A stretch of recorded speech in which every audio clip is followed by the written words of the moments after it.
Good morning and welcome. This is Mission Control Houston. You're getting a live look now at the Quest Airlock's equipment lock inside the International Space Station, where preparations are underway to begin a 6.5-hour single-task spacewalk. Our spacewalkers today are NASA astronauts Tom Marshburn and Kayla Barron.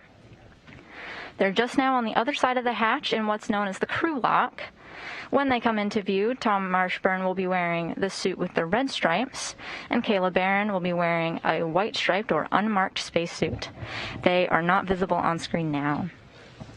The two launched to the space station as part of the Crew 3 mission earlier this month. Right now on your screen, you can see Mark Bandahai and Raja Chari. They'll be flying in and out of view as they help Marshburn and Barron along to get their EVA underway.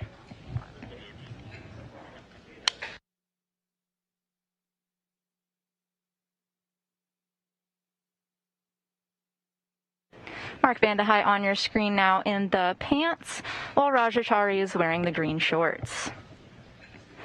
Barron and Marshburn have completed the suit-up process in preparation to exit the space station's Quest airlock. We copy, Raja.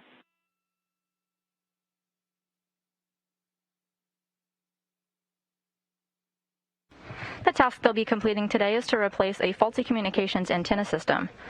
The system we're going to be talking about today is called the S-band antenna subassembly, or SASA.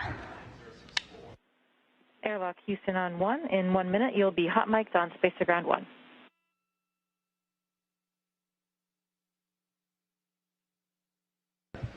The SASA went down sometime in mid-September, but fortunately a spare is already on board the exterior of the space station, and the station has a number of other methods of communication.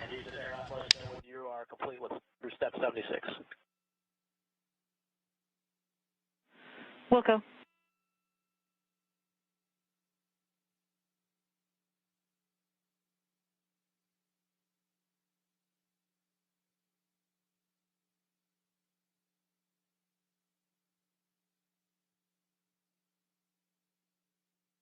Rajachari just talking about how we're about 6 minutes away from depressurization.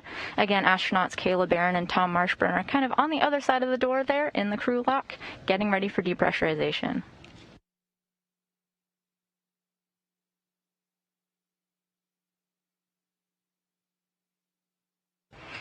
We're going to go ahead and do step 81 while we're waiting on you guys to get through 76.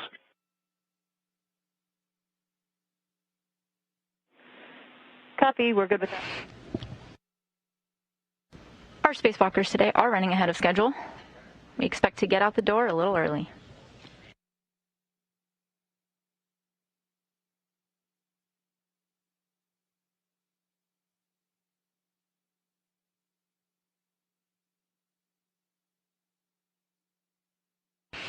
All right, so how do Barron and Marshburn go about replacing the SASA? What will they be doing today? First, they'll get to the robotic arm and get it set up and configured, and set up the work site at the Express Logistics Carrier 3 where the spare SASA lives.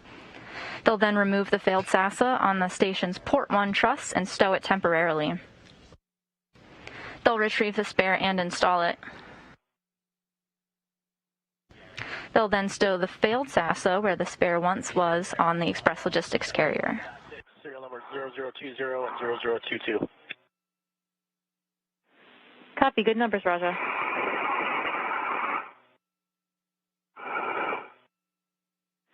And crew is hot mic'd.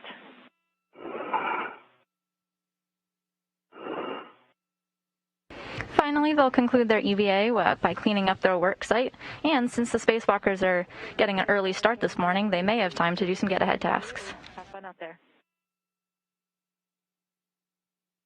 Thanks, Jessica. Thanks, Cruz. Go with it. Thanks, Cruz. You just heard the voice of NASA astronaut Jessica Meir wishing the team a good luck this morning.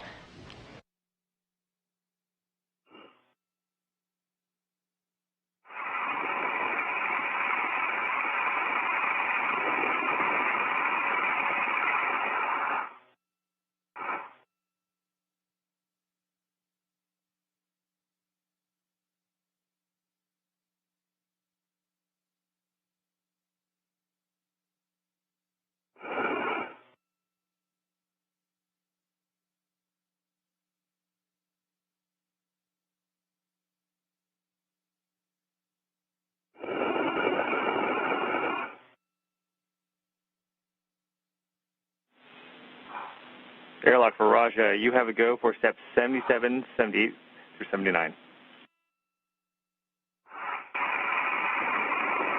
For 77 through 79. Good words.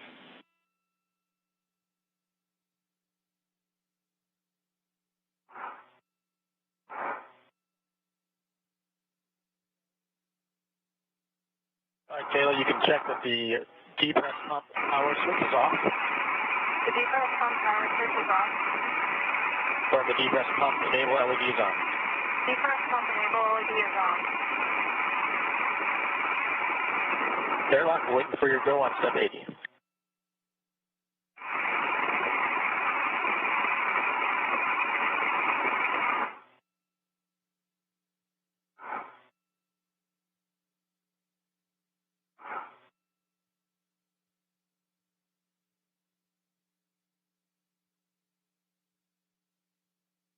The flight director is now polling whether they want to go for depressurization.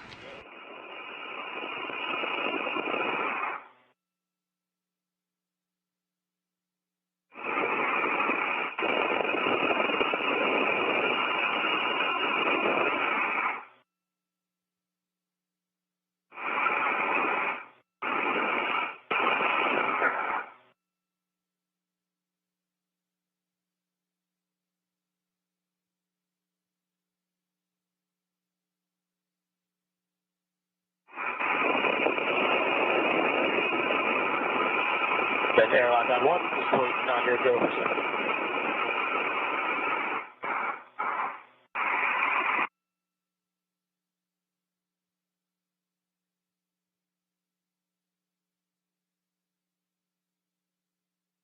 We're in a brief but expected handover period between satellites. Flight Director Vincent LaCourte is in mission control today, and he's in the process of polling his flight directors to see if we go for depressurization.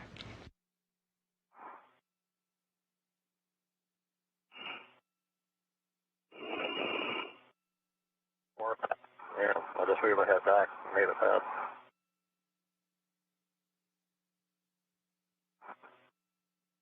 And airlock on 1, just waiting on your go for step 80. 30 seconds, Raja. Flight Director Vincent LaCourte is visible in your view. Sitting by him is astronaut Drew Morgan, who will serve as the ground IV today. Great LOS here, so we've got another one coming up in about 5 minutes where we should have solid coverage. Roger. Copy. You may hear the voice of NASA astronaut Johnny Kim, who will be speaking. He's going to be the captom today. Step 80. Airlock Houston, Raja.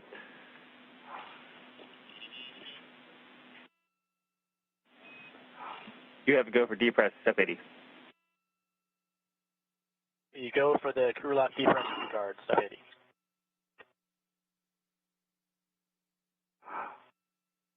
And we just got official confirmation that we are go for depressurization. This is expected to take about 30 minutes. Depress for Kayla. On the UIA, switch the depress pump power to on. Depress pump power is on. Okay, we're going to wait for 10 seconds.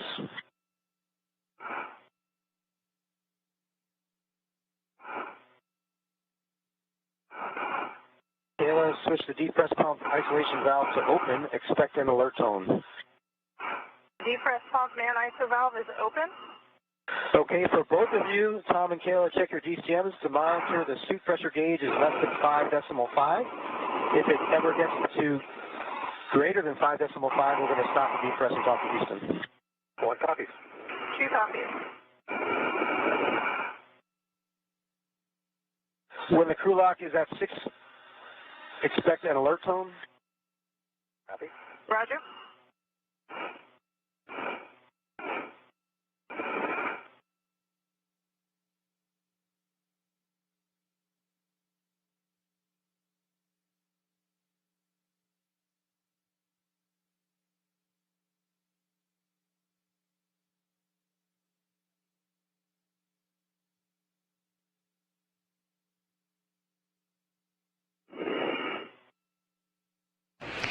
Depressurization is now officially underway. During the depressurization, the pressure will be taken down to 5 psi.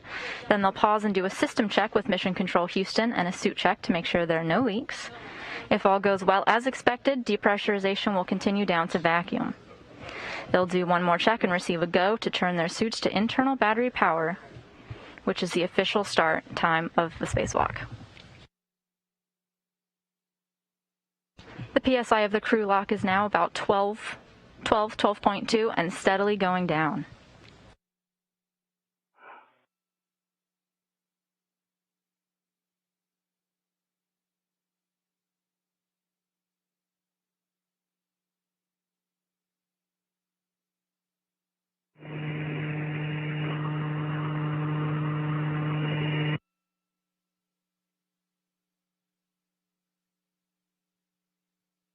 We introduced you earlier to Flight Director Vincent LaCour, our Capcom Johnny Kim, and our ground IV Drew Morgan.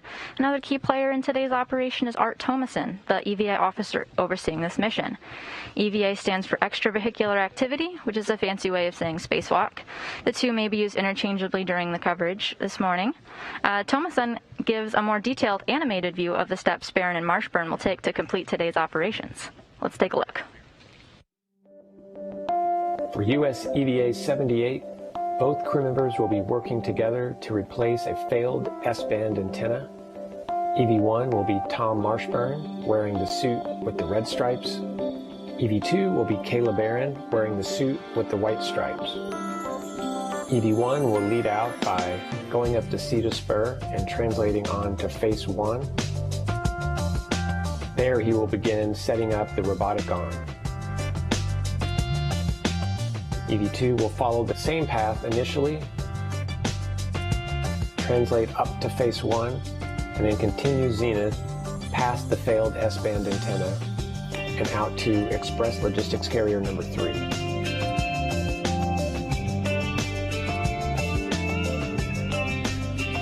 Once at the worksite, EV2 will stow 2 bags and then retrieve a rigidizable tether. This tether will be installed on the forward face of the logistics carrier and will be used to temporarily stow the degraded antenna as it's brought over to the carrier later in the EVA. EV1 will set up the robotic arm by installing a portable foot restraint, and then we'll ingress that foot restraint and get ready for arm motion. EV2 will continue some prep work at the Express Logistics Carrier, and then we'll translate to the degraded SASA, or S-band antenna.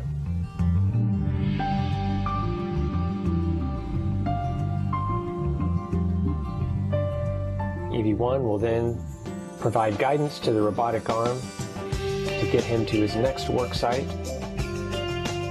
while EV2 will release 3 connectors that provide heater power, functional power, and data.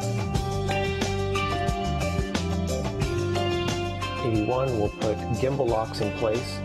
These will prevent the antenna from moving as it's translated back and forth from P1 over to the Express Logistics Carrier.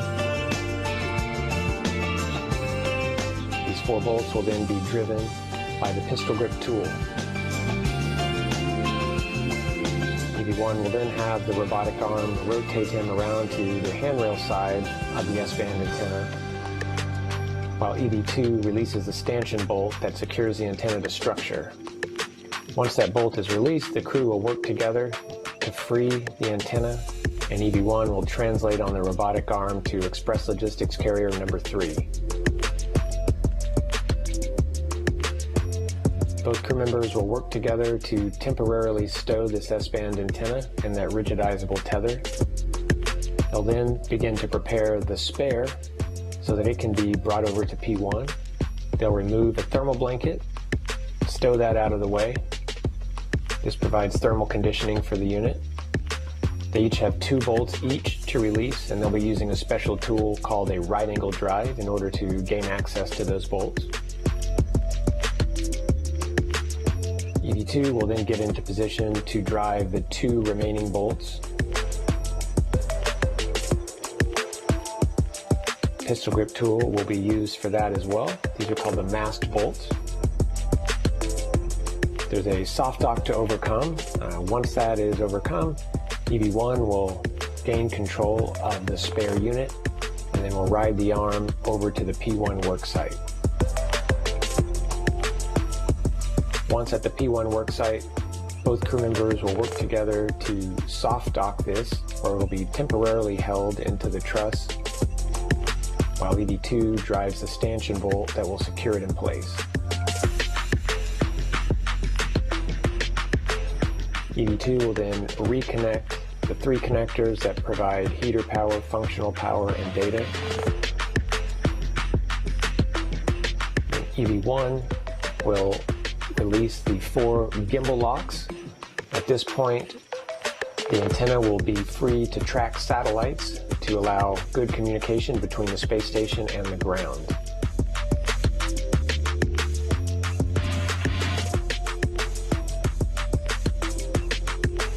Once the crew is clear of the worksite, they'll perform a checkout on this antenna.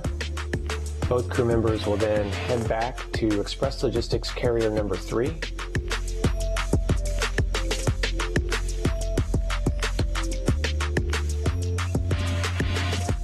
At this point, they'll be working together to stow the degraded unit back onto the Flight Releasable Attach Mechanism, or FRAM.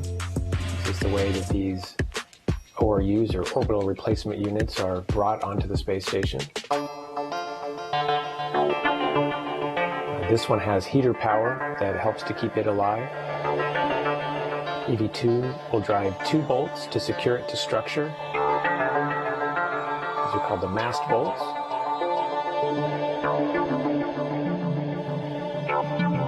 Once those bolts are driven, the final step will be to install a thermal blanket that provides thermal conditioning and keeps this degraded unit available as a spare if it's ever needed.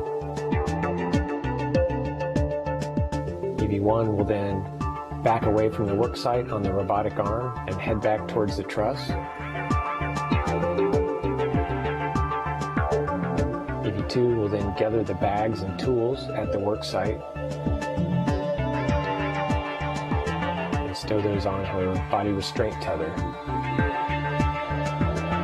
She'll head back to the airlock where she can stow those bags.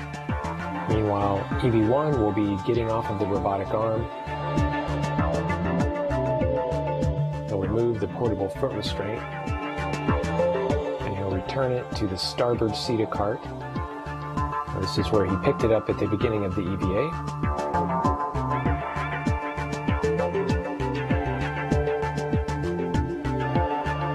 EV1 will then head back to the airlock as well. They'll both ingress.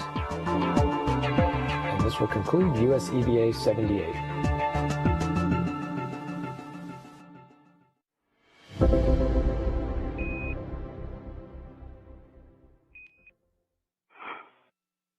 That was EVA Officer Art Thomason providing a voiceover for the animation describing today's tasks. We're back live in the equipment lock of the crew airlock. Rajachari in the green shorts on the left of your screen and Mark Vandehei on the right. Marshburn and Barron are on the other side of the hatch in the crew lock as depressurization is underway. Pressure is nearing 5 psi, at which point they'll pause and do some systems checks.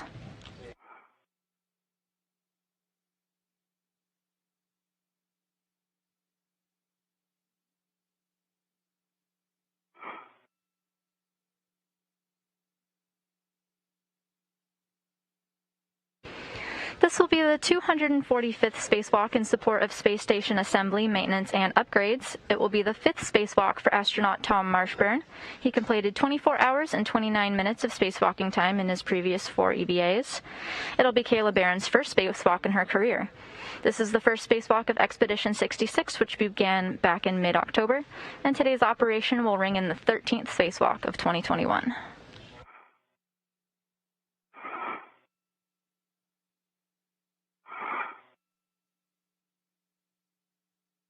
Okay, Kayla, we're seeing 5 psi here, so you can take the depress pump manual isolation valve to closed and expect an alert tone. The depress pump man ISO valve is closed. Copy closed, thanks. For both of you, switch your display to status until you see leak check question mark displayed. One copy. NASA astronaut Mark Vande Hei is now walking our spacewalkers through some system checks. One has the same. Good. Switch display to yes. Hold for 2 seconds and follow the displayed instructions. And one for one.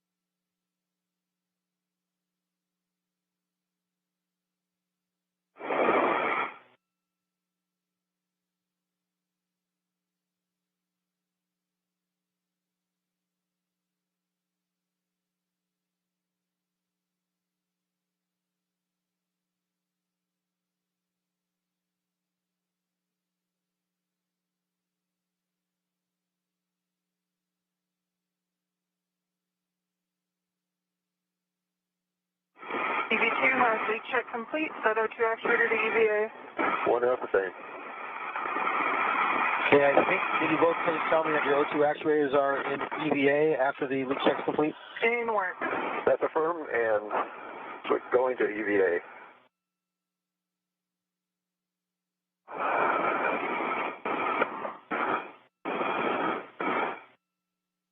EV2, O2 actuator is in EVA. Copy. O2 actuator for EV2 is an EVA. Tom, you may have already said this, but I didn't catch it. Not yet. In work for EV1.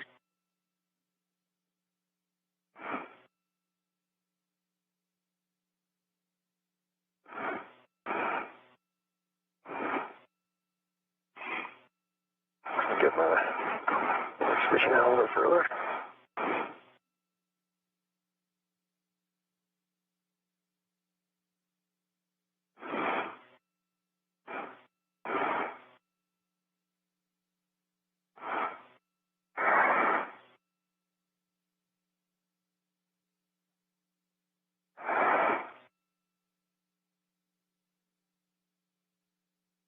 And I'm getting a message for an O2 actuator fault. Yeah, that typically happens when you put it, when it's not completely in position, so try to get it all the way into the correct position, EVA, and it should say O2 actuator EVA. Sticking a little bit. I can press.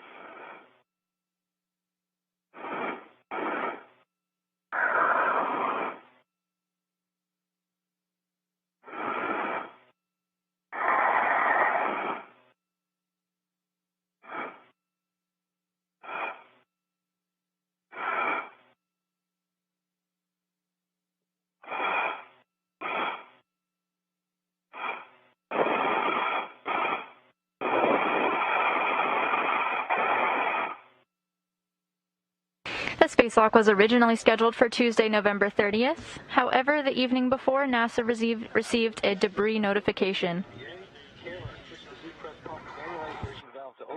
Both of you can expect an alert tone. Depress top manual isolation valve is open. Okay, stand by.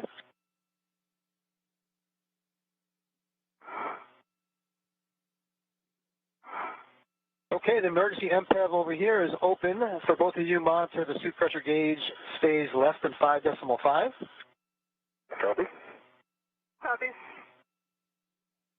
The crew lock is at 2 psi. We're going to change the depress pump manual isolation valve back to close. 2 copies at 2 psi. We'll take the depress pump man iso valve to close.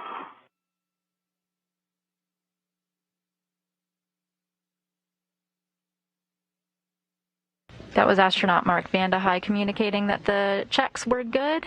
After the planned hold at 5 psi, we've continued to bring the crew lock down to vacuum. It's now at about 4 psi.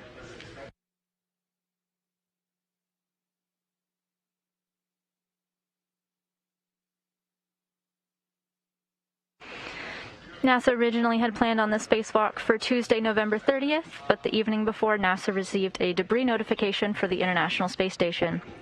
due to the lack of opportunity to properly assess the risk it could pose to the astronauts. Teams decided to delay the spacewalk until more information was available. However, NASA determined that the orbit of the debris did not pose a risk to the scheduled spacewalk by Tom Marshburn and Kayla Barron, or to the International Space Station operations. Delaying the spacewalk provided an opportunity for NASA to evaluate the risk from the debris notification. The space station schedule and operations were able to easily accommodate the delay of the spacewalk.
Even though the SASA became faulty, the crews had no trouble communicating with Mission Control in Houston.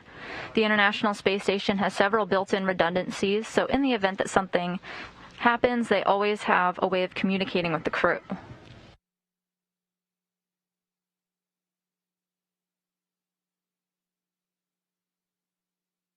Even though this antenna becoming faulty hasn't had a big impact on the astronauts, mission managers decided to go ahead and plan the spacewalk to ensure communications and redundancy.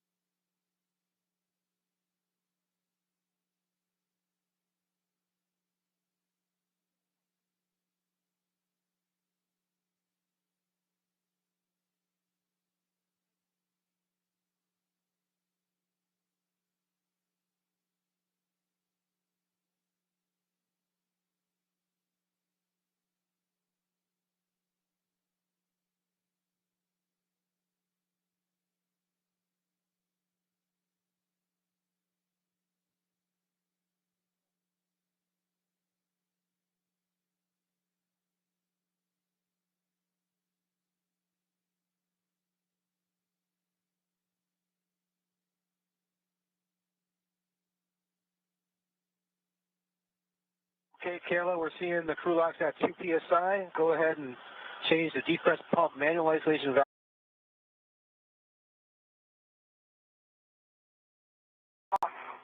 And report your initial tether configuration for egress. Roger. In work. Tom, would you like me to start, or would you like to go first? I'll start. I just need my waist tether. Roger. Good enough. And for EV1, on the right, my right beam ring extender. My waist tether, small hook is closed and locked. First hook on my waist tether is closed and locked on Kayla's anchor hook for the retake tether back, and her hook is closed and locked as well. Now going to my left. And on my left D-ring extender is on my red hook, which is closed and locked. Going to the red reel. My yellow hook is closed and locked on the green reel. The green hook is closed and not locked on the red reel. I have my anchor hook from the green reel on my mating workstation. Not locked.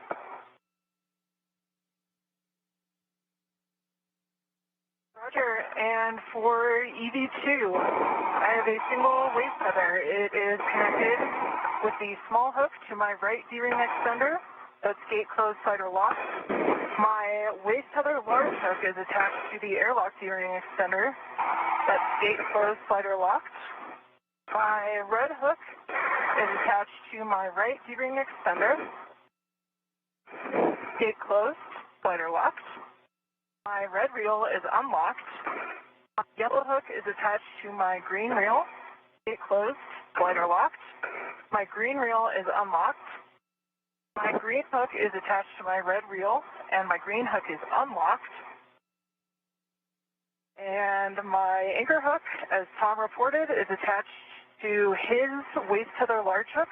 Both gates closed, both hooks locked. Okay, that sounds like a good config. Let me check with Houston, see if they have any questions. Houston airlock on 1. Any questions about the tether config? Hey, good morning, Mark. We heard a good configuration. All right, sounds great. Thanks.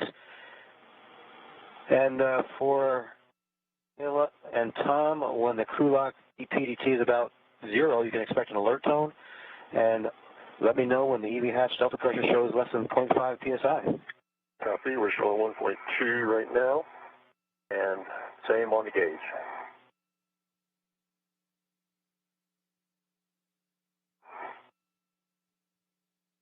Mark Vandehei, a suit IV for this operation, just confirming with our spacewalkers that they have good tether configuration as the crew lock goes down to vacuum. We're at about 1.2 psi for now.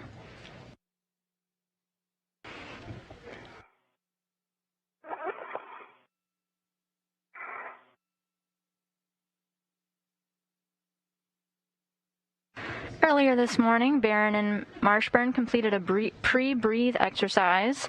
They breathed 100% oxygen, not yet in their spacesuits, just through a mask, to purge the nitrogen from their bodies. The next portion of that exercise is to do some in-suit light exercise or aisle, this time in their spacesuits. This was all completed before we went on air today. These are movements that they did as another way of increasing their metabolic rate and purging excess nitrogen from their blood. It helps them acclimate the body to the lower pressure of the suit. Doing so causes the spacewalking astronauts to avoid getting the bends or decompression sickness. This is something that scuba divers on Earth may be familiar with.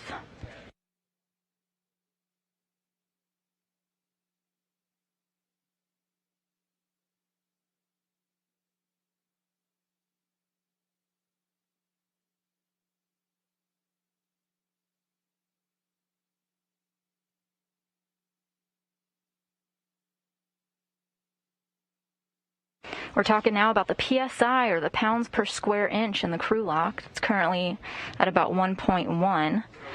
We experience here on the ground 14.7 at normal operating pressure. The spacesuits are pressurized to about 4.3 psi. That's about what you would experience if you were standing at an elevation of roughly 30,000 feet here on Earth.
You're getting a live view of NASA astronauts Rajachari and Mark Vandehei, Chari on the left, Vanda High on the right. They're known as the suit IVs and are assisting Marshburn and Barron they assisted them in the suit up process. In addition to the suit IVs up in space, we also have a team of people here in Mission Control who will support Marshburn and Barron today. Vincent LaCourte is the lead flight director for today's NASA spacewalk, and NASA astronaut Drew Morgan is serving as the ground IV. The ground IV is the one who communicates with Marshburn and Barron during the spacewalk, while the Capcom is the person who communicates with the crew staying inside. You'll likely hear Morgan's voice quite often as the spacewalkers move through the procedures of the day.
Gauge is showing just under 0.8. Copy.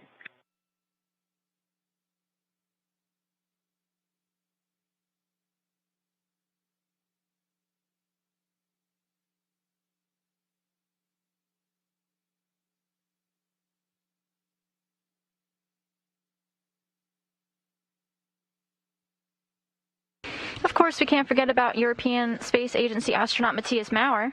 He's not visible now, but he will be operating the robotic arm during today's spacewalk. NASA astronaut Tom Marshburn will take the robotic arm to and from the Express Logistics Carrier number 3.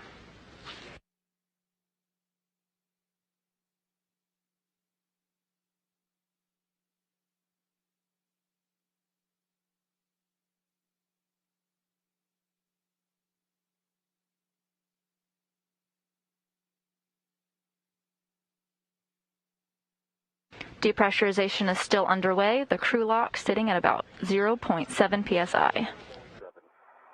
8.7.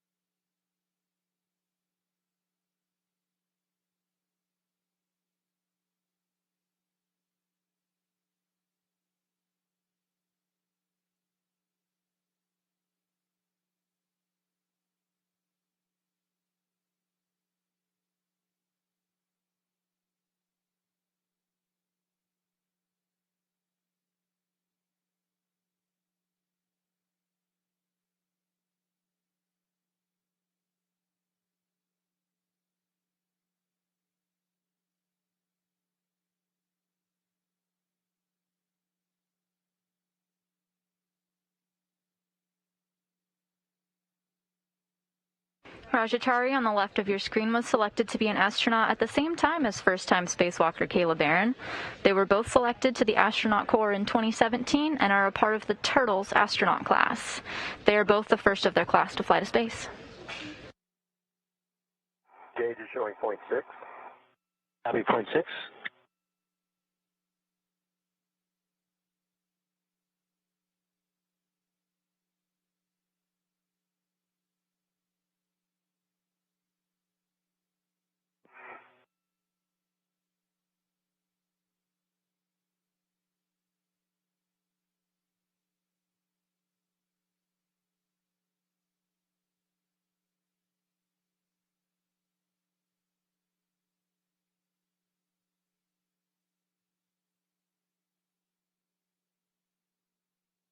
NASA astronaut Mark Vande Hei on the right has quite a bit of spacewalking experience himself, even though he's not spacewalking today. He's conducted 4 spacewalks previously, totaling 26 hours and 42 minutes, a record that Tom Marshburn will no doubt top today.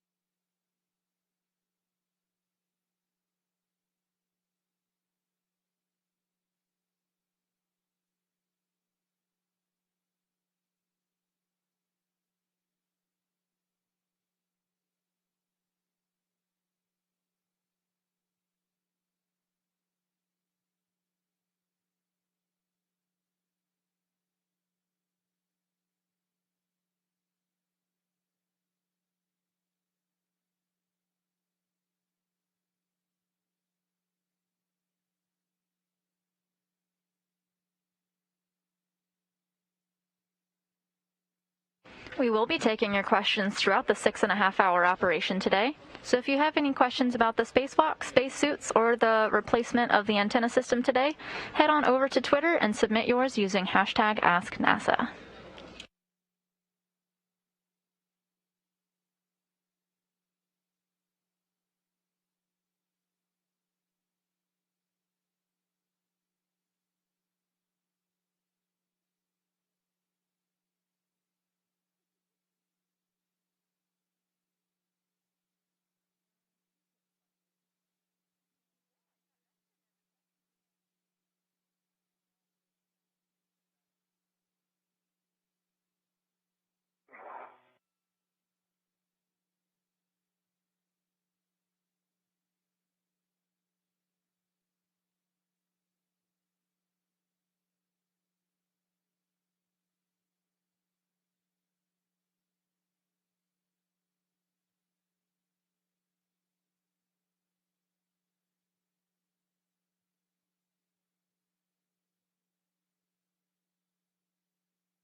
Hey, Tom, we are showing less than 0.5 psi. Your go to open the hatch, but after you unlatch the hatch, make sure you pause a second before opening and storing the EV hatch. Copy, go to open the hatch and pausing for a second before actually opening it. Good copy. Opening the hatch.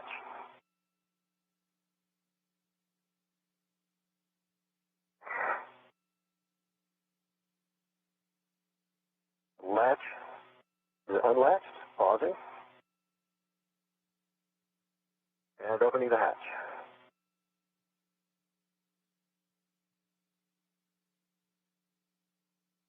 Let me know if you'd like me to adjust my body position, Tom. Okay. Working between the handle and the hatch is coming.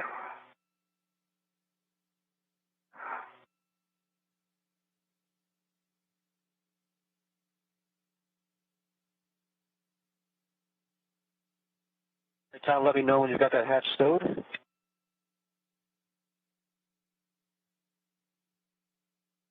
the hatch is stowed in the hatch keeper. Okay, the emergency MPEV is closed. Tom and Kayla, go crush it out there today. We're really looking forward to seeing you safely back inside and celebrating your successes. Take care of yourselves. And with that, Drew, over to you. Have a good day with them. Okay, Mark, good day, Drew.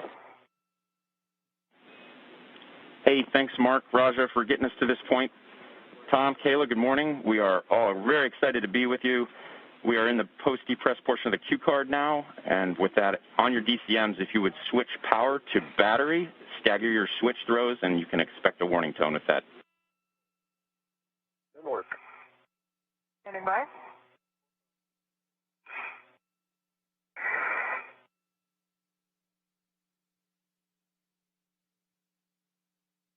Bat. Tom, confirm you're in bat. One is in bat. Under. In bat. Okay, and I understand you guys are both in battery. If you'd check that your display switches are functional. Good work. switch is functional. Switch is functional for 1. Okay, Kayla, for you on the UIA, if you'd switch power for EV1 and EV2 to off, OFF, both, and then verify that all 4 LEDs are out. Roger, and work.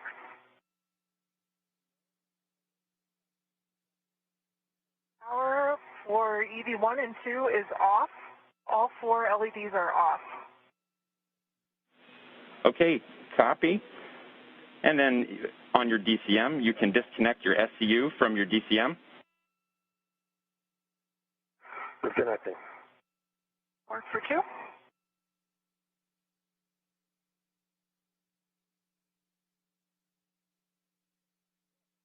DCM, or my SCU is disconnected from the DCM and working on getting it in the pouch. For Okay. 1, and the DCM cover is back in place.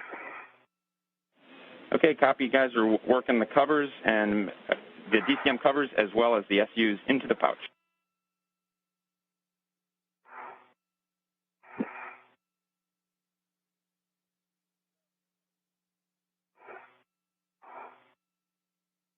And I have a UP high message. That's expected, Drew. Yep, Kayla, we're tracking, and that's expected. 0.3. Yeah, Kayla, that's an expected message. You're going to breathe it down a little bit. And my SCU is stowed in the pouch. My DCM cover is in place. And for EV1, my SCU is in the pouch. And just getting it out of my way.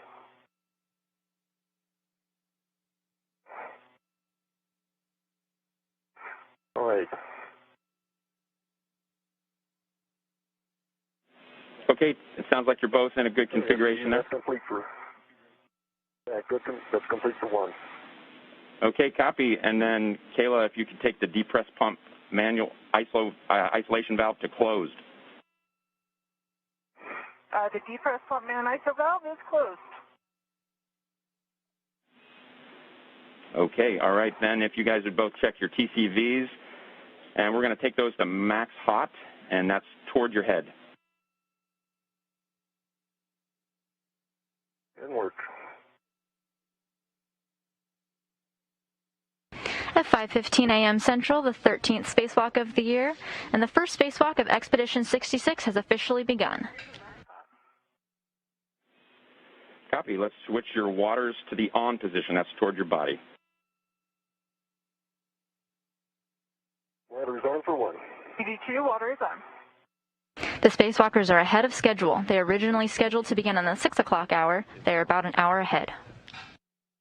1 blank light off.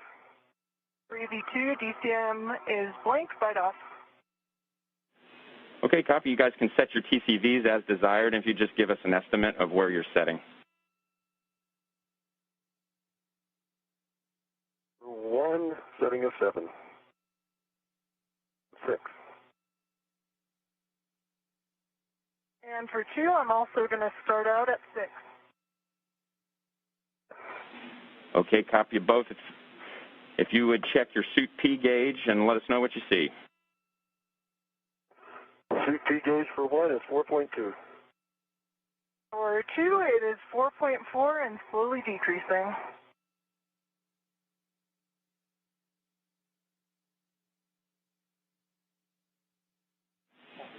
Okay, copy, guys. Those are good numbers, and we are probably going to be coming out right around the sun will be coming up shortly. So visors as required. As you see out there, we will be coming out over South America. Copy. And it is dark outside right now, Kayla. Roger.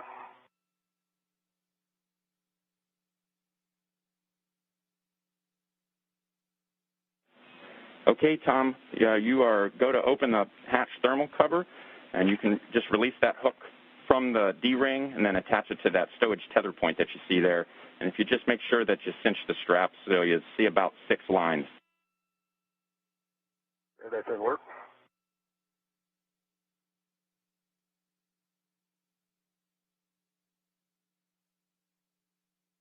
5:15 a.m. Central Time, 6:15 a.m. Eastern Time is the official start time of this spacewalk, marking the beginning of the 245th spacewalk in support of space station assembly and maintenance.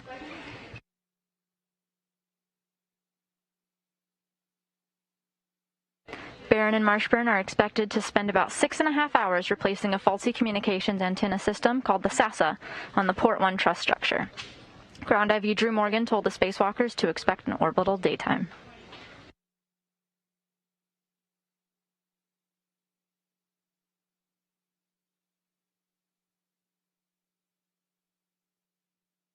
And I can see 6 lines and it's stowed. Copy. I'm pushing open the thermal hatch, the thermal cover. Yep, go ahead. All right, that's open. Okay, Tom, your go to egress, and then if you'd attach your anchor hook to the forward external D-ring, and we'll stand by for your checks. Egressing.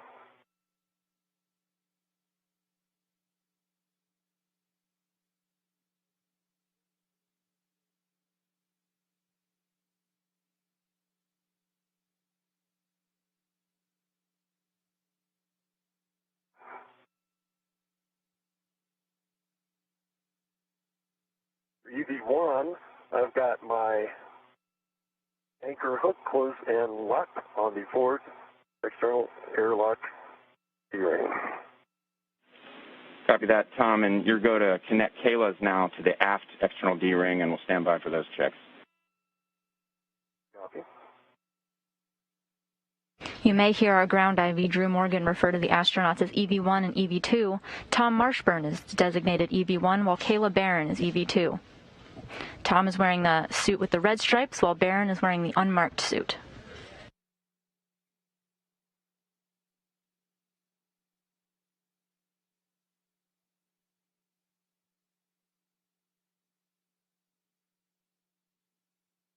Kayla, I understand that you are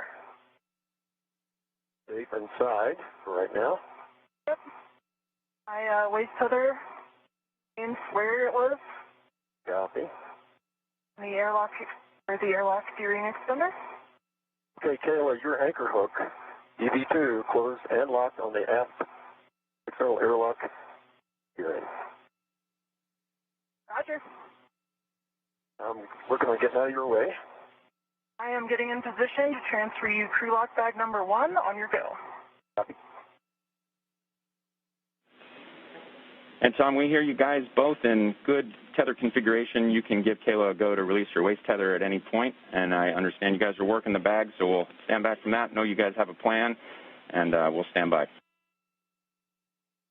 And Kayla, you are go to release that when you can, when you want to. There's the bag. Okay, I'm getting my BRT ready.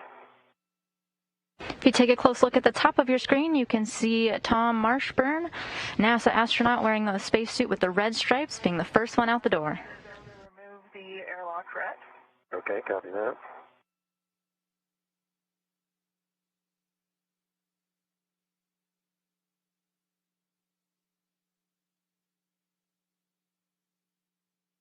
NASA astronaut Kayla Barron is inside the crew lock still, working to get Tom Marshburn some equipment that they'll need throughout the day before she goes out the door. Got it. Stand by for the ready. And actually, if you have a good eye on it, once you have your tether, you can release it and I'll send it back. Copy.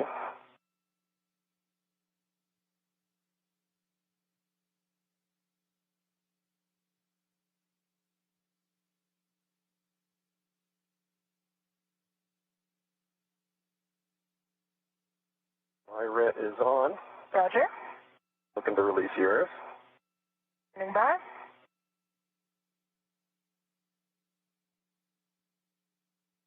Okay. It is off. It's coming back to you. Roger. I've got it, and I will put it on the airlock D-ring extender. All right, and go ahead and prep your visor. The sun is coming up. I see it. Happens fast. The visor is down. And Tom, if it's okay with you, I'm going to stick my feet out the hatch while I work my bag. Yeah, it's clear. I'm with me.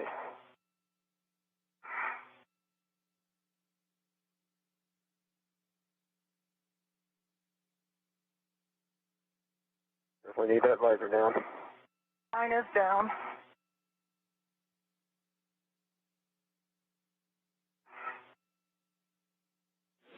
And Tom, while you're out there, you can also turn your HECA on. Work. All right, I've got my BRT ret on the medium ORU bag. And my intention is to tend it out after me. If you are clear, Tom, I'll start heading out. Yeah, clear. Marshburn got the cue to turn on his HECA. Copy, Tom. And Kayla, we see you're heading out. Sun's coming up. You'll be right over South America here in a couple minutes. Roger. And on my way by, I'm going to pick up my waist tether, the airlock gearing extender, and I'm coming out, Tom. You okay? I see ya. That's me a little bit.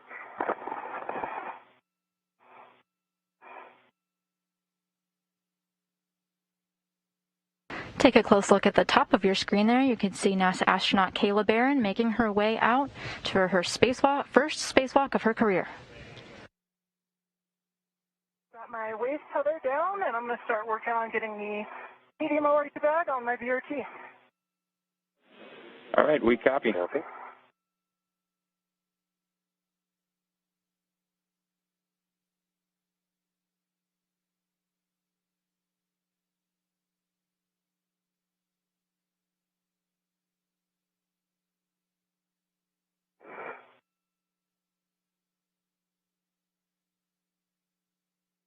Once they're both outside of the Quest airlock, Kayla Barron will be tasked with closing the hatch thermal cover that they passed through earlier.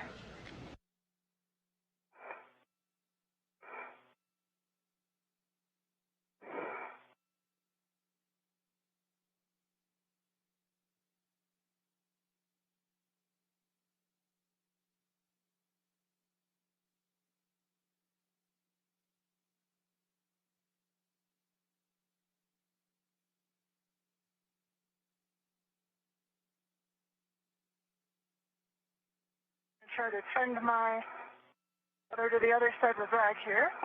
Okay. I need...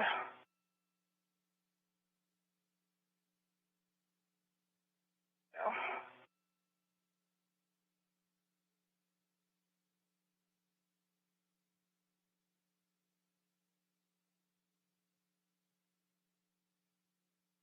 Hey, Kayla, I'm looking at you. I don't see a HECA light. Do you have yours on yet? I do not, but I'll do it now. Yeah. I see two green lights. Headlamps are on. I'm looking for, I want you to yaw to your left. I see 3 tabs up. And right safer handle is down, left safer handle is down. And I see your waist tether on the airlock handrail, and your safety tether looks to be in a good config, and your ORU bag is nicely tendered to your left. Roger. And for you, Tom, I see 2 green lights, one for WDS, one for HECA. I see 3 tabs up.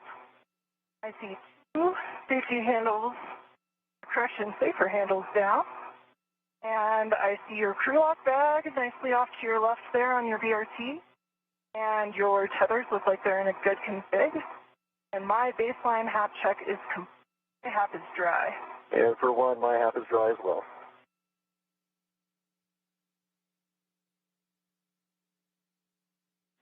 Okay, guys, that sounds like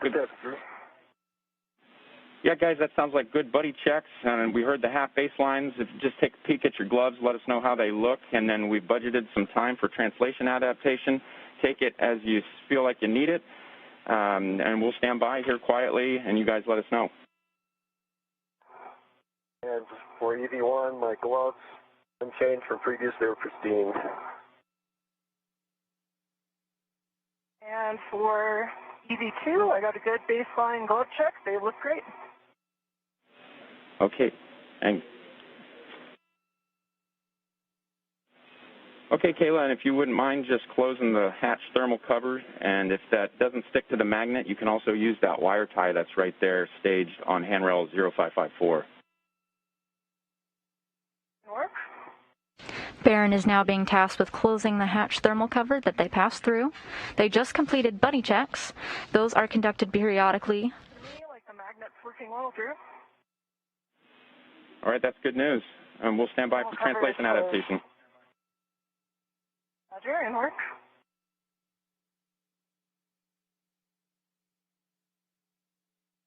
These buddy checks are used to check on their spacewalking colleagues, the camera, making sure that's on, that the tethers and tools are still in a good configuration. You'll also periodically hear a call out for the crew member to do a glove check, which they also just completed. The spacewalking astronauts have to be mindful of any sharp edges or small objects that could damage the integrity of their gloves, so they often need to stop and inspect them.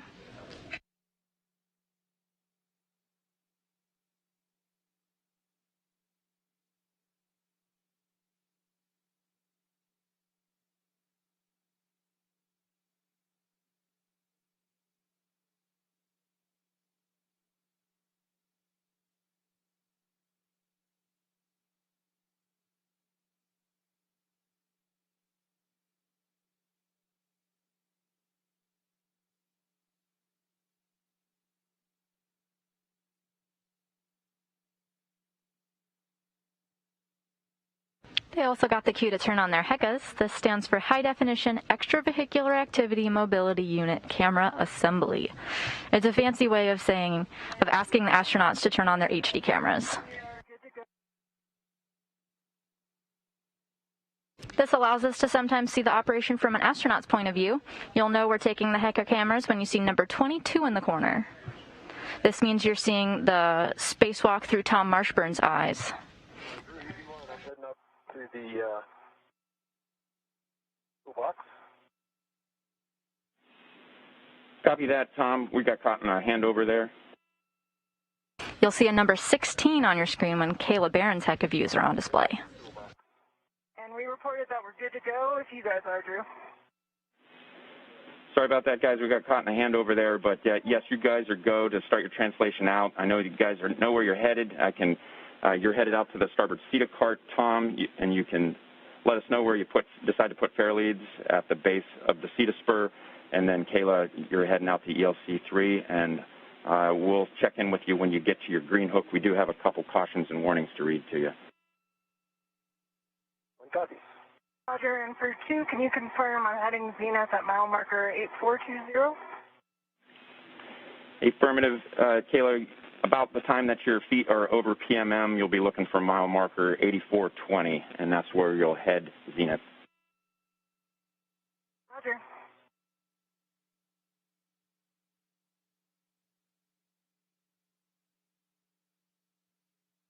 And Drew 1 is on the CETA spur.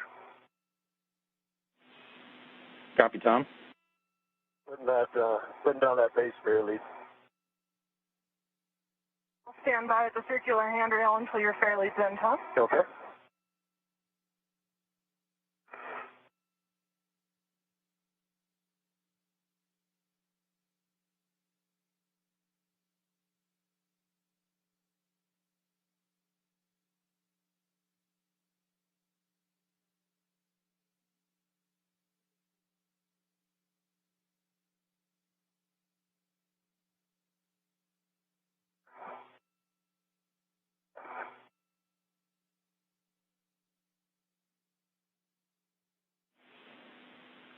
And Tom, as you head out. Fair lead's in place.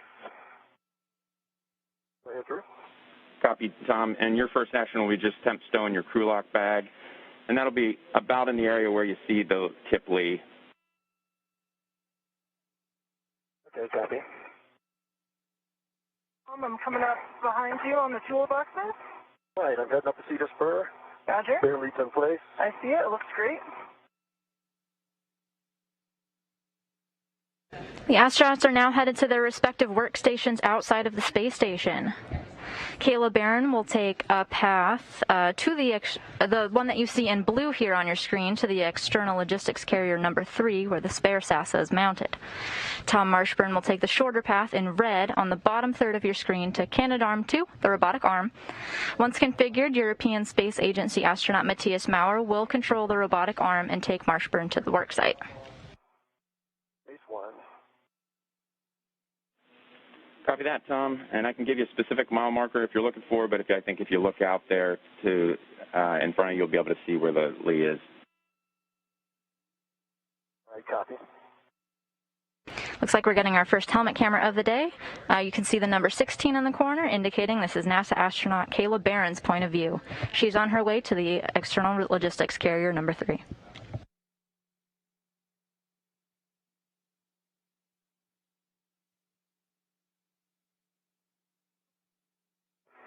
And I'm up at the CETA handrail, getting ready to head out port as well.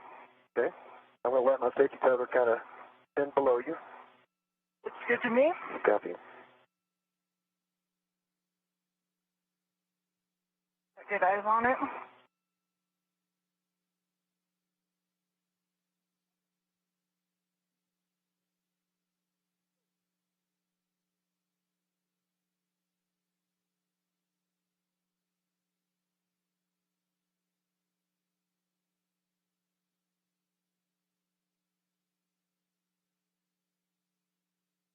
I see your progress, looking good.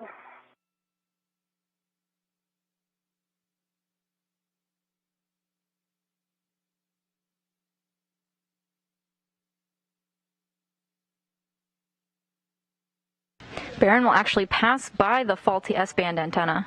0. But she's going to carry on to the express logistics carrier number 3.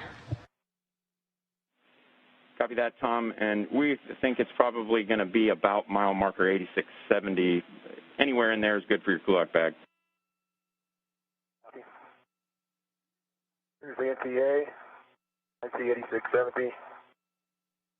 I'm going to put down my kulak bag here. Copy that. I'm at 8420. Copy that, Kayla. You'll head zenith, and you'll see the GPS antennas.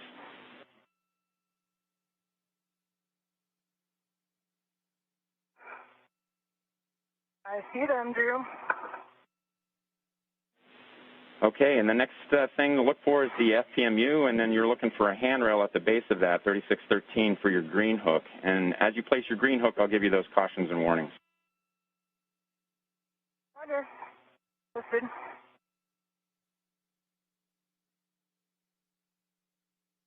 Once Barron gets there, she'll work to stow 2 work bags that she brought with her. So the CETA cart, and looking for whiff 1 to grab that APFR.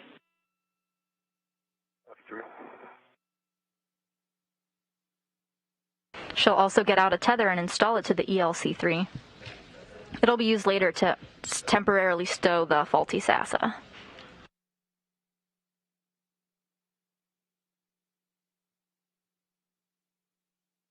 You're on that handrail 3613. Okay, you can drop your green hook there, and then if you look out to the port side there, you'll see the UHF antenna and the targe. You kind of threading the needle there. We just want you to avoid contact with both of those. If you do have inadvertent contact with the targe, let us know. We might have to sit still for a couple of minutes. Roger. And then the last warning I'll have for you is when you get out to ELC3 face, as you're climbing up on it, I have one more for you.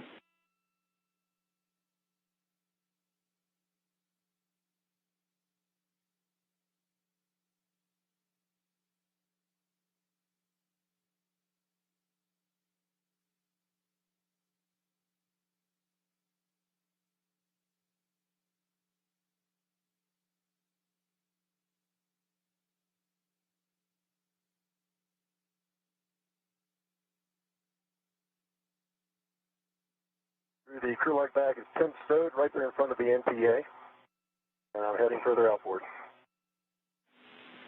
Sounds good, Tom. Meet you at whip 1. Copy. Drew, my green hook is down on E613, heading outboard. Copy that, Kayla. All sounds great.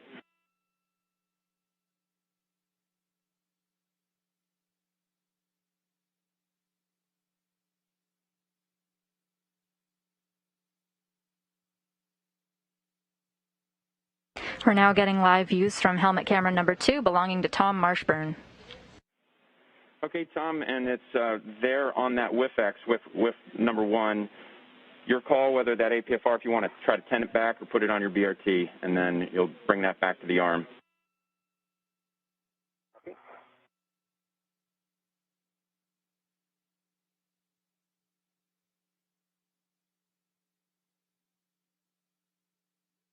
And I'm past the UHF antenna. Copy, Kayla.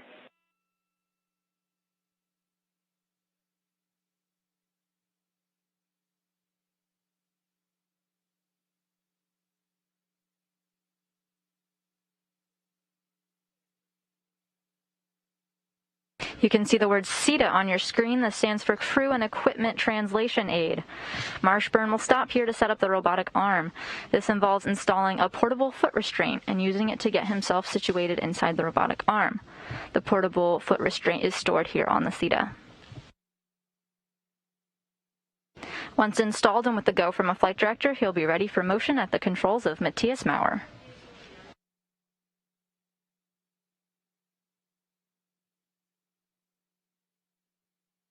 Since the portable foot restraint is outside of the station, Marshburn did not have to bring the foot restraint with him. He'll install it back on the CETA once the spacewalk has concluded.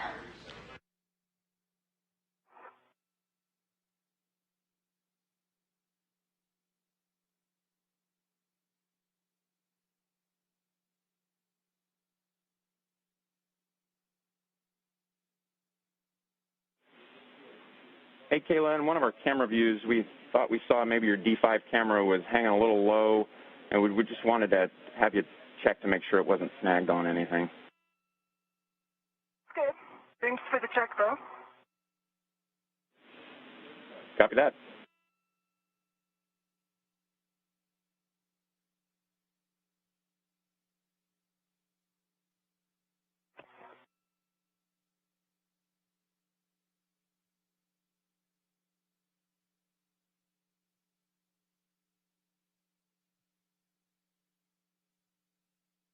I'm at the WIF and working on getting the APFR out of it.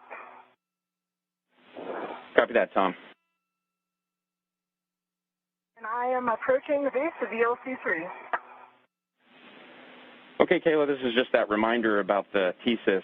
As you come up the outboard face of the ELC, it's in the upper right corner, that aft zenith corner. We just want to avoid contact with that thing. Roger, avoid contact with TSYS.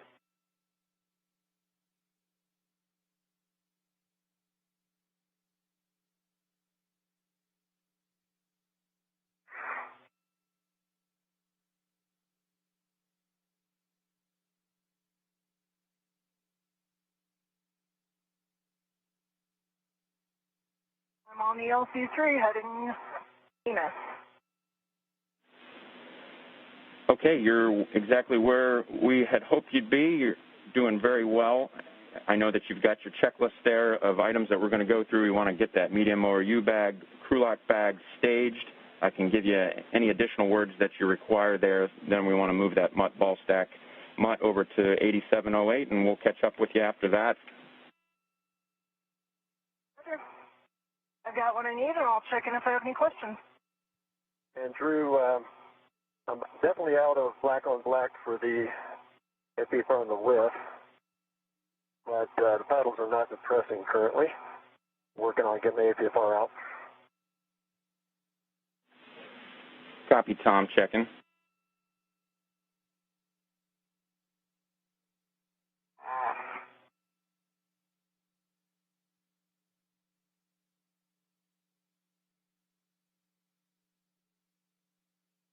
Moving around, see if I'm side loading it in any way. Yeah, Tom, that's a good call.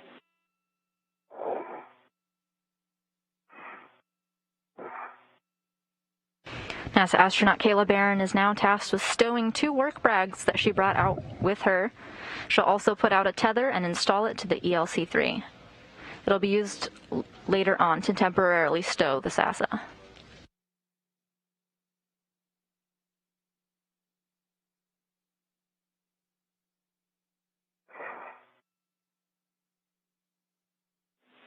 Hey, Tom, so we want to try to get your hand circumferentially around that collar and then cycle it to completely through its range of motion. Use two hands if you're able, just for cycling the collar only. I see. Yep.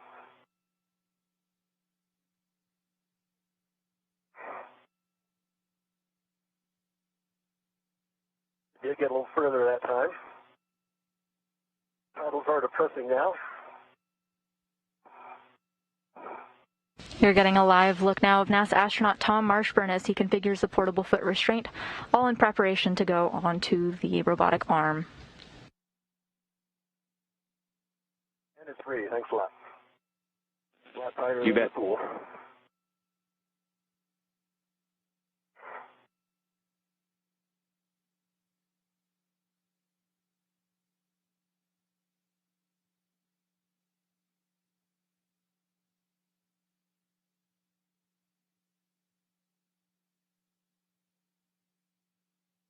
The medium or U-bag stage, and I'm working on getting the crew lock bag out.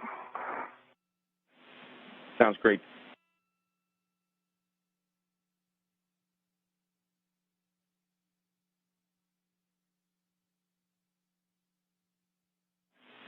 Hey, Kayla, when you copy that, Tom, we'll meet you at the arm. And Kayla, for you, if you wouldn't mind checking your HECA light for us, and then power cycle it if you don't see it on. Roger. The light is on. Do you still like me to power cycle it?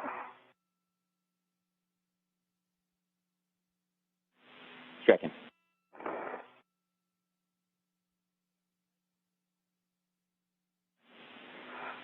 Yeah, Kayla, if you would power cycle it, 2 pushes of the button. NASA astronaut Drew Morgan, our ground IV today, is working with astronaut Kayla Barron on getting her HECA camera on. All right, copy. This allows us to see the EVA from Kayla Barron's point of view.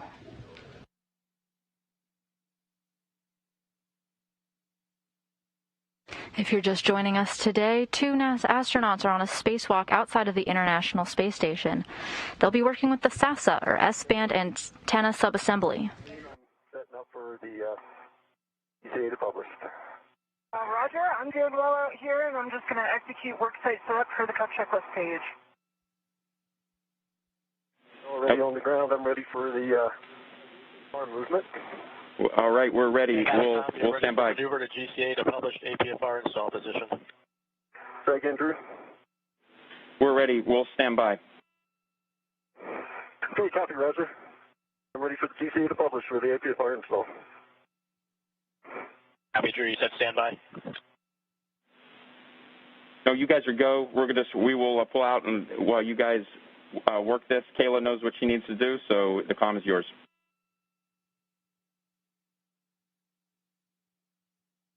And Roger, Matthias, I'm ready for the GCA. You copy. You're ready for the maneuver to GCA to publish APFR install position. It's going to be about a half meter nadir and about a meter aft. We're just setting it up. I'll let you know when motion starts. Copy.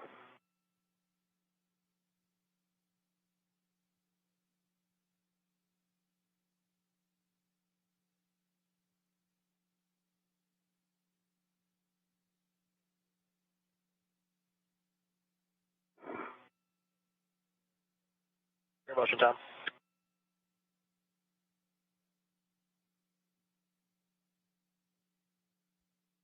See, good motion. 10 centimeters to go.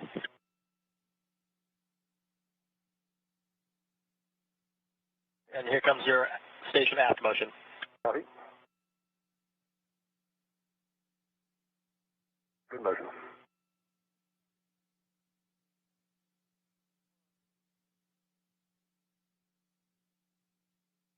Halfway there.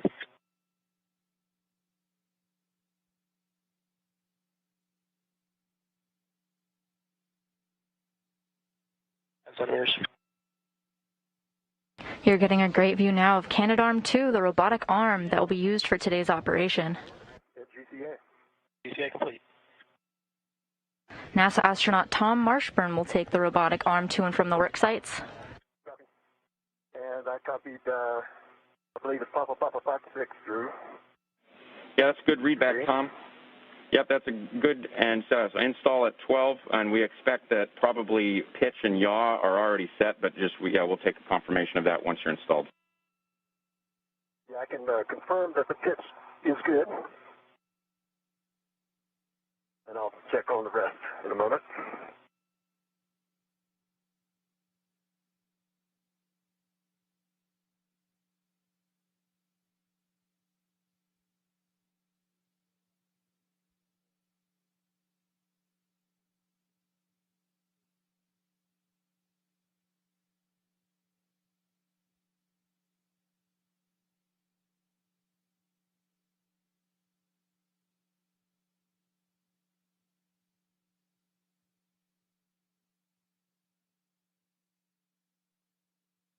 The movements of the robotic arm today conducted by European Space Agency astronaut Matthias Maurer.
Okay, PFAR is black on black. Good rotate test, good pull test. And the pitch knob is out. And we're in Papa checking on the Fox and the 6. Good check so far, Tom.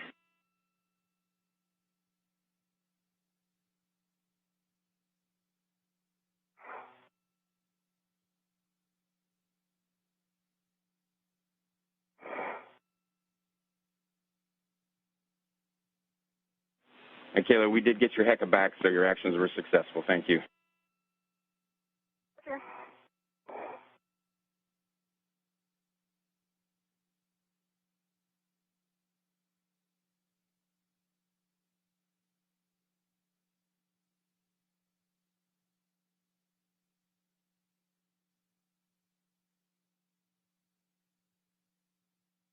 NASA astronaut working now with ESA astronaut Matthias Maurer to configure the robotic arm. The space station is now flying over the ocean and will shortly reach the eastern coast of Sierra Leone.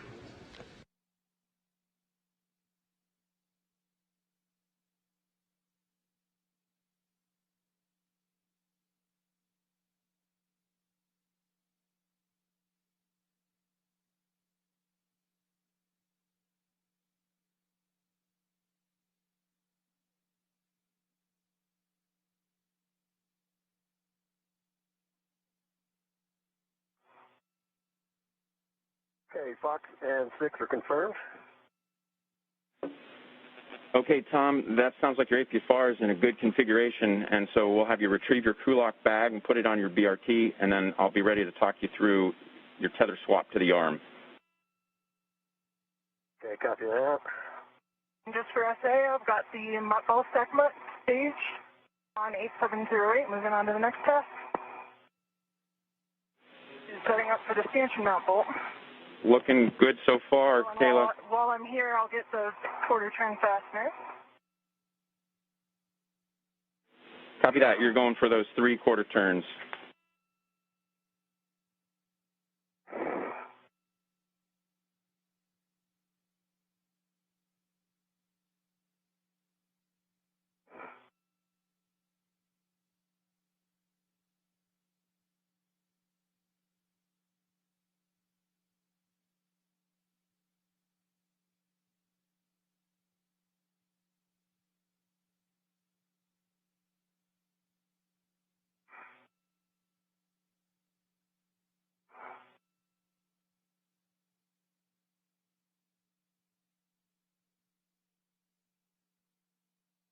Drew, I'm going to get the 2 more Nader ones and save the other one for when I get to the other side or Tom's here. The 2 are removed. Okay, copy that, Kayla. So that, could you give us a total then, that is, that you've already worked? 2 total are removed. Copy that.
NASA astronaut Kayla Barron is now working to tie back some insulation layers on the spare SASA. This is a task that will help them later on in their spacewalk.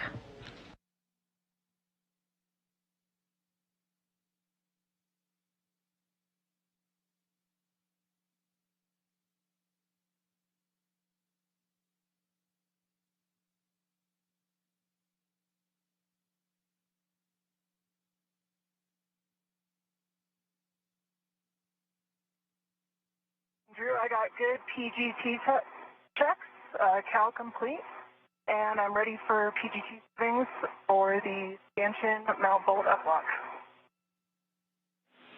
Okay, we're looking for Bravo 7 clockwise 2. We'll be driving this bolt. Roger, I've got Bravo 7 clockwise 2 set. Okay, we're expecting 9 to 10 turns.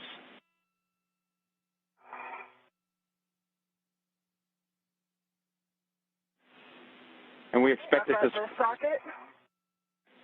And we expect it'll spring back when it's fully released. Roger. Starting turns for 9 to 10 turns.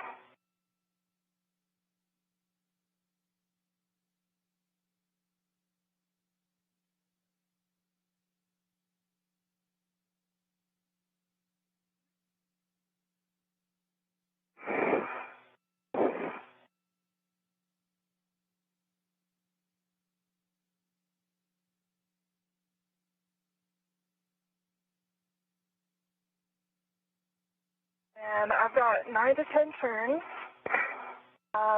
There is play in it now, so it is springing back as expected. Bolt release out of the launch, or, well, I guess it's driven out of the launch block.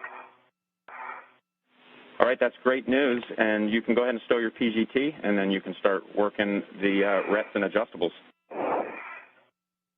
Roger. I already have the ret stage for the tent and clamshell. I'm going to work NZGL caps, and then I will stage the Medusa tether for the shirt and scarf. That sounds good.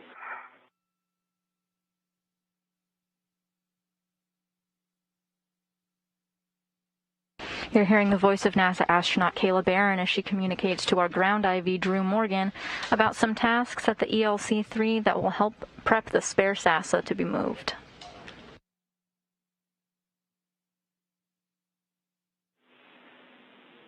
And Tom, just checking back in with you, and we're just looking for, when you tell us that your green hook is locked, I can talk you through the other steps, or you can continue to work ahead. I am in the green hook locked currently. Okay, copy. My green hook is locked. Okay, I understand that your green hook is locked on your red. That's green hook is locked on your red reel, so now you can attach your yellow hook to the arm lee forward stanchion and then give us those checks. Yellow hook. Okay, that should work.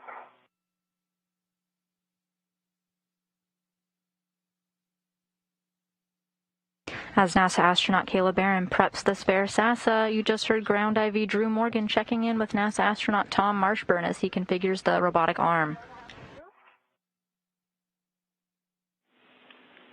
Looks great, Kayla. My yellow hook is closed and locked on the forward part of the end effector end rail. Going for my green, I'm going to retro it first. Sounds good. Just let us know where you put it. Copy.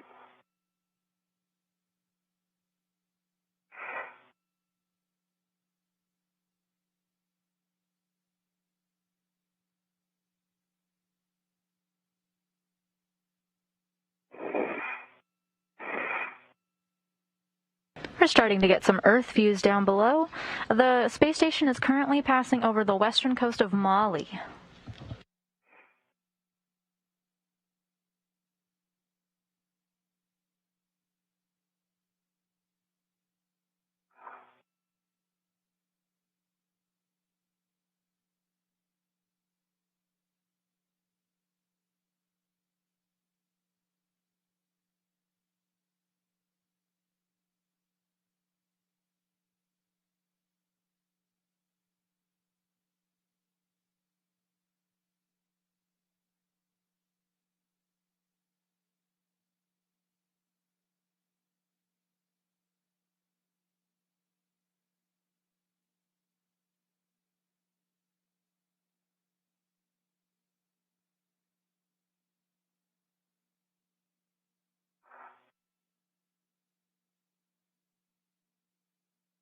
My green hook is at 8790. We copy, Tom.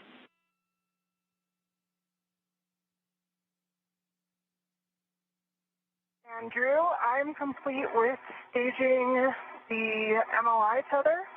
And if you agree, I'm going to start working on removing the tent and clamshell. We'll go with that. NASA astronaut Kayla Barron working to remove some covers. Yep, you got the comm, Tom. Meanwhile, Tom Marshburn is getting ready to go on the robotic arm. You are, and the comm is yours. All right. Yes, Roger. Ready for the GCA to publish for the APFR ingress. And copy, Tom. You ready for maneuver to GCA to publish APFR ingress position? Good copy.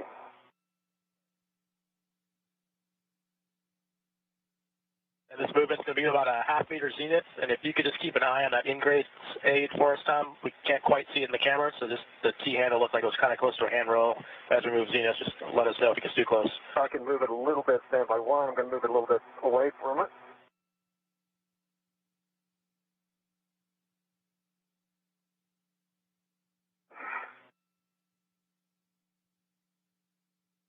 Okay, that's complete, and it's out of the way.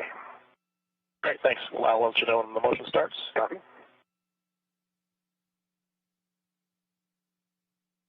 Tom Marshburn now switching his tethers over to attach himself to the robotic arm.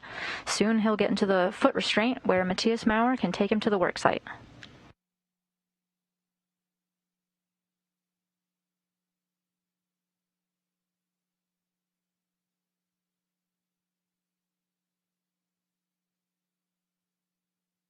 Both astronauts will meet at the Port 1 truss to remove the degraded SASA.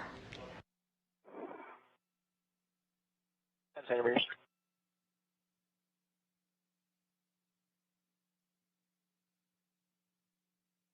Okay, that's the published position. How's that look? Looks good. GCA. GCA complete. Sir, on. Copy. Ingress. Okay, Tom, you can attach your waist tether and ingress to the ingress aid or on the ingress aid itself or at the tether point, your choice, and then go ahead and ingress the APFR.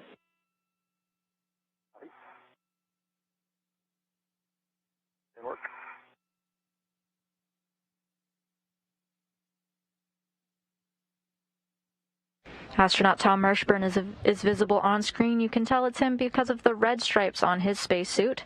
You can see that his feet are flying free, but they'll soon be attached to the robotic arm.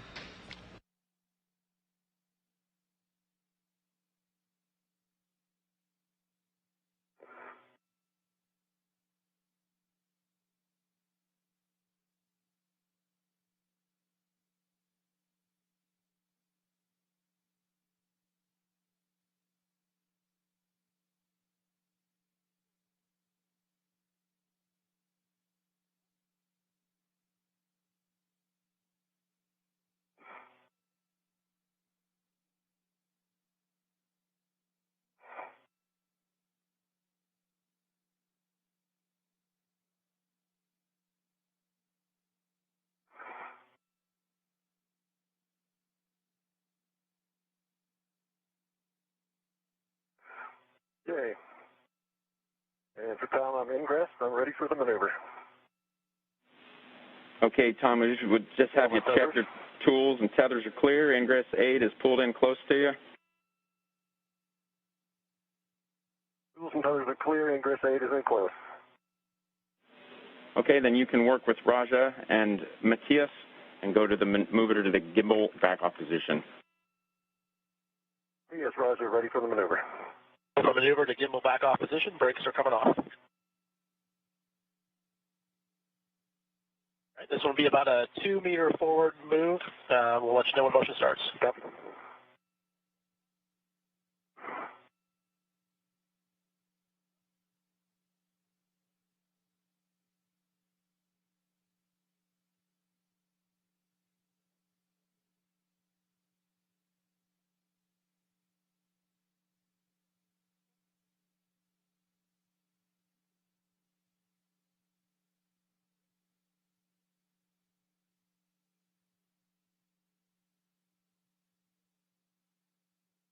Starting motion.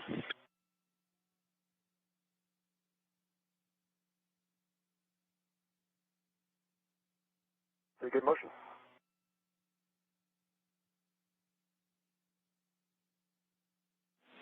Tom, while you're in motion, we'll take a glove and a half. North. Eager to go. Copy. Gloves are pristine. Office dry. We copy, Tom. 10 centimeters.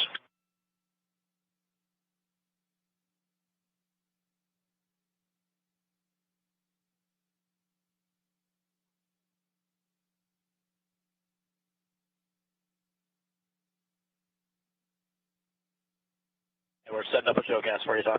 Copy.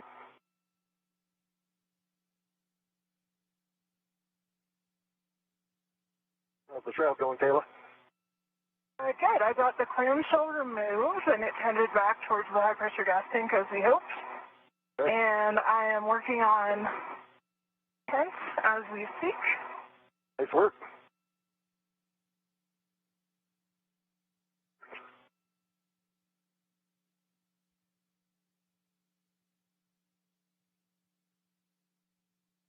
All right, Tom, here comes the show cast. It's going to be mostly zenith and some aft motion. It's going to take about 2 minutes. Start in motion.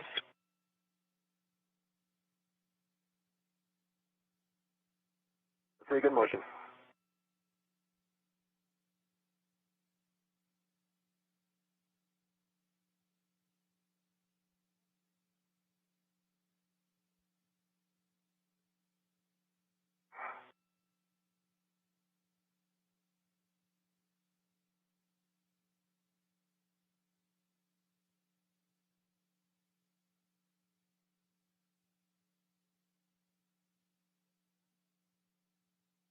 NASA astronaut Kayla Barron reporting that she's wrapping up her tasks at the first stop of the ELC-3 today, where the spare SASA lives.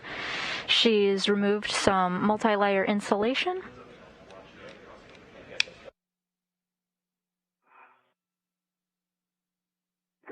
And she's also driven a stanchion mounting belt out of the launch position.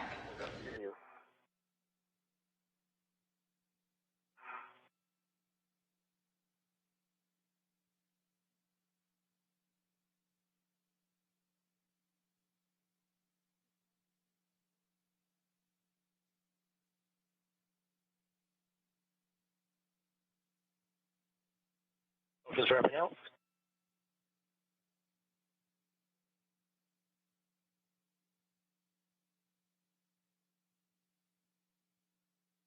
Looks like we're facing starboard.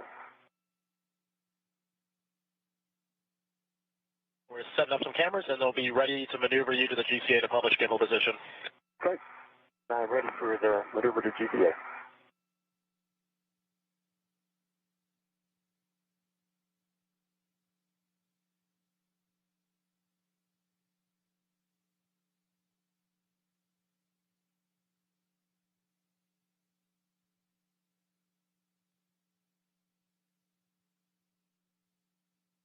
Okay, we copy you're ready, Tom, and with that, we'll go ahead and start GCA to publish gimbal position. It's going to be about starboard about 1 meter, and then aft about 1.5 meters.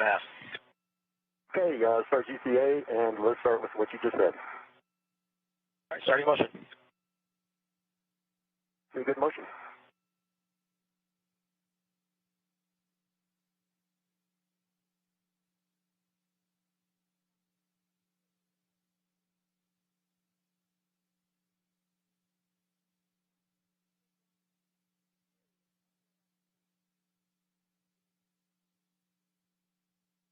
And stop motion. Okay, that's the end of your starboard motion, and here comes about aft about 1.5 meters. Copy.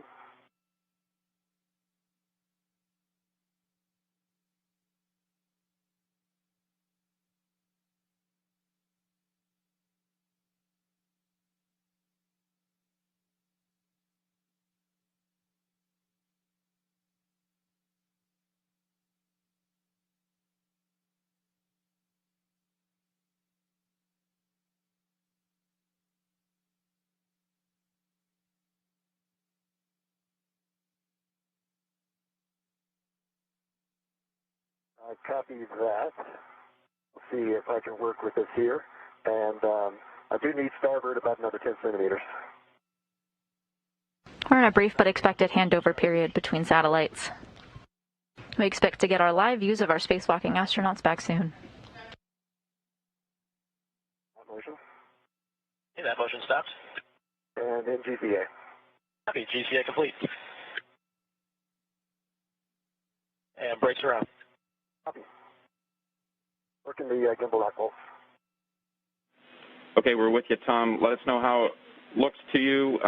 You can adjust the gimbal as you need to get those bolts locked into their, or rotated into their locked position.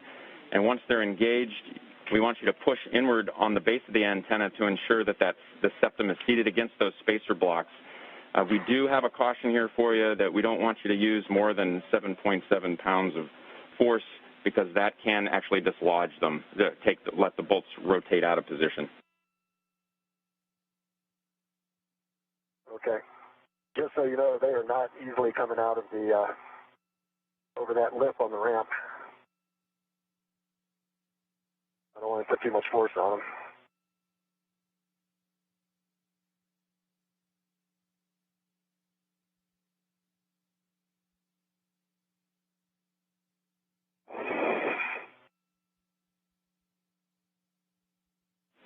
And Tom, does it look like you have pretty good access to all four from this position?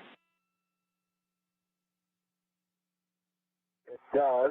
I'll try to move it around. I didn't get any motion on any of them to start with. I'm going to try to move the septum a little bit.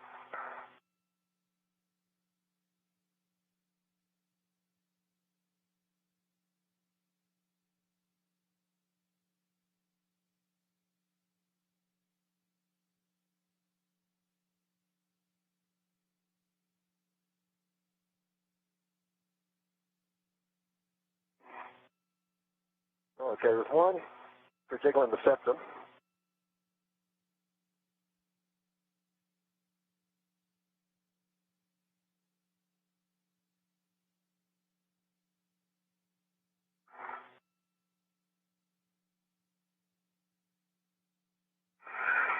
There's three out of the third position.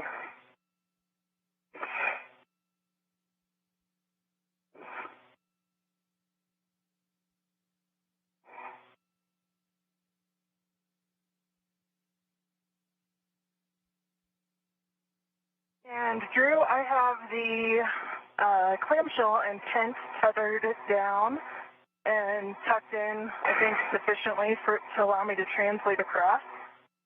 Just wondering if you think I should start working the ERAD for the launch bolt. Yeah, Kayla, we think that's the next best step. So we'll work towards getting your ERAD on, give us those checks, and then we'll start working those bolts. Roger, and work.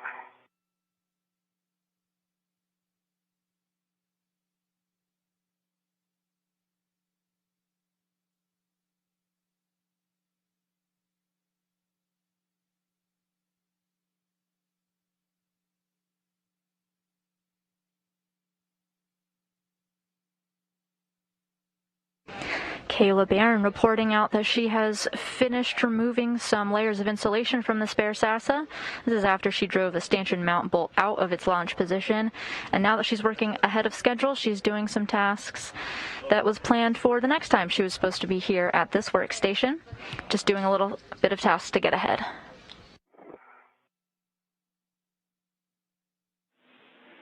Sun's going down if you guys want to adjust those visors.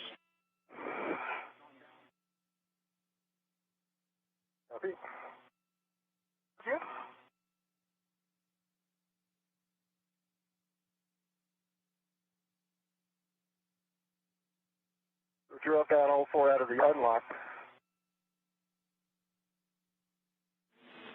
Copy that, Tom. That means I'm going to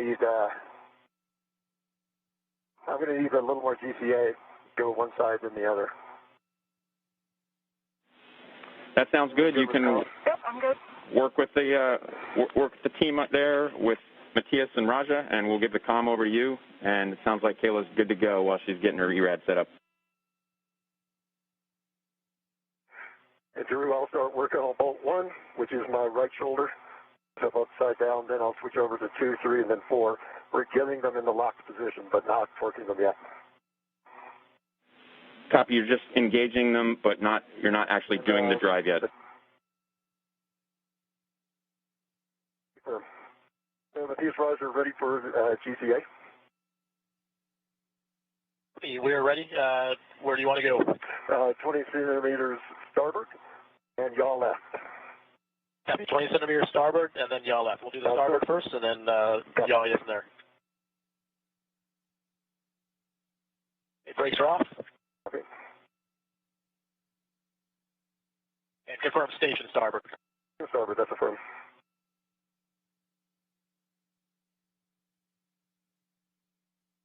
Are you in motion? Good motion.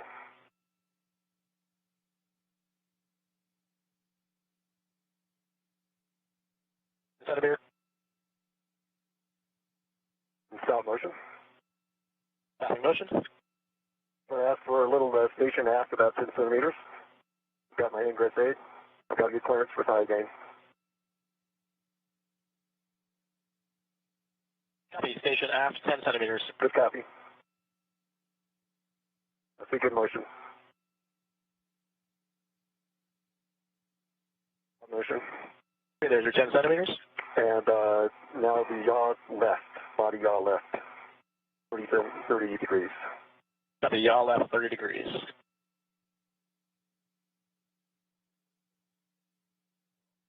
Motion.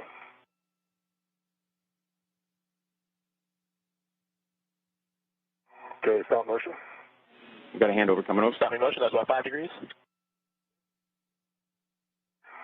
And one more station Venus, 20 centimeters.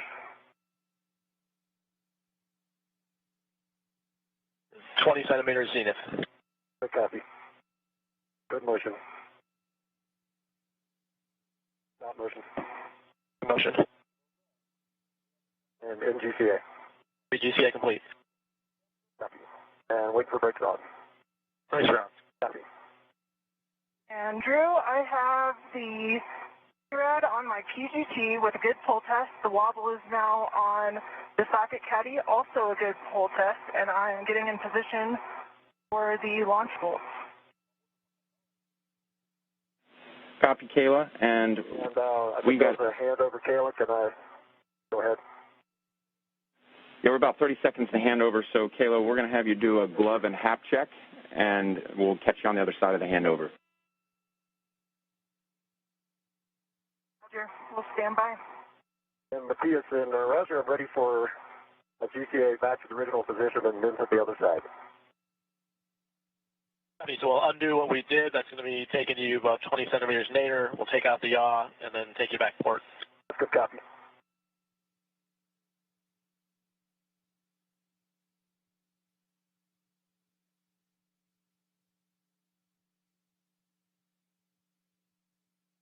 Kayla Barron now reporting out that she's done some tasks ahead of time with the extra time that she's had.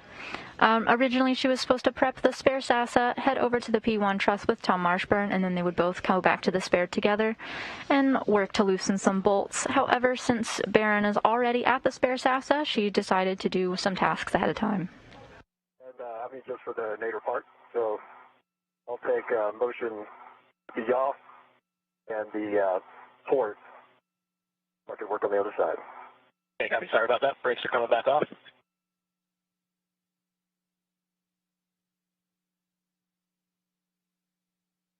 comes the yaw.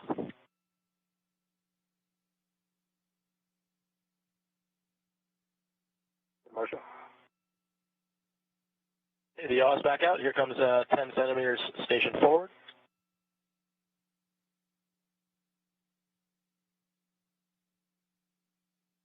And stop motion. Stopping motion there. And then you're ready for your 20 centimeters port. Ready for the port. Starting your port motion. Motion. And motion stops. How's that look? Looking out clear. I'll take station aft again. Give me another 10 centimeters there. Okay, another 10 centimeters station aft. Moving. Good copy. Good motion. Stop motion. Okay, stopping motion. Waiting for brakes on. Brakes are on. Confirm GCA complete. GCA complete. Drew, are you back with us? Yeah, Kayla, we're back. We're waiting for the GCA complete. I have PGT settings for you when you're ready. I already have Bravo 4 counterclockwise 2 set, and I'm in position to drive on your go. Okay, we'll go for that. You're on the low gain antenna side, the side that we were expecting. 11 to 19 turns on the PGT, if you're counting at the PGT. And then just let us know whether you're working the forward or the aft. 11 to 19 with the PGT, and I'll start with the forward. Copy. Drew, I'm waking up my PGT. It looks like all bolts are in place. Ready to be torqued. Okay, Tom, your settings are Alpha 5 clockwise 2. Alpha 5 clockwise 2.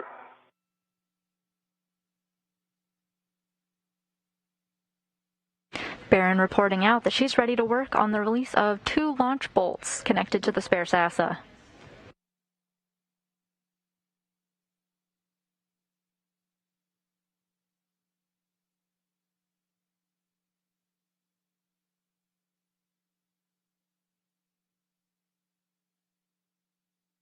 You can see her now working with the pistol grip tool. For SA, I'm just going to put down my end effector to keep me a little closer to structure here and then try. Bolts. Sounds like a great plan. The pistol grip tool, or PGT, is basically a cordless drill. Hey, Drew, I'm ready for the settings again, please.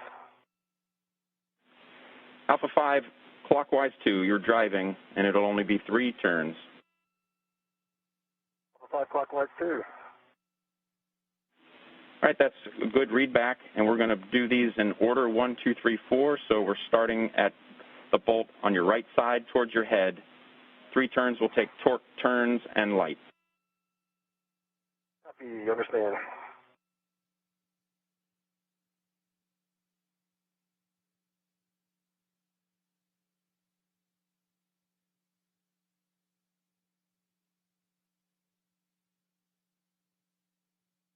Marshburn is working to install gimbal locks that give the spacewalkers a little more control of the degraded unit in its move from P1 and over to the Express Logistics Carrier number 3.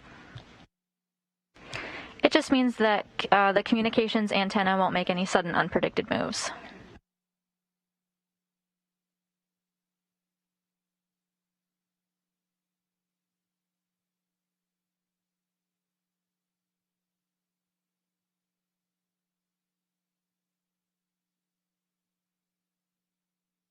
And Drew, I'm at 19 turns. I want to confirm whether you expect it to spring out when released. Kayla, yes, we are expecting that it would spring out. I don't think it has yet. Do you have a go to put a few more turns on it? Yeah, Kayla, you can go ahead and keep driving. Roger. Drew, I got 2.5 turns. The torque, green light on bolt number 1. For bolt number 2. Copy that, Tom, on bolt number 1, and then you're moving over to bolt 2. Left shoulder. Copy.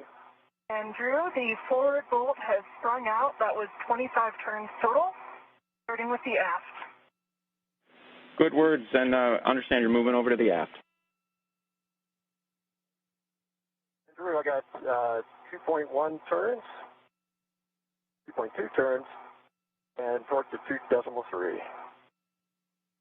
One for the left knee, bolt 3. And Tom, it happened on the bolt number 1. We didn't hear the torque on that, but we did hear that your turn's in green light on bolt number 1, the first one you did. It was 2.5. It was to programmed. Copy that, 2.5. Copy.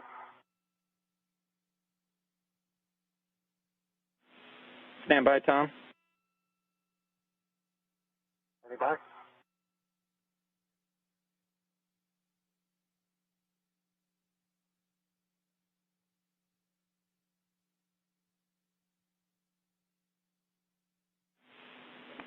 Tom, we're going to have you double check PGT settings and just read back what you see.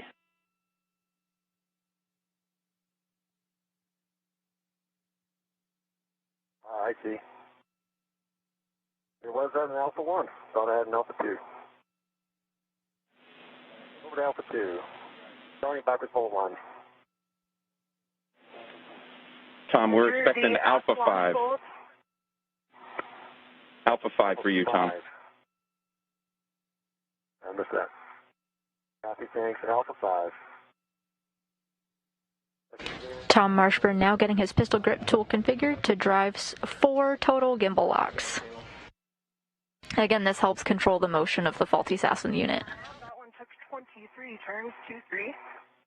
And wondering if you think I should work a socket swap and head back to Tom, or head to view the launch bolts on the other side. Copy, Kayla. We're checking. One thing that we needed to go back on is, and during the handover, we missed your hat and glove. Just confirm that those were both good. We assume they were. Yep. Hat is dry, glove check is good. Okay, Kayla, and just give us a moment here. We're talking next steps for you. Roger. And Drew, I've got 3.1 and 6.8 on the torque. Green light for bolt 1. Copy that, Tom. We got 6.8 that time and a green light bolt 1, and so we'll be on to bolt 2. That's a good bolt on bolt 1. On to bolt 2. Tom Marshburn confirms that he's finished driving the first of 4 gimbal lock bolts.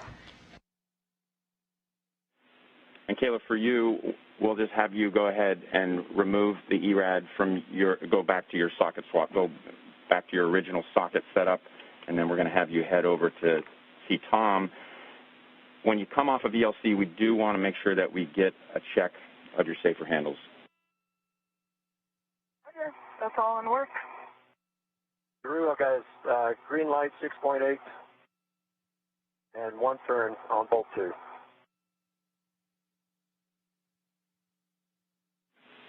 Copy that, Tom. Marshburn confirmed that he has the second of 4 gimbal lock bolts driven.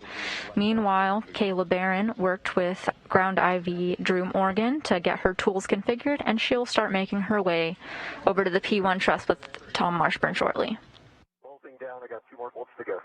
Roger, and I'm just working on my socket swap, and then I'll head back your way. Copy. Rad's on the socket caddy with a good pull test, working the wobble. True. Green light, 7 and 1.2 turns. Bolt 3. Copy that, Tom. Copy, Kayla.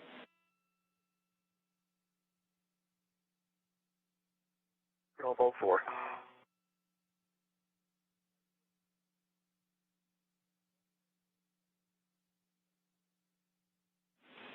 We're good on bolt 3, so we're ready for 4. Right side toward your boot.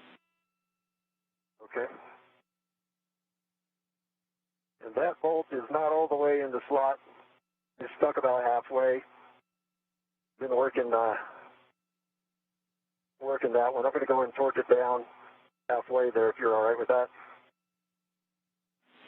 Checking. Fixed. Doesn't come out easily. Doesn't come out at all. And also now it's not going in. I think it jogged its way out a little bit with the other bolts. So I can see a slight gap in the slot between the bolt head and the septum, but still wedged in the slot. Copy, checking.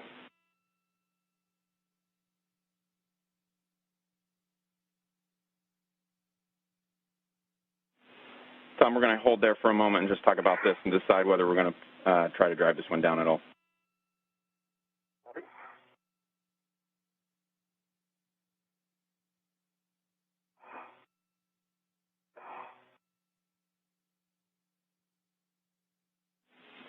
And guys, the last we checked, we were about 20 minutes ahead of the timeline, and our limiting consumable at that point was Medox, 640 EVA.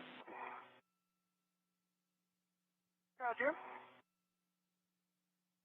And Drew, I got the wobble socket back on my PGT with a good pull test.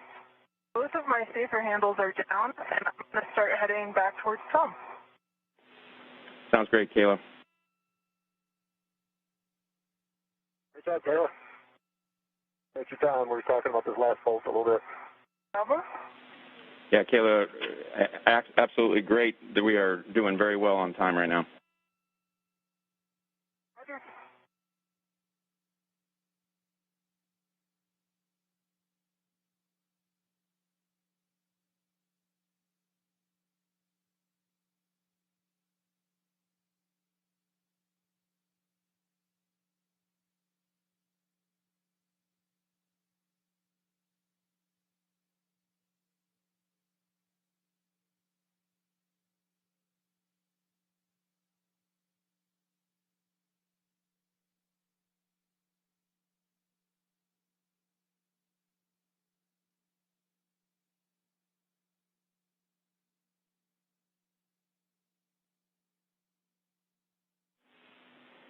Tom, we wanted to have you check with bolt 4 if you were able to back that bolt off by hand 1 turn. Give it a try. Oh, the bolt head itself. Affirmative. Work.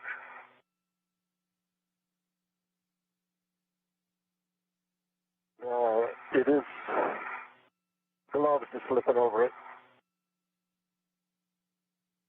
I got a little bit of motion out of it there.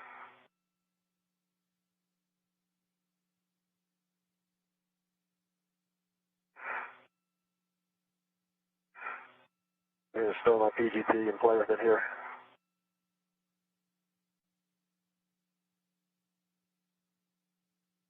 If you're just joining us, we're just over 1 hour into the planned 6.5-hour spacewalk with NASA astronauts Kayla Barron and Tom Marshburn. Marshburn spent the first portion of the hour configuring the robotic arm that he took to the P1 work site where the degraded SASA lives. Meanwhile, Kayla Barron worked at the Express Logistics Carrier No. 3 to do some prep work on the spare SASA. She worked diligently and got some tasks done ahead of time. Marshburn is in the in process of installing 4 gimbal locks to reduce the motion of the degraded SASA. Slight signaling motion of the bolt itself. Still the sort of halfway point, half engaged. The nut below the bolt head is does spin freely. We copy, Tom. We're still talking about it a little bit. Jiggle, the septum really doesn't jiggle anymore with the other bolts engaged.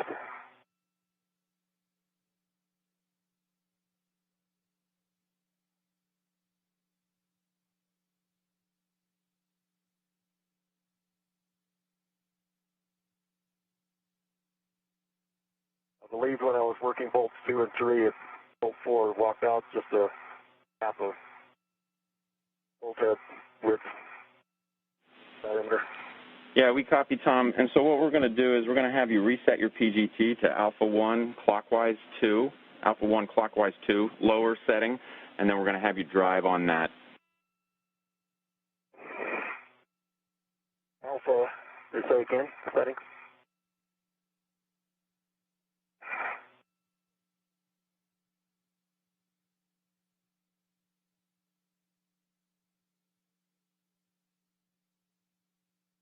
You said alpha 2? Alpha 1, clockwise 2. Alpha 1. Alpha 1, clockwise 2. I'm passing the UHF antenna. Copy, Kayla? Clockwise 2.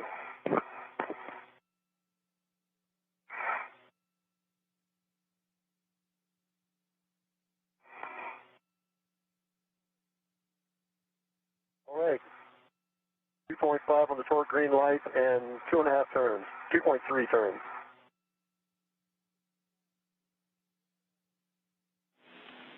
Okay, Tom, with that, we're calling those 4 good gimbal bolts. You can stow your PGT, and then you can work with the arm to maneuver to the P1 retrieval back-off position.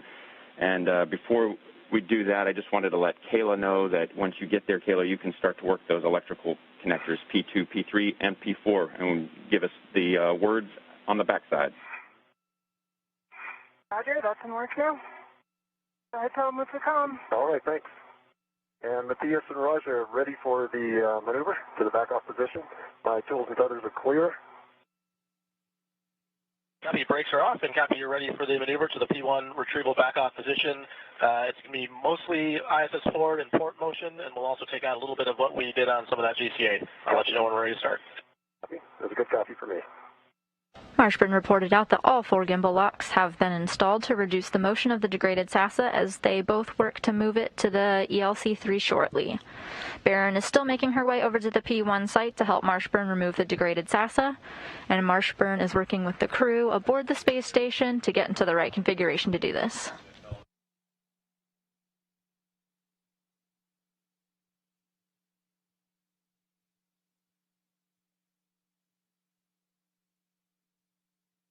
Starting ISS forward motion, about 1.5 meters. Copy. I see good motion.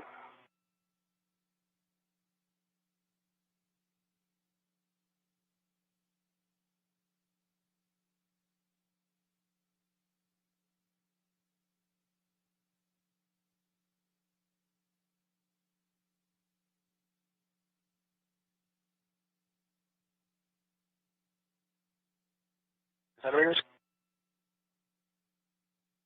All right, here comes port motion.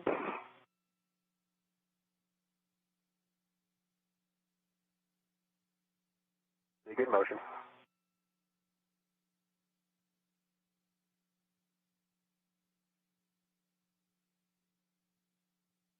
And centimeters.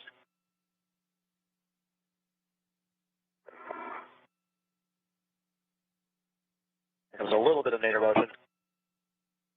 Good motion. Okay, that's the position that we're going to set up for a joint OCAS. Take us a little bit, and it'll be about a 4.5 minute move. Okay, Tom, before we do that next maneuver. Go ahead, Kayla. Roger. All three of the NZGLs are demated, levers full aft over center, and for all three, no quad, no butt pins, and good EMI bands. I'm assessing now whether I need to wire tie or adjustable them out of the way.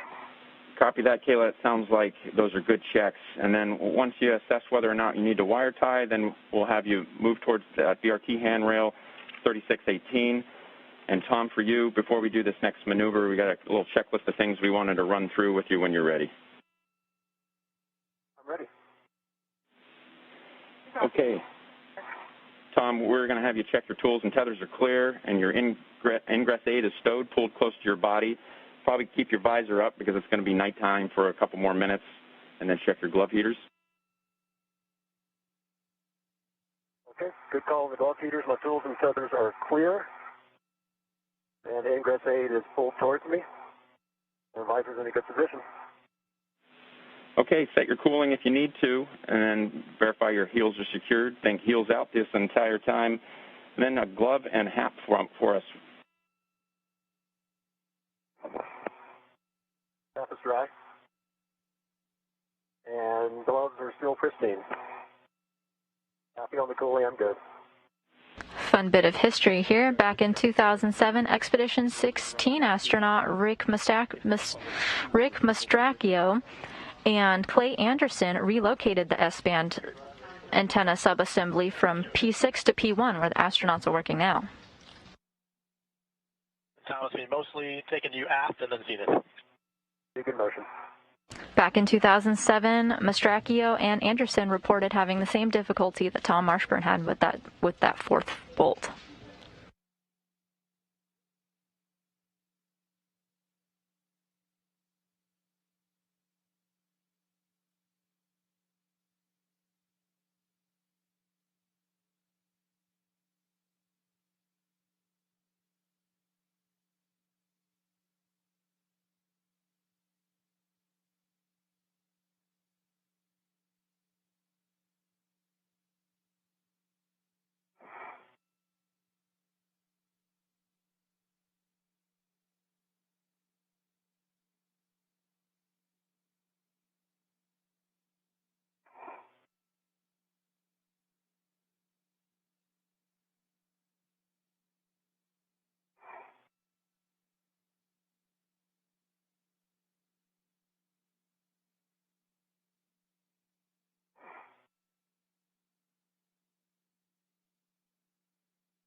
Hey, Kayla, while the arm is flying, we can give you a teach.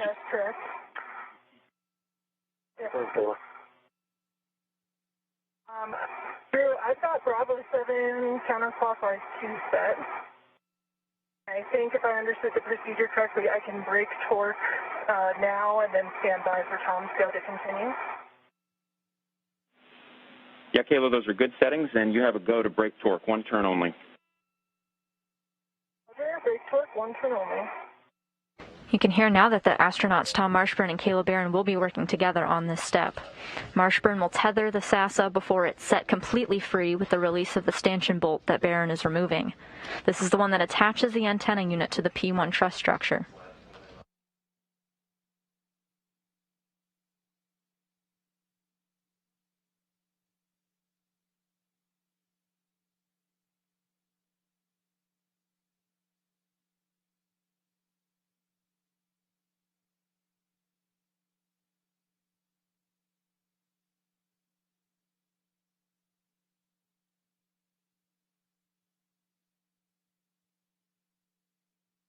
The view you see here live on your screen is Kayla Barron retrieving her pistol grip tool and configuring it to break torque on that stanchion bolt that attaches the degraded SASA to the space station.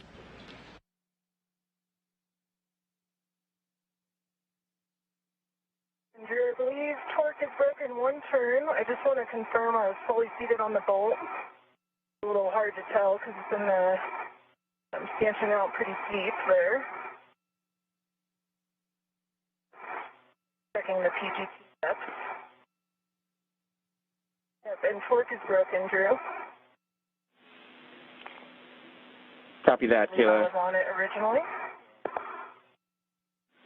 Yeah, Kayla, if you had experienced any running torque at all, we expected that you broke torque if you're experiencing some running torque. And I'm just standing by for Tom's go to continue turn. Copy that. Just wrapping up.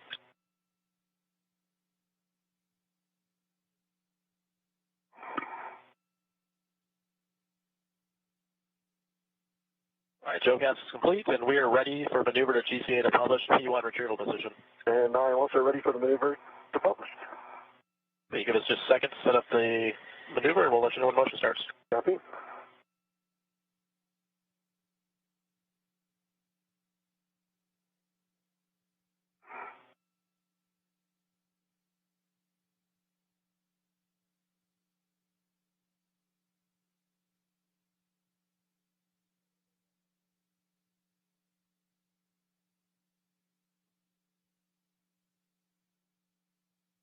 All right, Tom, there'll be 3 moves here. We're going to take in nadir, and then starboard, and then forward. Sounds good. And starting with 2 meters nadir. All right, Kayla, ready for the GCA? I'm ready. All right, ready for GCA to publish. Here we go. Motion.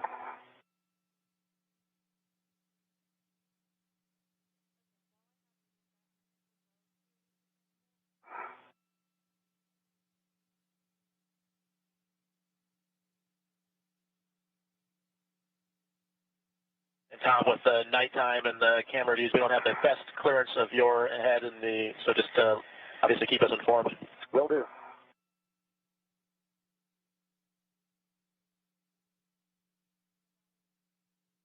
There's nadir left.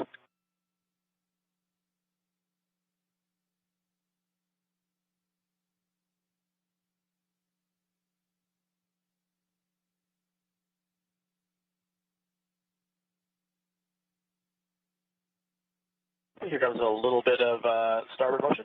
Copy. Motion.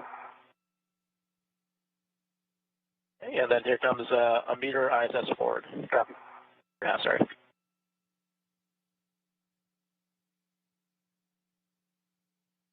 Marshburn gave Kayla Barron the go to release the stanchion bolt that she was working on releasing with her pistol grip tool, meaning that Tom Marshburn confirms that he has a grasp on the degraded SASA and it's tethered correctly.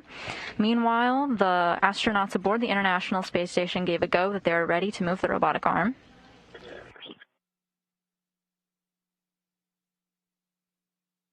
And stop motion. Okay, stopping motion about 30 centimeters short of published. All right, when you get brakes on, I'll ret to it. Okay, brakes are on, GCA complete. And your go for P1 SASA retrieval. Copy. All right, I've got a ret to the handrails of the RFG. And I have 2 hands on it. Roger. Sorry. I am ready if everybody's ready for you to the final torque. All right, Tom, if you and Kayla are good, The stanchion mount bolt. you have a go to release. We're expecting about 18 turns. We want you to maintain some pressure on that bolt head. Roger. Adjust my body position a little bit here.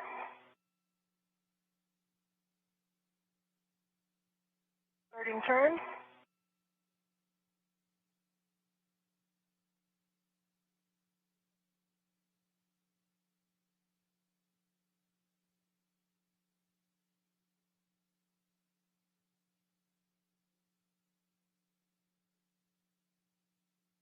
It's 9 turns, and I'm just gonna readjust the. Kayla, we were just going to have you double check your PGT settings. It looks like we might be a little higher counterclockwise speed right now. Yep, I think it got knocked into counter 3. Back in counter 2 now. All right, that's a good check.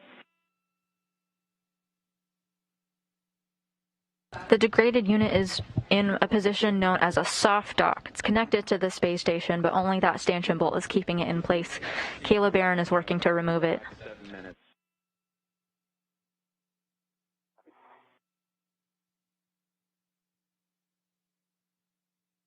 The next step in the procedures after this is accomplished is to move it over to the Express Logistics Carrier number 3 and temporarily stow it using a rigid tether that Caleb Barron had installed earlier in the spacewalk.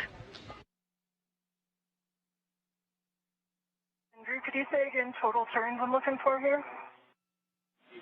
We're expecting about 18. Roger.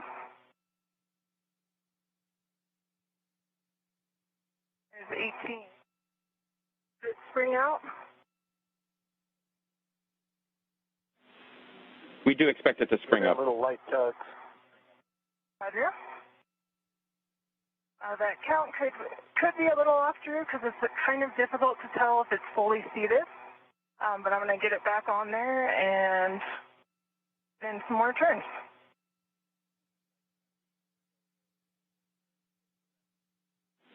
Yep, go ahead with some additional turns.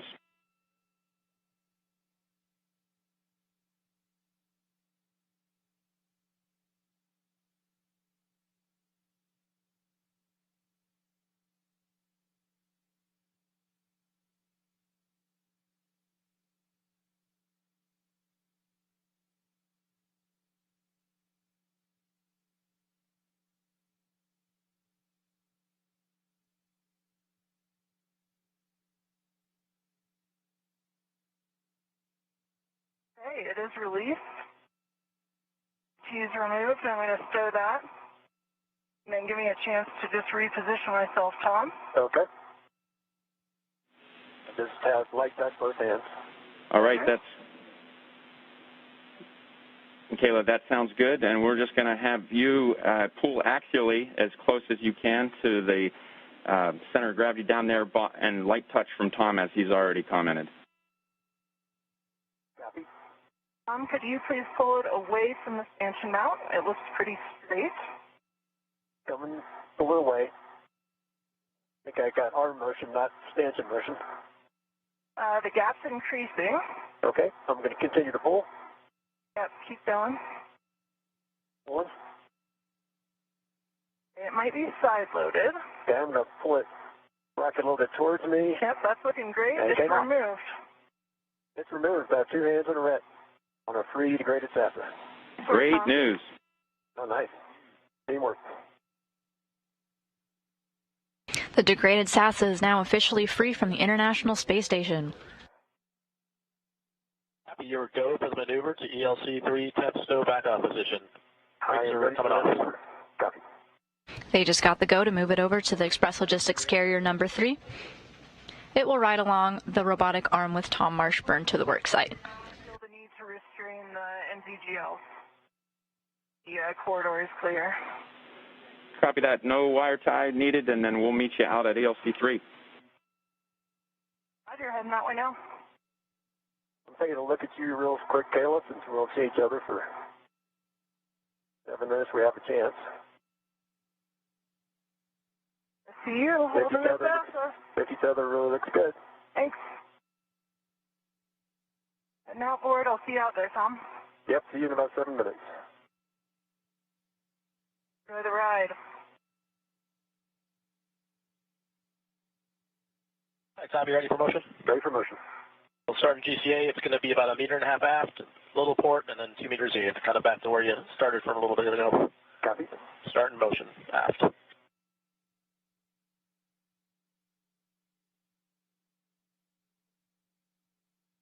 Good motion.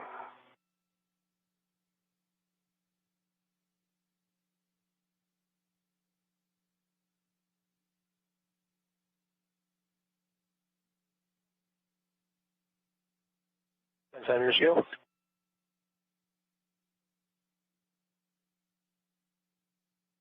We're going to take you about 15 centimeters port. Copy. And then about 2 meters unit. Copy. And I'm seeing good motion all around.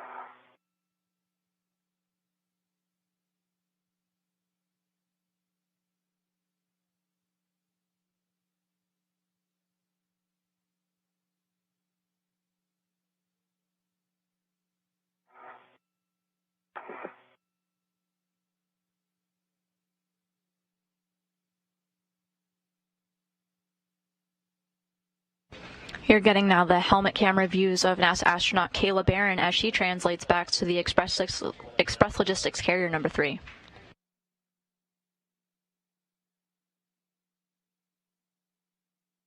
Astronaut Tom Marshburn is taking the express route over to the work site. He's taking the robotic arm while carrying the degraded SASA that the two of them just worked together to break free.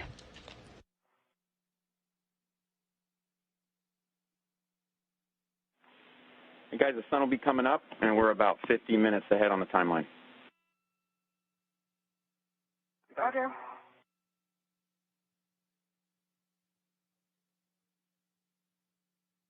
Tom, this is going to be about a 7-minute long JoeCast. It's going to be course motion. Copy. Mostly port motion to take you over towards ELC 3. Copy all.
Both astronauts are making their way out to the next workstation, the Express Logistics Carrier 3.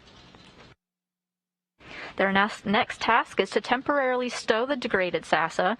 They're going to put it on a rigid tether that Kayla Barron had installed earlier. This task is expected to take about 25 minutes. However, our two spacewalking astronauts are making great time.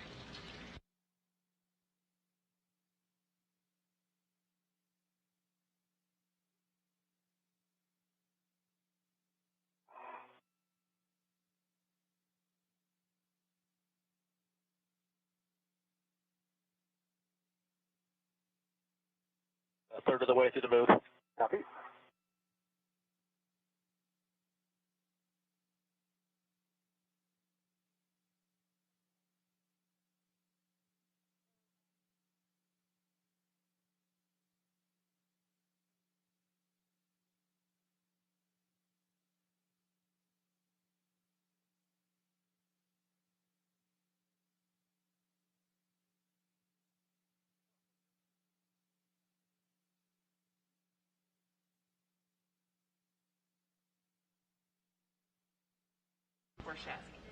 They reported that they're a third of the way over to the work site, and as they may make their way over, I'm going to take a question from Twitter.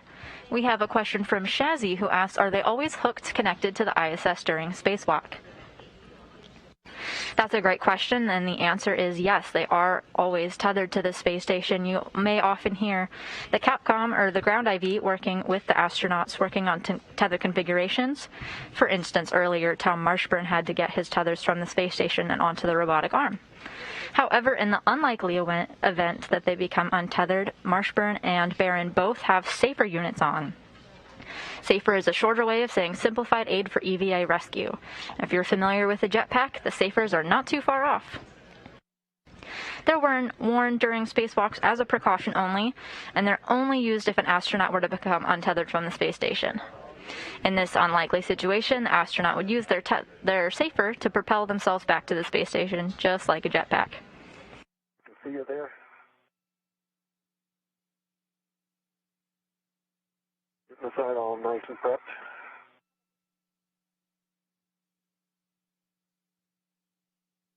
The clamshell in the line's gone.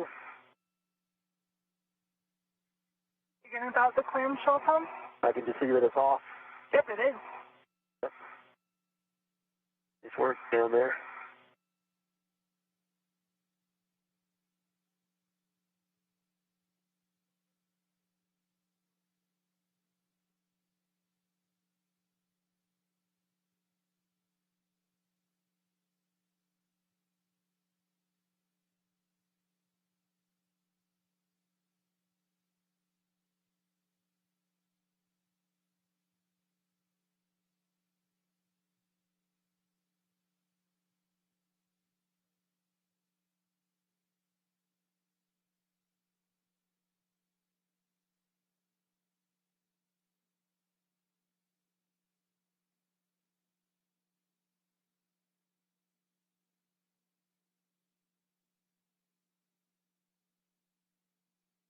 Coming in over your right shoulder.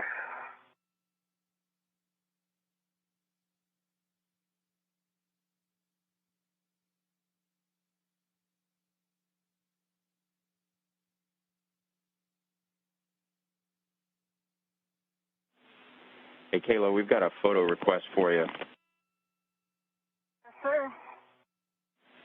At a time that you think makes the most sense, we'd like you to get a photo of Bolt 4, gimbal Bolt 4, that was not in the exact configuration we expected. And if you wouldn't mind, at any point, whether that's as Tom's flying in or while he's working his mass bolts, anytime, not absolutely required, but it'll be helpful if you can.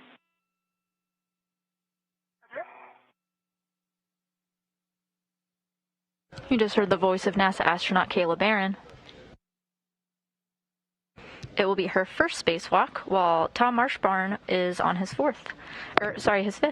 Marshburn's first 3 spacewalks took place over the course of the 15-day STS-127 mission back in 2009. The mission saw the delivery of the Japanese-built exposed facility and the experiment logistics module exposed section to the space station.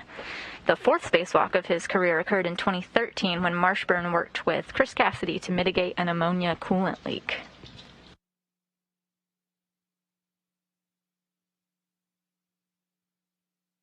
You're in position hold. We're setting up here, and we'll be ready to maneuver to GCA to publish for the SAS attempt stow position.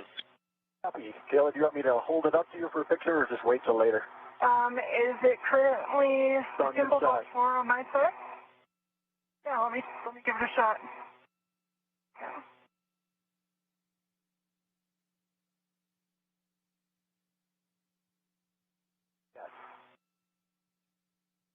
And Tom, we're loaded up, so just let us know when you're ready.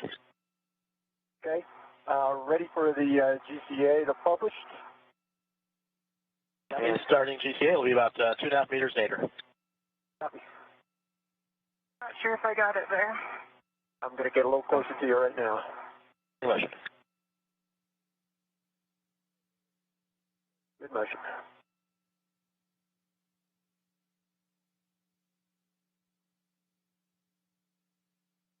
And Kayla, Tom, just confirm you're clearing the high gain antenna from the EL23. And Tom can confirm I am. Thanks. Got it tended forward. 1 meter to go. Continue.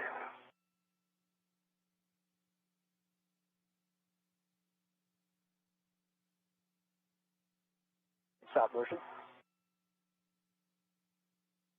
You can confirm stop motion? Stop motion. Stop motion, about 30 centimeters short of the published. What do you think, Kayla? I think we're good. I think we can get it on. If Okay. you feel comfortable. All right, in GCA. Copy, GCA complete. And I can hold it up so you can get that picture right now if you'd like. Okay. Or before we pop it in. Say again. I can turn the high gain around to you for a picture if you'd like now, or Okay. do it later. All right? Yeah, let's do it now. Okay. A little closer for you than that last one. Tell me when you're good. Watch the high gain antenna on the spare over here. You're a little close. Copy. And mutt's in the way, and I don't really want to move it too much. All right, we can just do it later. Stand by. Okay. I can rotate it that way if you like. That's good. Stay right there. All right. Yeah, it's think I got several pictures of it there. It's the one closest to the high gain antenna, correct? Yeah, there's two of them, and the one closest to the high gain, that's affirmed. I got photos. Okay. I'm handing it over to you to... Please keep control for now. I am. And Control. you can rotate the handrail toward the up.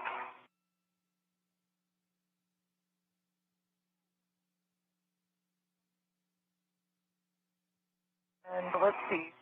It'll lift this end up. Yeah. Tom, if you could just rotate it so that it's RFD facing up. There you go. I see. And we're almost in there. Just need to straighten out. And if you could lift your end up. Work.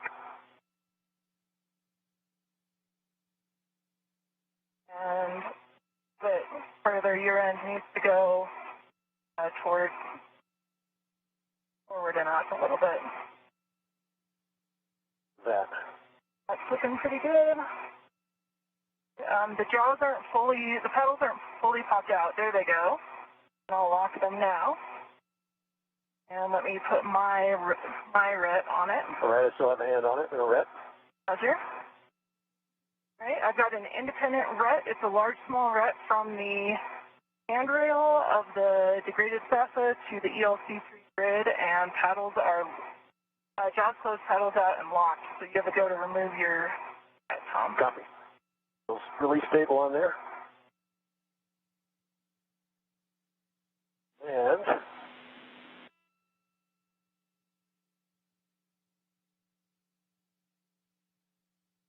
I'm going to have to go, let's see, Matthias Raspberry, I'm going to need head up about 10 centimeters.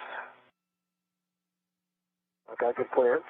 The SASA is just above your helmet now, Tom. You may need to lean back. Stand by. Your brakes are coming off, and you're in a body frame now, and you want 10 centimeters head up. Body frame, that's affirmed.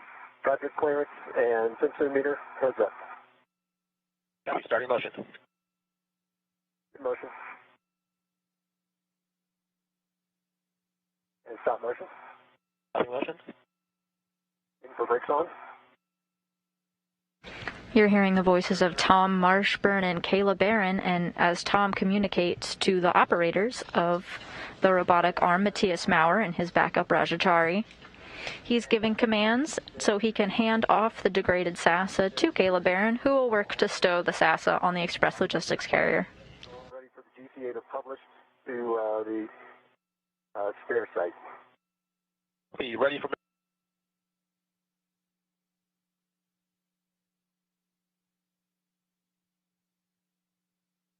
We're in a brief but expected handover period between satellites right now, getting a live view of Mission Control in Houston.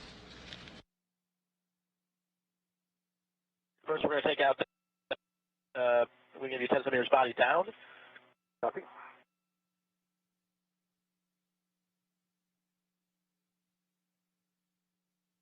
Good motion. Okay, next we're going to give you a meter body left. Copy.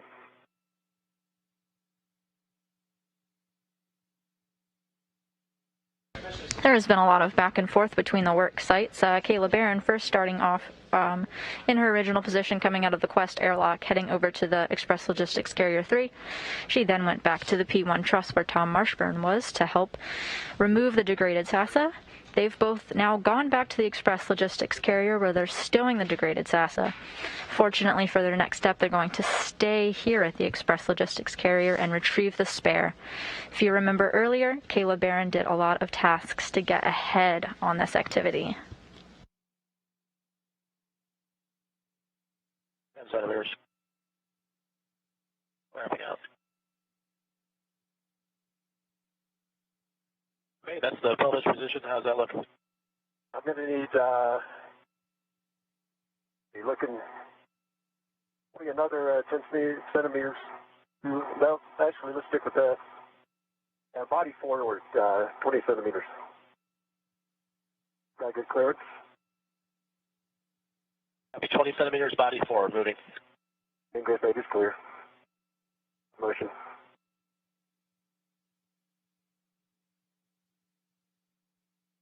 All right, there's 20 centimeters. It looks good. And then GCA. GCA complete. Brakes are on. Copy. Drew, I'm here at the site. I believe I got to get rid of these pit fins. Yeah, good words. Tom, I just wanted to give you guys a quick update. First of all, tremendous choreography right up through this point. You guys right now are about an hour ahead of the timeline. The limited consumable is still MEDOX about 7 hours, so plenty of time. We would like to get a glove and hat check from both of you, and then, yes, we're going to start working the shirt and scarf.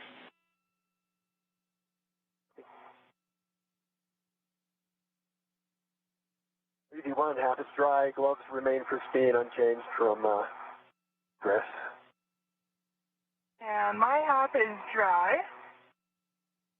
My gloves look good. I do have some black smudges on my fingertips. I'm trying to hold it up to my camera for you.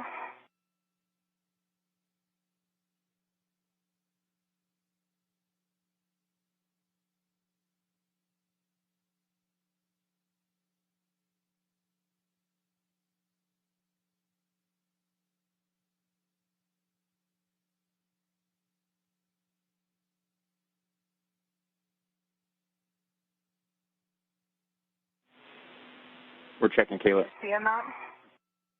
Okay. Got a good view.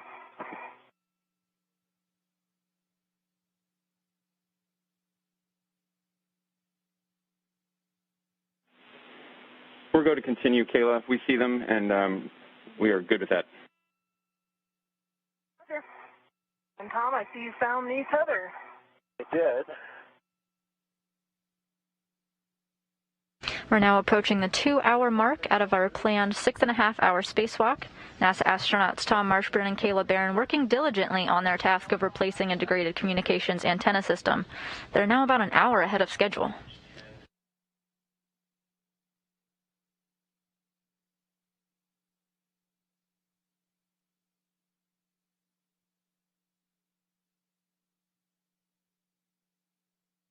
The SASA, or S-band antenna subassembly, is used to transmit. I'm sure I can reach that. Is the shirt and scarf both tethered, Tom? No, the scarf is not. Okay. I see tether points over on your side. It's like they're rotated from what we expected a bit.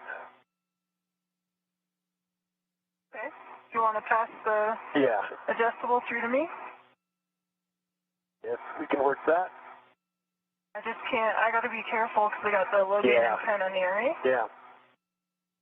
Might need a GCA to get to you. Just try kind of passing it, like let it float. Yeah. It might have a red on it, I think. Yeah. If you remove your red, I would probably be able to get it, Tom. Okay.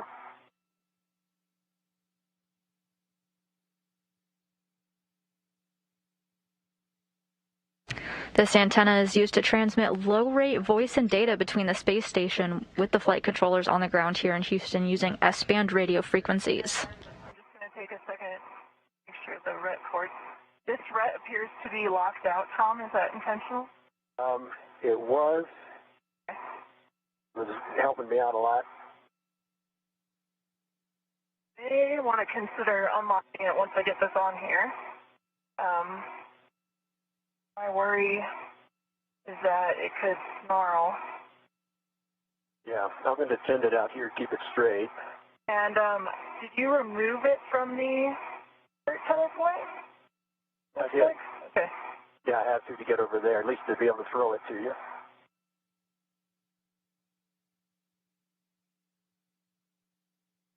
All right, stand by. I'm going to need to use hands probably. I can always GCA again to get in there.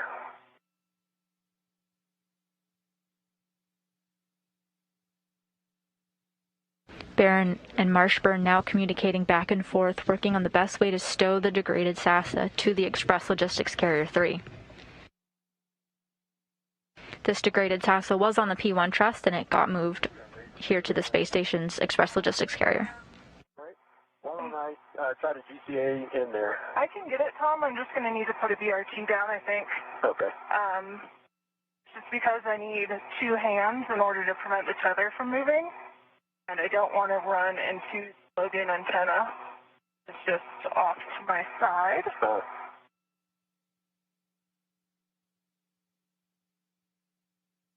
And if you could turn the tether back toward me, please.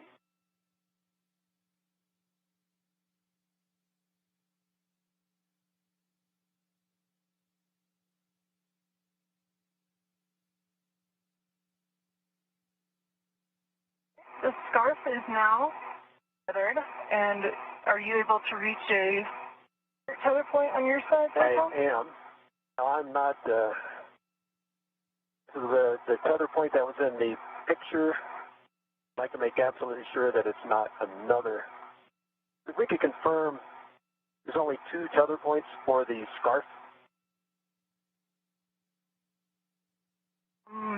My vantage point, that one right in front of you, looks like it's on the shirt. I think it is two. Its connection point, though, was covered by an MLI flap. Let me go back over to the... Tom, check with you. Tom, we think that there are two tether points on the scarf. And just two. Okay. Then we have both the shirt and the scarf tethered at this point.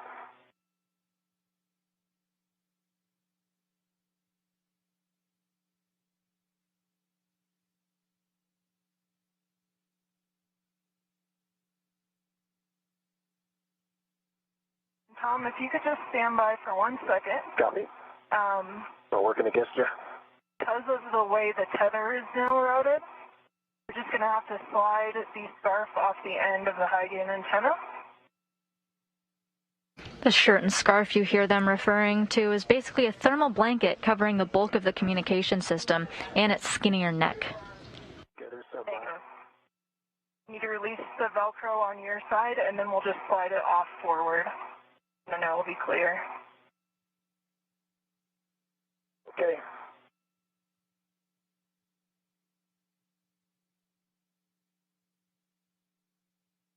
There we go.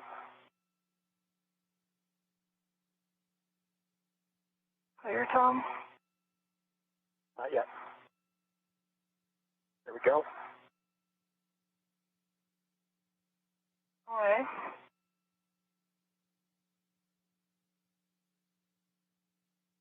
Scarf is removed. Turn on the shirt. And I'm working a little too far away from the SASA. I'm going to ask for another ECA if I can take the comm.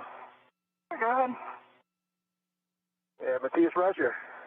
Need a ECA to get a little closer. Where do you want to go? All right, I want to go body up 10, 20 centimeters and pitch down about 30 degrees. Pitch forward 30 degrees. The body up 10 centimeters and then pitch forward 30 degrees. Good copy. Here comes the body up motion. Be good motion.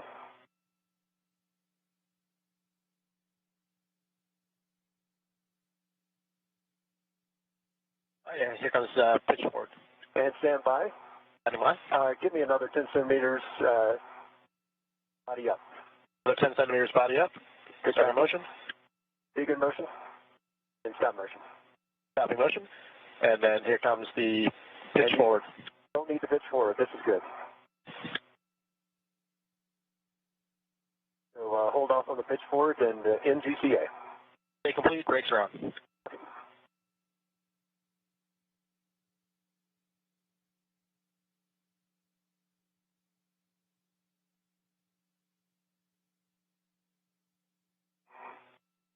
All right.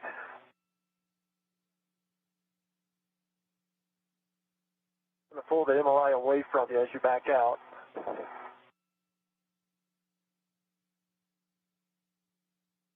like you're all clear? Yep. I can hold MLI away here if you want to go get the large hook.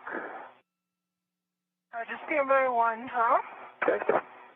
I think there's still some Velcro attached on my side that I'd like to release. Copy.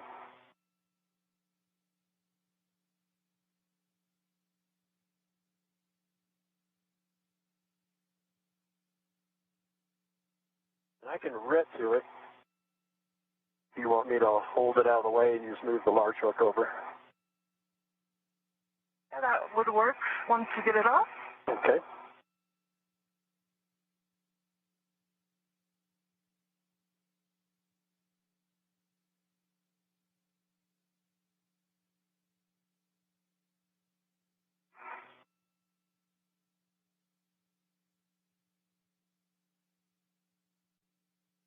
I'm ready to the whole thing, and I'm just going to gather it up, put it out of your way once you get that last MLI off.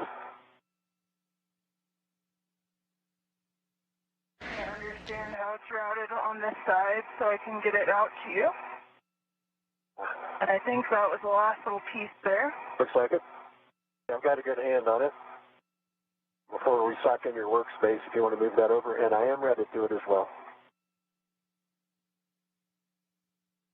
1 second to reconfigure things a bit over here. No worries.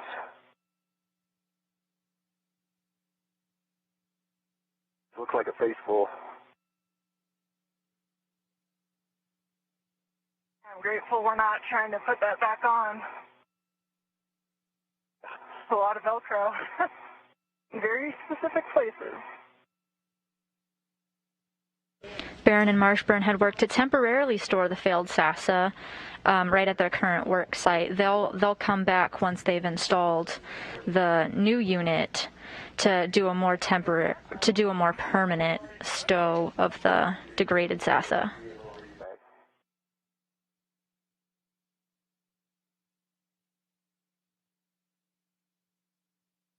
They're working on their first task to retrieve the spare SASA. That will be removed and taken over to the P1 truss. The first step of that is removing some of the thermal protection. The other looks very nice.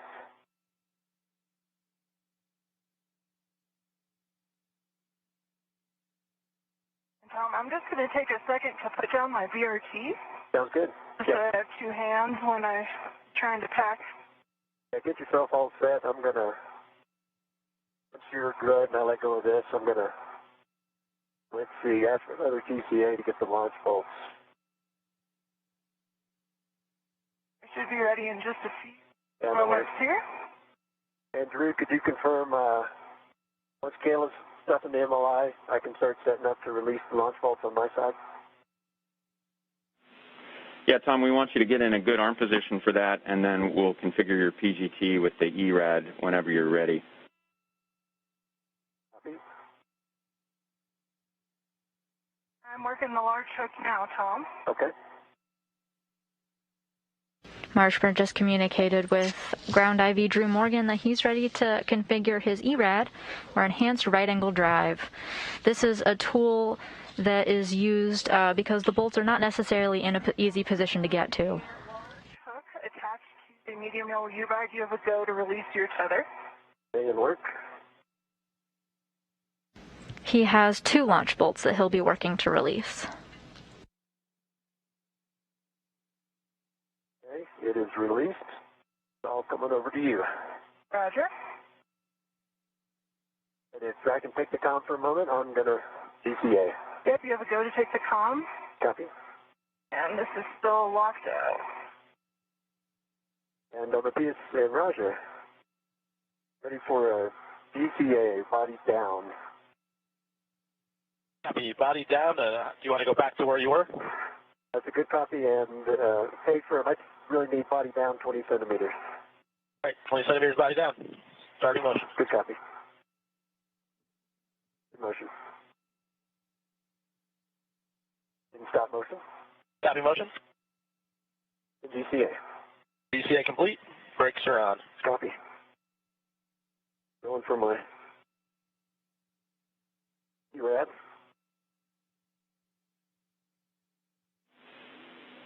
Copy, Tom, and understand that you're now in a good position. you can go ahead and configure your PGT. I'll give you settings when you're all set up. Okay, copy. I'm getting out my ERAD right now.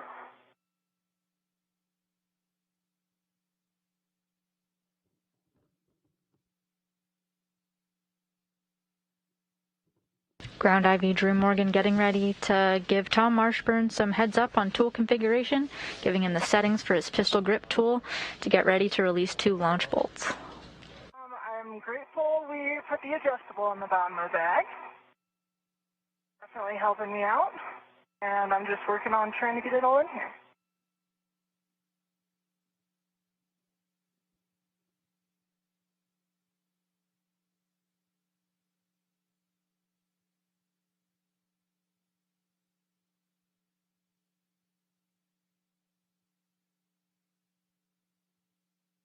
NASA astronaut Kayla Barron worked slightly ahead of time. When she was at the Express Logistics carrier the first time, she did some of the tasks needed to retrieve the spare SASA. This is a task they're both working on right now, but she did some of the tasks ahead of time.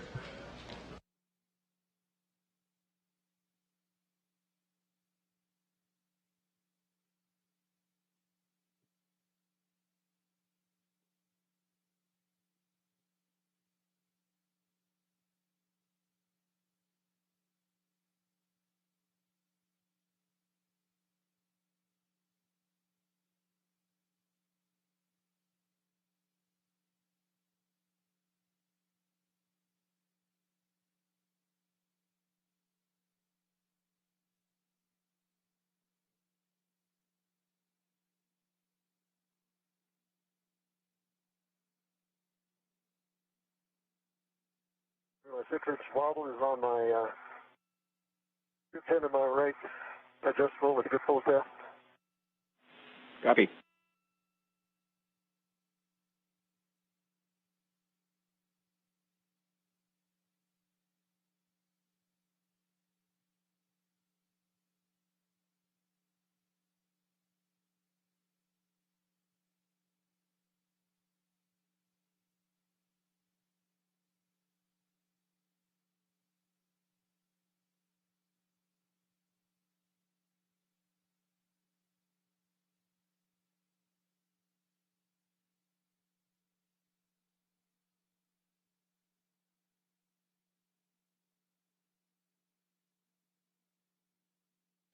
The S-band antenna subassembly, or SASA, went down last September with a failed return link.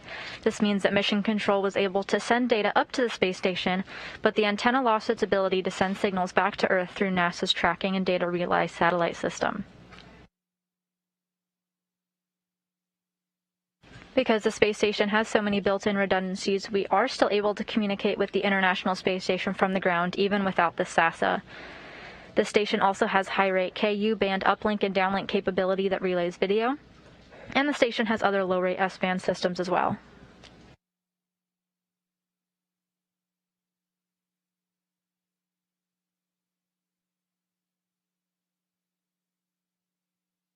This is the first spacewalk to replace a SASA since Joe Tanner and Heidi Stefanovshin Piper replaced a SASA on the S-1 Trust during the STS-115 mission on September 16, 2006.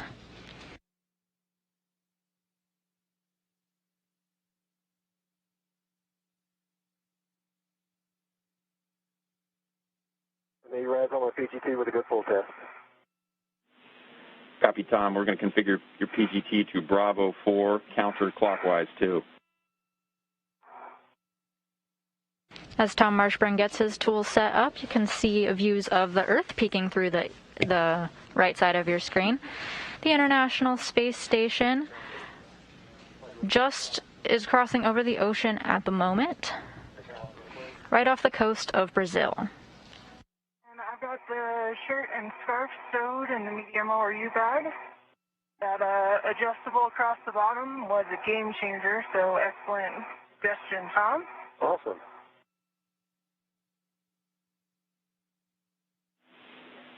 Very nice work, Kayla. I know how tough this can be sometimes. And at the end of the day, we are going to be able to bundle crew lock bag and the medium ORU bag if you prefer. So just keep that in mind in the event that when you go back to restow, the mutt ball stack is there. But it looks like you're going to have plenty of room. looking pretty good. I would say it's taken up about the bottom half of the bag.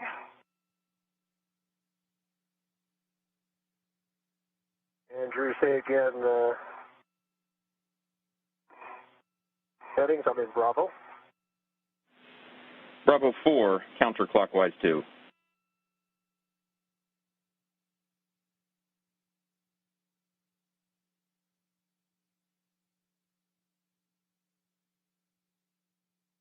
Bravo 4, counterclockwise 2, verified. Okay, those are good settings. You're going to work the forward and the aft bolts. If you're counting at the PGT, we're expecting 11 to 19 turns. 11 to 19 turns at the PGT. Good readback. And just let us know what bolt you're working first. I'm working the nadir bolt on my side, on the native side.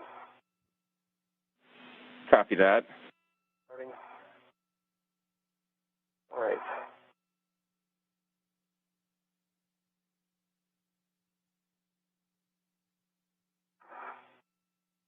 NASA astronaut Tom Marshburn now working to release 2 launch bolts. This is an activity he was originally going to do with Kayla Barron. However, she was able to get the launch bolts off earlier in the spacewalk. She's getting ready to work on some mast bolts.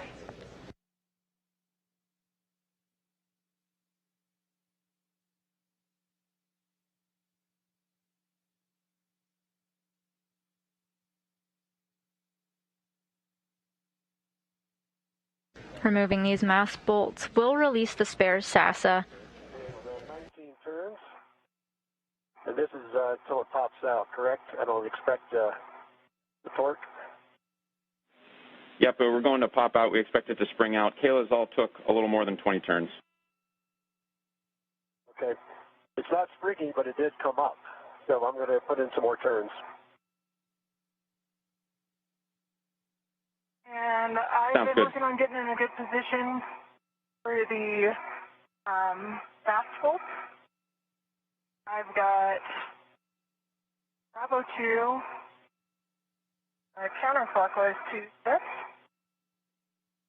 I'll stand by for go to drive those. Those are good settings, Kayla.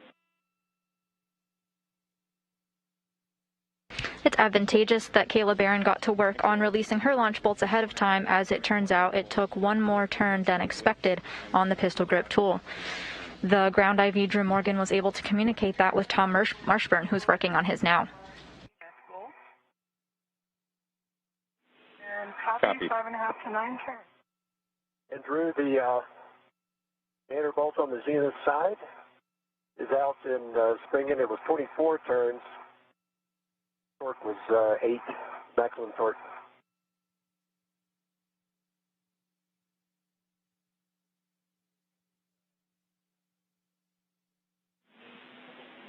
Marshburn is now halfway done releasing the launch bolts of the spare SASA. On that first one.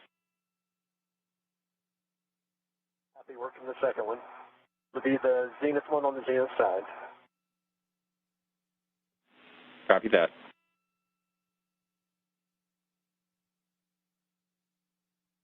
The forward zenith fast bolt is released, and that was 9 turns. Copy 9 turns on the zenith. Barron confirming that she is halfway done undoing the 2 mast bolts that she has, while Tom Marshburn has released one of the 2 launch bolts that he's working on.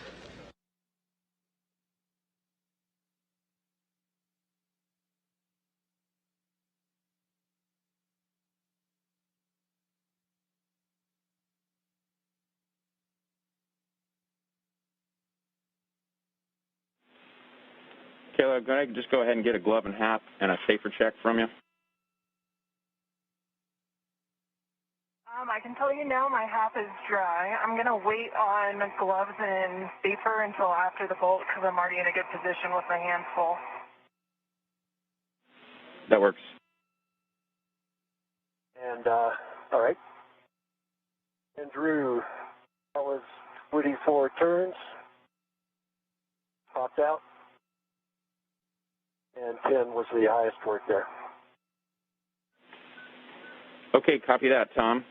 And so now you can stow the ERAD, reconfigure your PGT, just give us those pool tests. Copy. And then ultimately you'll put that PGT away, and then we'll go through your checklist before we have you get in position to grasp the spare SASA. Copy. Tom Marshburn confirming that he has finished releasing the 2 launch bolts that he was working on the spare SASA. He got direction from his ground IV, Drew Morgan, who gave him the direction to configure his tools and ultimately stow them away.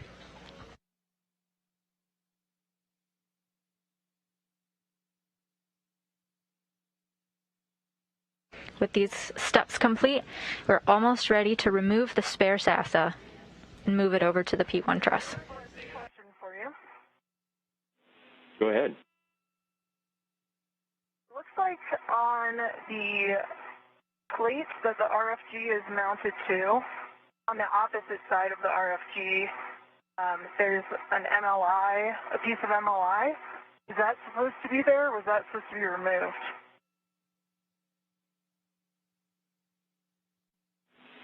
Kayla, that's expected to be there. It doesn't need to be removed. Okay. Confirming. One area of the Velcro got removed. I pulled it off inadvertently, thinking it was part of the other MLI, but it's reinstalled. Nope, but good check.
Drew, I can report a good glove check, no delta, and good saber handle check, both sides.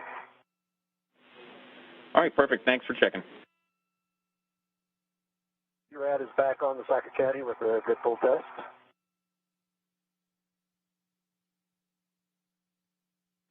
Copy that, Tom.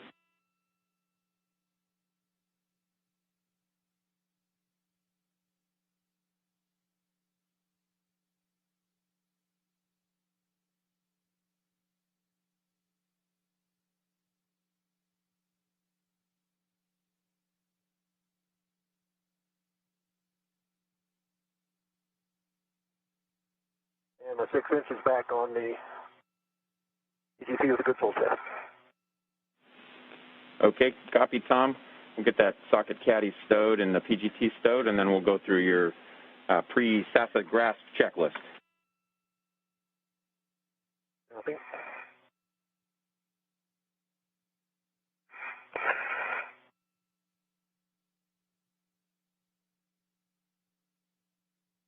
Do need to clean up my crew lock bag just a second for the trip home. Back.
All right.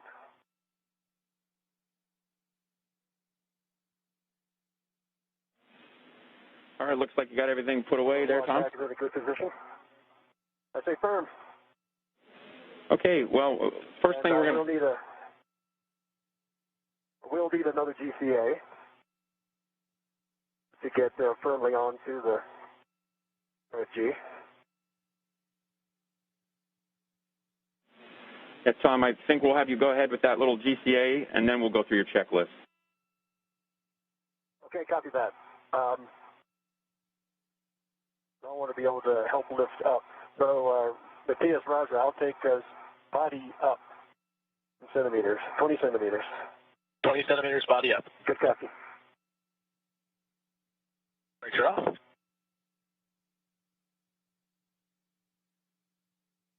Starting motion, body up. Motion. You need stop motion. Motion stops. You ready for brakes? And body left 20 centimeters. Left 20 centimeters. Copy. There's motion. Good motion. Wrapping out. All right, stop motion. Okay, motion stops. 8 in GCA. Okay, complete. Brakes are on.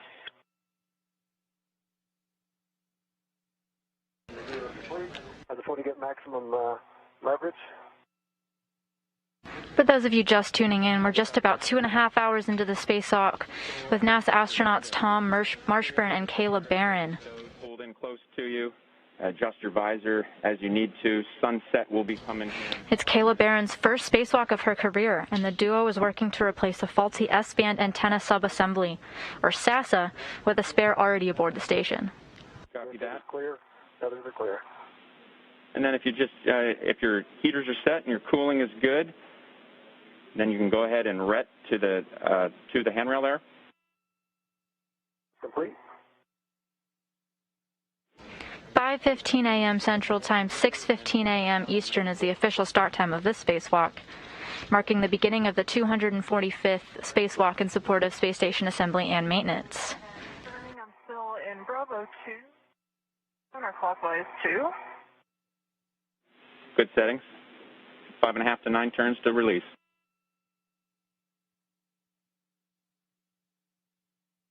Up here a little bit further. The SASA went down last September with a failed return link, meaning that Mission Control can send data up, but the antenna lost its ability to send signals back to Earth through NASA's Tracking and Data Relay Satellite System, or TDRS. Fortunately, due to some redundancies on the station, we're still able to communicate with the International Space Station on the ground, even without the SASA. It's torquing out at this setting. Copy, checking.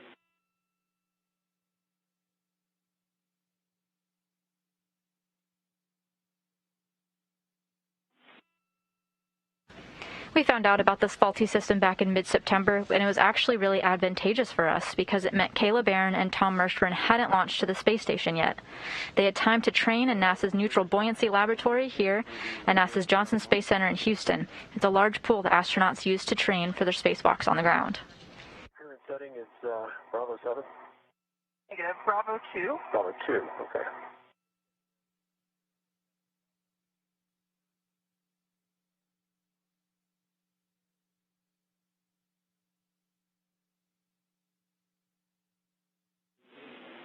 All right, Taylor, we're going to reset your PGT to Bravo 7 counterclockwise 2.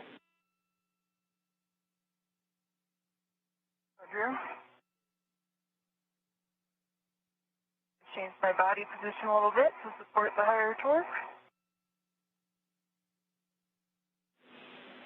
Kayla, our apologies. We are going to attempt one more time at Bravo 2. I apologize for that. And we want to make sure that your hand location there, that you're hanging onto a FRAM handrail and clear the NZGLs. I was not hanging on to any handrail. I got my BRT down, and I had my left hand on my BRT while driving. Okay, copy. That sounds like a good configuration. And we'll do Bravo 2, counterclockwise 2, and we have a handover in about a minute.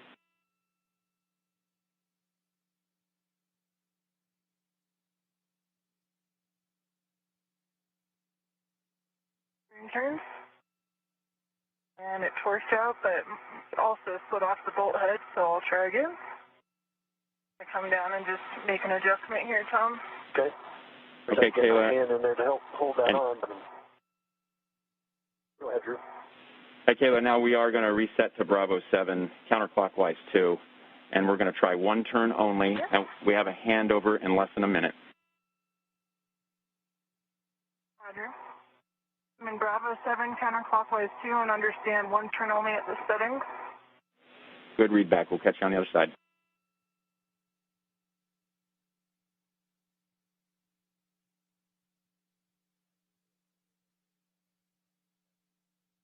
Need to move my BRT. Okay. I can hold your PGT if you want. That's all right.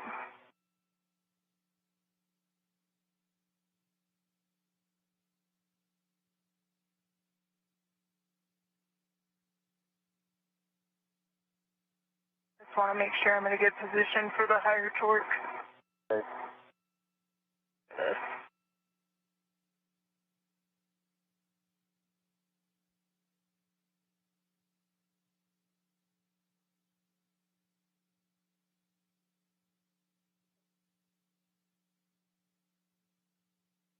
The spacewalkers here so far are about an hour ahead of schedule. So far they've completed tasks like getting the degraded SASA, removing it from the P1 truss, and moving it over to the Express Logistics Carrier number 3. They've temporarily stowed it using a rigid tether that Kayla Barron had installed earlier during the spacewalk. They're both now back at the Express Logistics Carrier 3 to remove the spare SASA. And also not touch the FG at all. Okay, guys, we're back with you after the handover. How'd we do? It looks like about one turn to me. What do you think, Tom?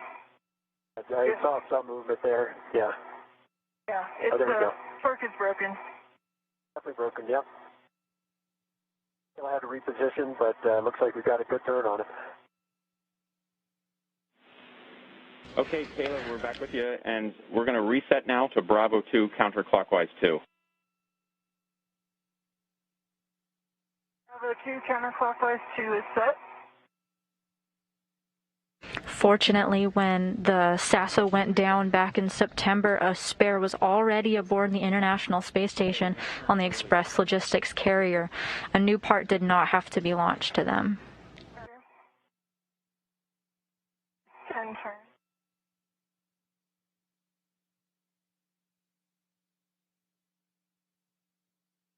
And it popped out around.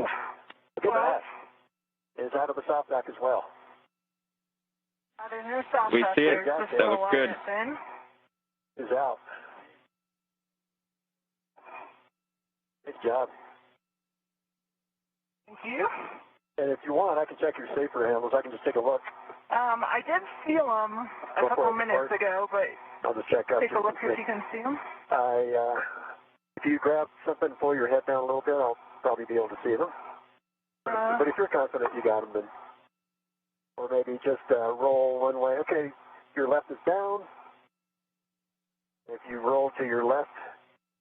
I'll pick up my BRT here, Tom, and then I'll have more freedom of movement. Just to get a good look over. Then I'll be ready for the maneuver.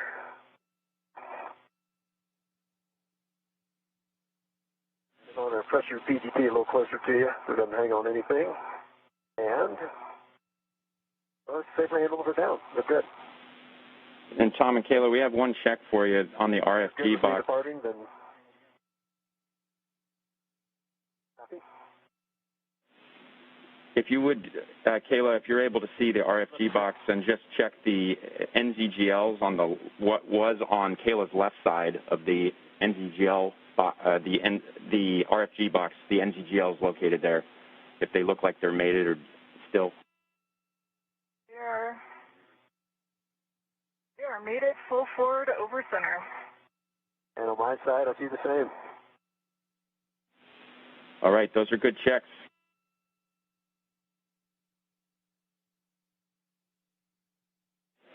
Drew, if that's next on the checklist, I'm ready for the maneuver.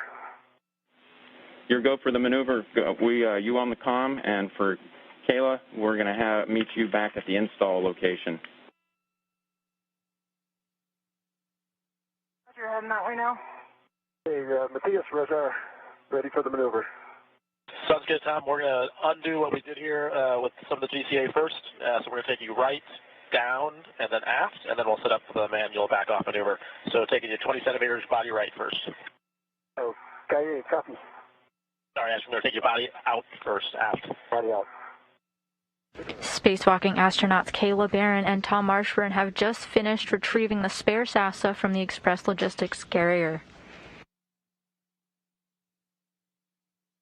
Wrap it out. Barron will now make her way back to the P1 SASA work site. Motion. Okay, and then 20 centimeters body down.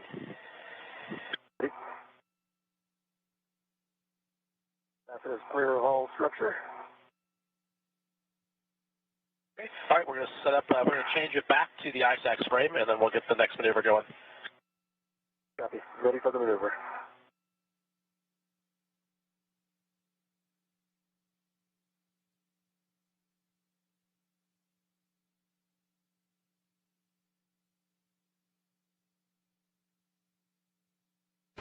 NASA astronaut Tom Marshburn will be the one that will take the spare SASA over to the P1 truss. Fortunately, he's got a ride with him. He's going to be taking the robotic arm under the direction of NASA astronaut Matthias Maurer and his backup Rajachari.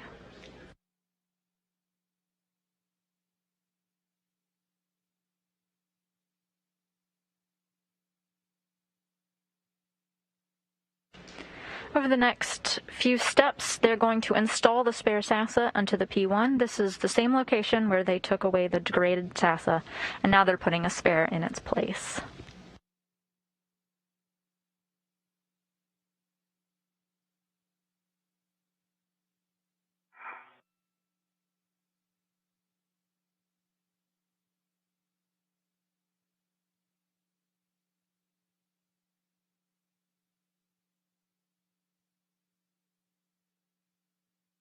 Everything from here on out will pretty much be the steps of removing the degraded SASA in reverse. This involves NASA astronaut Kayla Barron mating some cables. About 3 meters zenith motion. Copy.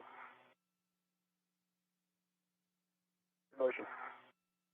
She'll have 3 cables to attach to the spare, one that does data, one connecting heater power, and the other connecting operational power. And that's the zenith edge of the truss right now. Copy. 1 meter to go. On your screen now are live views of Tom Marshburn moving on the robotic arm of the International Space Station carrying the spare SASA.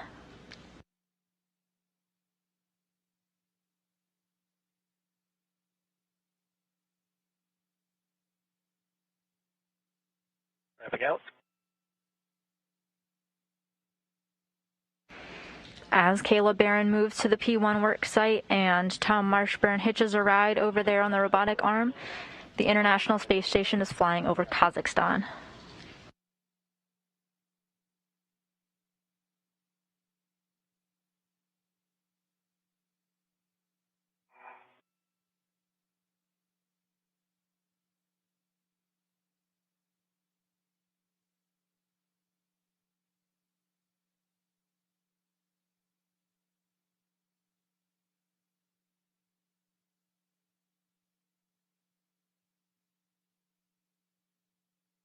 See ya, Kayla, back almost at the FTMU.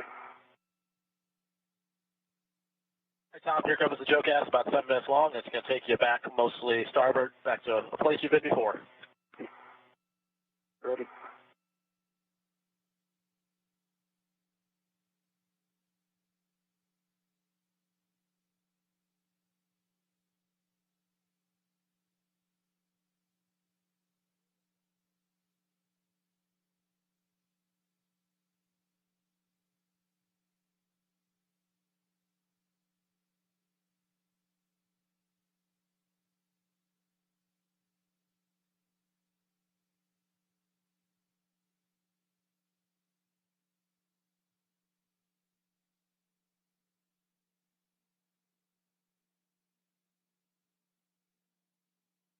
As the astronauts make their way over to the work site, we can take some questions. We solicited some questions on our Instagram at NASA Johnson, and we can go through a couple of those. The first one comes from Adam, who asked, what truss is the antenna on? Well, the truss is going to be installed on the P1 truss. This is where the degraded unit is and where the spare is going to be installed shortly. The spare was kept on the Express Logistics Carrier 3, which is located on the P3 truss of the International Space Station.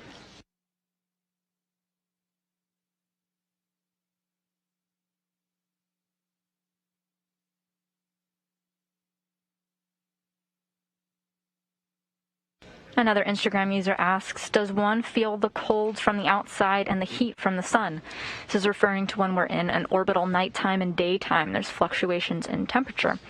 It's true that they can feel the difference, and they take precautions like lowering and rising their visor, as you may have heard Ground IV Drew Morgan talking about or advising them to do. They also have mechanisms built into their spacesuits. They wear garments underneath to help with temperature regulation, and the suits themselves are designed to keep the astronauts at a stable temperature.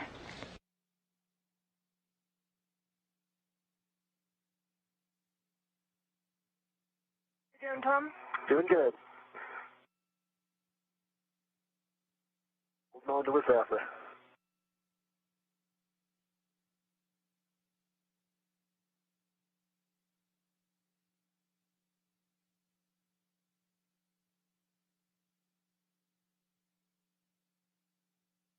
Another Instagram user asks, what is on your pre-spacewalk playlist?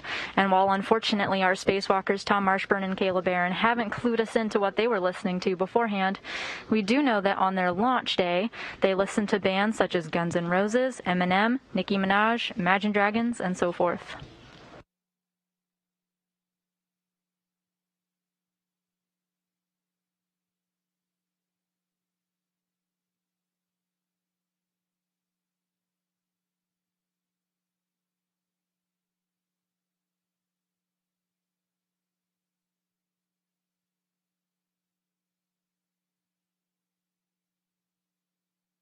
We've got another question from Instagram user Fiona Daly, who wants to know, how long is the spacewalk? Well, the spacewalk is planned for 6.5 hours. However, the astronauts are speeding through their tasks. They're accomplishing everything in great time.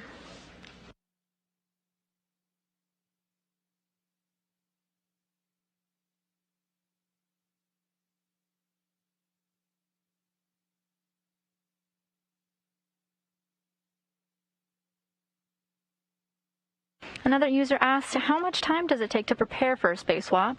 We talked about the advantage that Tom Marshburn and Kayla Barron had to find out that the degraded unit had happened before they left the ground so they could train into the neutral buoyancy laboratory. For the stanchion, and I got myself a pretty good effect mounting. However, the crew did get to prep while in orbit. All 5 astronauts of the USOS side, Marshburn, Barron, Vande Hei, Chari, and Maurer, have been studying the steps of the spacewalk, along with the tool configurations and any precautions they should be aware of for the past week.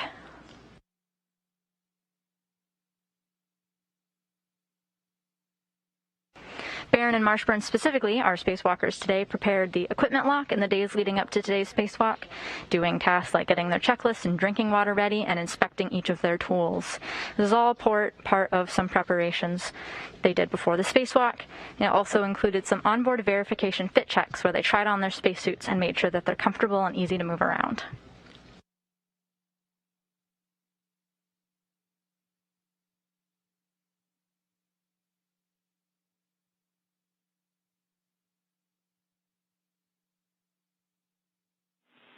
Hey guys, just wanted to check back in with you. We're less than a minute away from a handover.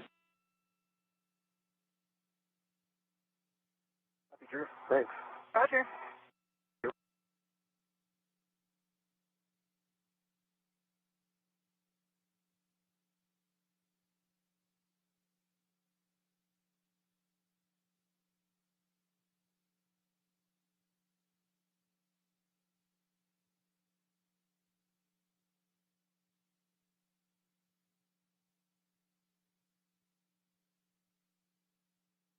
One Instagram user wants to know how the spacewalk was practiced on Earth. We briefly mentioned the Neutral Buoyancy Laboratory. Inside this giant pool is a giant mock-up of the International Space Station. To scale, the astronauts have a chance to go fully suited underwater in an environment that simulates the environment of space. You coming in my peripheral vision? I am.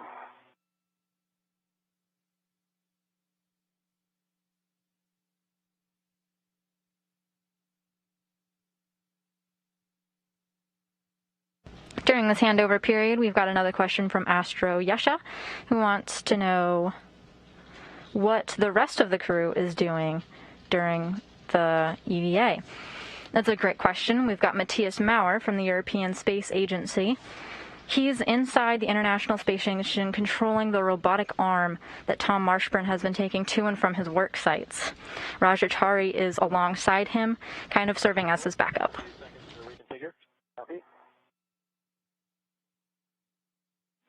And we're back with you after the handover. Hey, Drew. Yeah, I'm just off of Caleb's left shoulder and waiting for the next GCA to publish. All right, Tom, we're ready for maneuver to GCA to publish P1 NASA install position.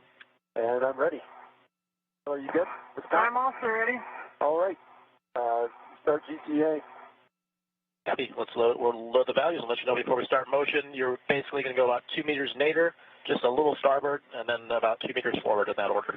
Okay, copy.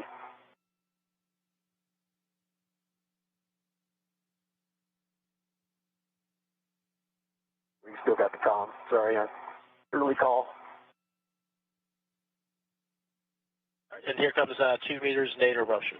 All right, starting GCA to published.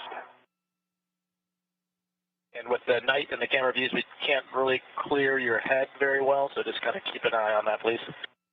I have a good view of the unsaid. And I do as well. In good motion. P1 truss, where they will install the spare SASA. Here to go.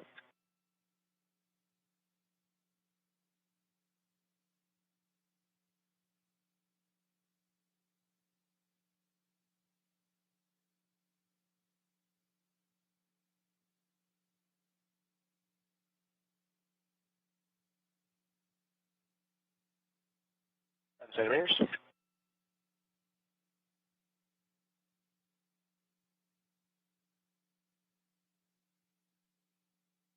All right, there will be a little bit of starboard motion here.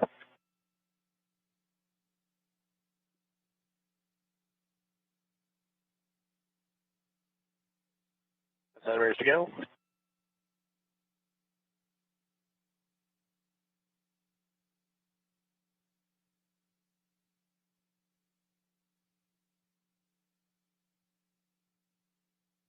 Okay, and then about 2 meters ISS forward starting motion. Good motion forward. See good motion.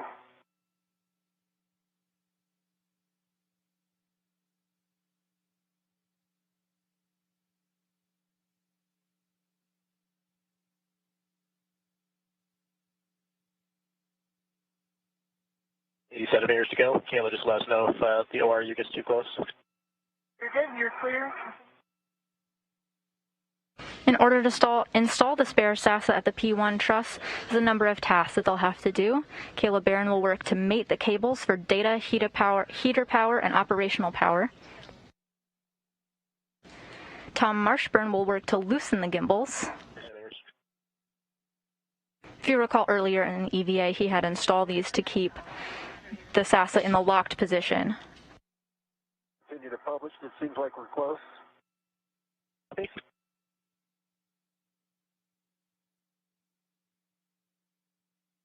You're already there to publish? By loosening the gimbals, the SASA unit will have the ability to track satellites again. Wrapping out. All right, there's the publish position. How's that look? Good to me. Yeah, me too. It's GCA. GCA complete. Brakes are on, and you are go for P1 SASA install. Roger. All right. We need to go a little bit away from the bracket. A little bit aft. A little bit aft. got light touch if you want to just move it. Okay, if you could rocket starboard. Rocking starboard. Now push straight down. Barron and Marshburn now working together to get into the right position to install the spare SASA.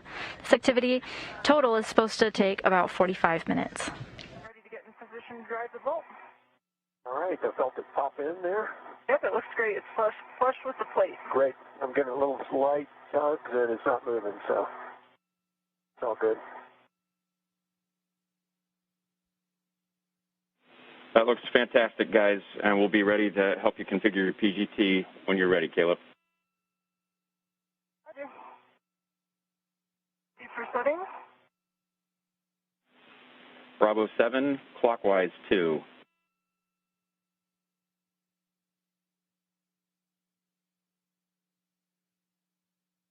Earlier during the spacewalk,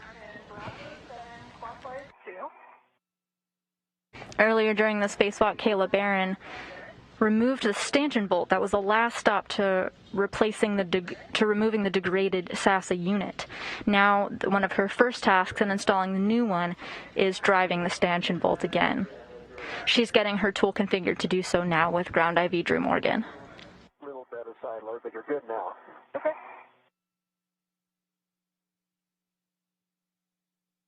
It popped right back in again, looks like. It's good now. Kayla, we're expecting 17 to 18 and a half turns, and we'll take your torque turn and light. Roger. Starting turn.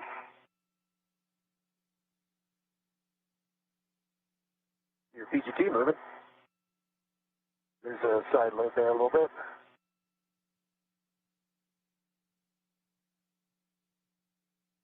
You're getting a live view now of NASA astronaut Kayla Barron driving the stanchion mount bolts.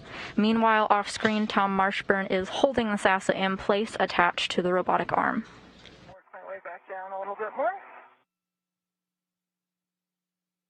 Looks like the PGT's going in.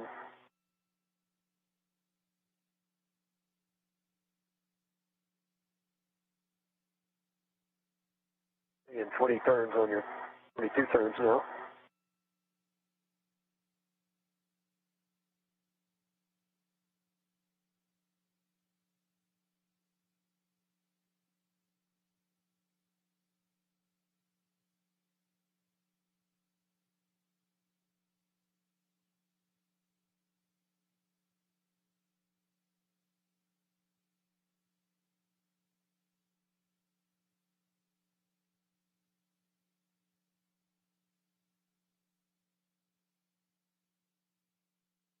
How's it working?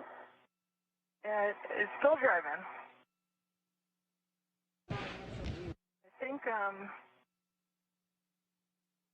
There's as you torque, there seems to be an increased side load.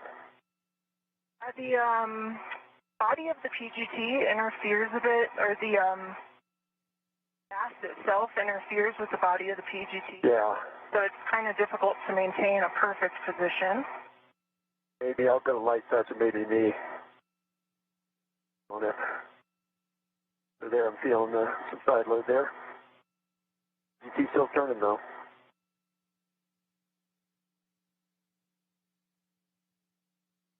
I'll push against, see if I can relieve that counteractive side load.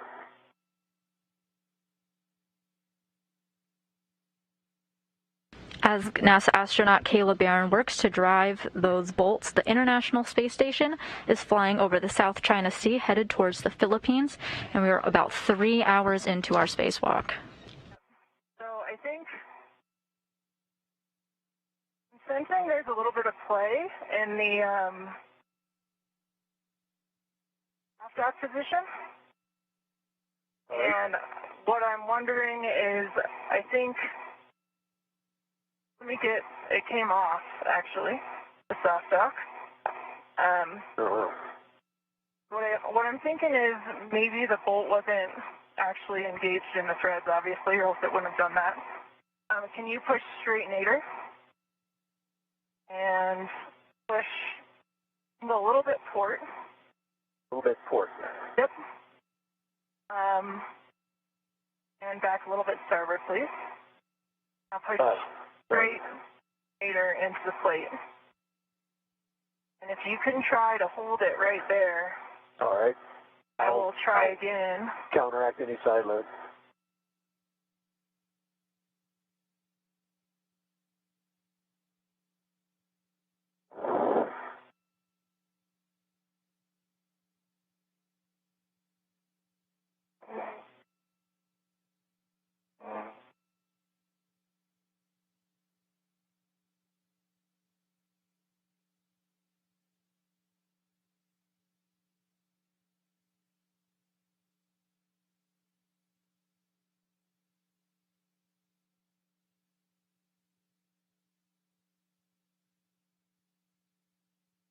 And that was 17 turns. Yeah, I'm going to keep a light touch and pull on a little bit.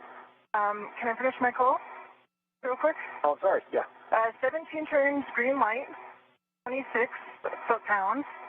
In that time, I was actually able to see the bolts drop in depth, so I believe it's fully engaged, Tom. Okay, great. But you're welcome to give it a little wiggle to confirm for yourself.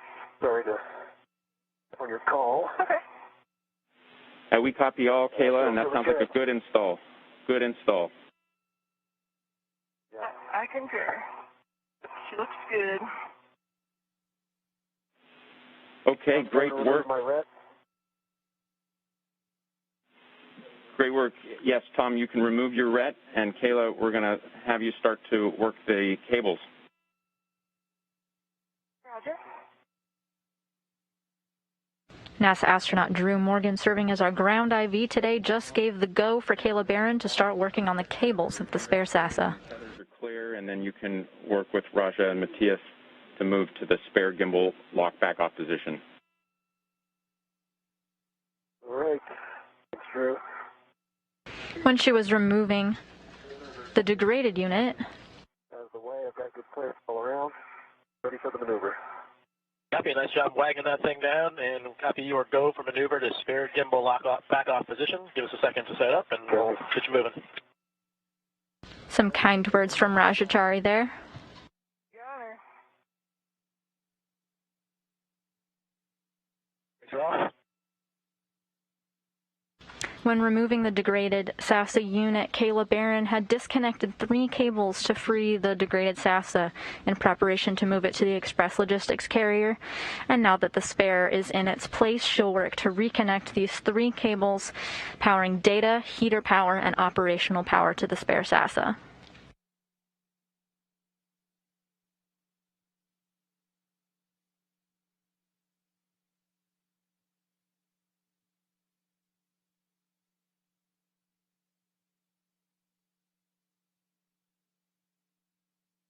All right, Tom, this next position is going to look very familiar. We'll take you aft, just a little port, and then zenith. And starting with 2 meters aft.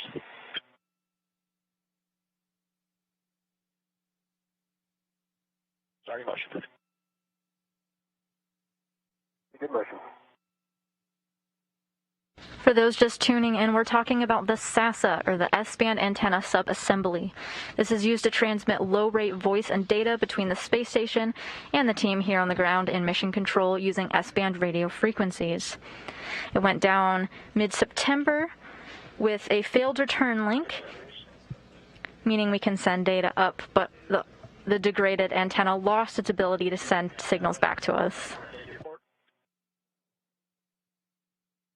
NASA astronauts Kayla Barron and Tom Marshburn are on a spacewalk outside of the International Space Station now and are working to install the spare unit.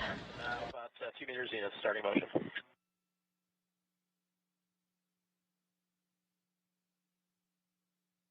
Good motion.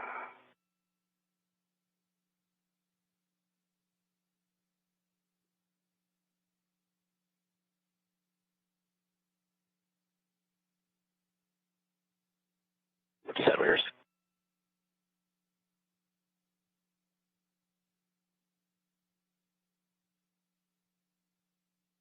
Out. He's setting up for another JOCAS. That's be about 4.5 minutes long. Guys, GCA complete? GCA is complete. GCA is complete, and we'll let you know before we hit start on the JOCAS. Copy. Drew. We're with you.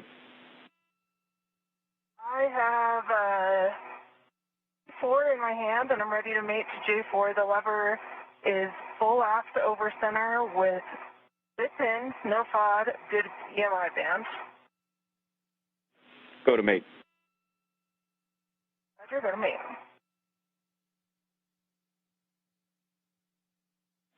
And Kayla, you can continue with P3 and P2 after that, and we'll catch your checks after the GCAs.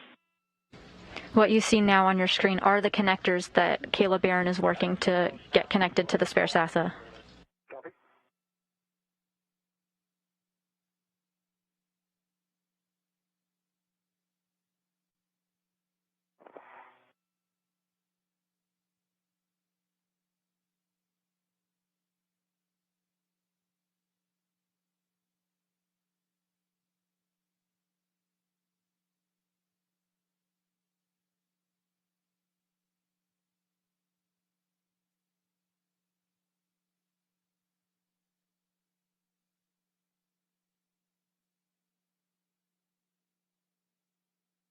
I'm seeing good motion.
While Kayla Barron is working on those 3 cables, off screen we have Tom Marshburn in the robotic arm. His tasks are to loosen the gimbal locks so that later on in the procedures, when the spare SASA is powered up, it will be able to move and track satellites. Right now, the current gimbal locks are keeping it rigid and in place so that no unexpected movements happen, and we keep our spacewalkers safe.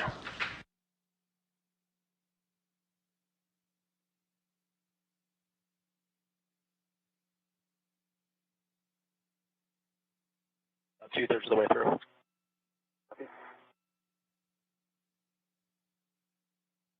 Drew, all 3 NCGLs are mated, full forward over center. All had good pins, no FOD, good EMI bands prior to mate. Copy, Kayla. Great work. We are done with those 3 connectors. Those are good checks. The next thing we're going to have you do is we want you to move your green hook outboard 2 handrails to 3624, 3624 in preparation for get-aheads.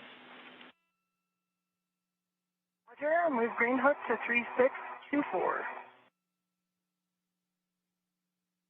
Kayla Barron communicating with the ground that she has finished mating the cables to the spare SASA, meaning that the unit now is receiving power and data. Ground IV Drew Morgan already has his sights on some get-ahead tasks as he's getting Kayla Barron in position 4.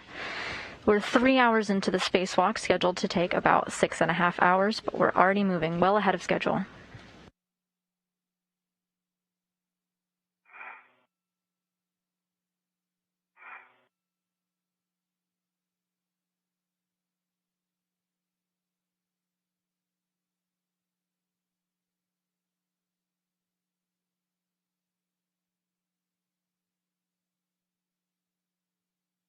Wrapping out.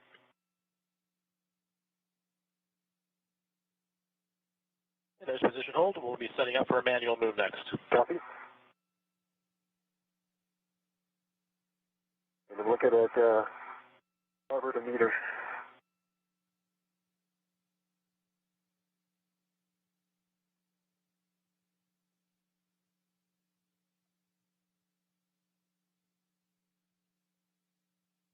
I'm ready for the GCA to publish whenever you are. I just load the values. Copy.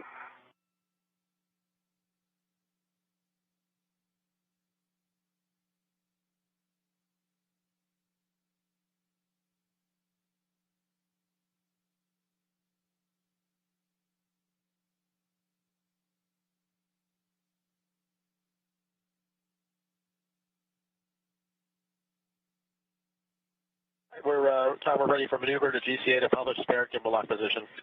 Okay, ready for the GCA to publish. Start GCA. Station starboard 1 meter. Copy. And do you want us to take you to the published, or just? Hey, firm. So it's going to be about 1 meter starboard and then 1.5 meters aft, starting the starboard motion first. All sounds good. Got my green hook up. I'm moving over to 3624, and I'll head out to meet you, Tom. Copy. So good motion, Roger. 1 meter to go.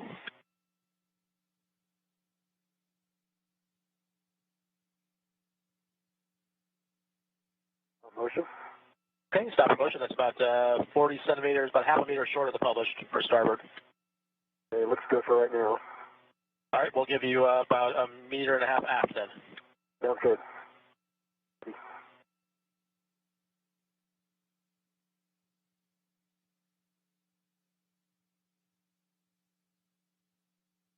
Cindy, good clearance. See, 1 meter to go.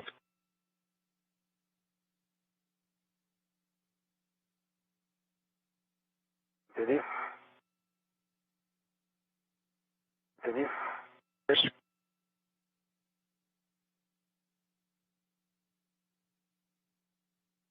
Cindy.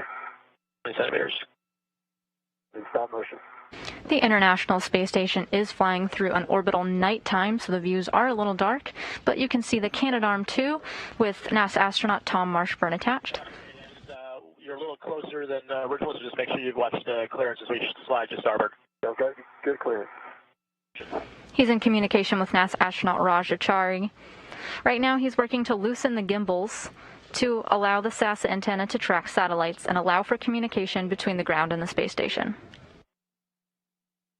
Say 20 centimeters.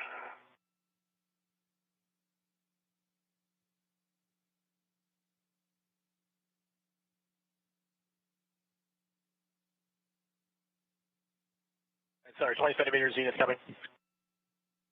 Copy, you see good motion and stop motion. All right, then GCA. GCA complete. Put on and brace around. Okay, you're ready for PGT settings. Gimbal bolt. Move. Okay, we were with you, Tom. So one caution to read you, as you recall, that we don't want to exceed turn counts on these bolts because that can cause damage to the bolt. And we're going to have 2 sets of PGT settings on this. The first round will be Bravo 4 counterclockwise 2. Bravo 4 counterclockwise 2 confirmed. Verified. Okay, this is going to be a single turn, and we're going to do this in order, 4, 3, 2, then 1. So we're starting with 4 towards your boots on the right side. Boots right side, number 4, in work. 1 turn only. You just heard Ground IV configure the tools for NASA astronaut Tom Marshburn, give him the correct settings to loosen the bolts on the gimbal locks. There's 4 of these. Marshburn will be starting on the right side with number 4 and work his way down.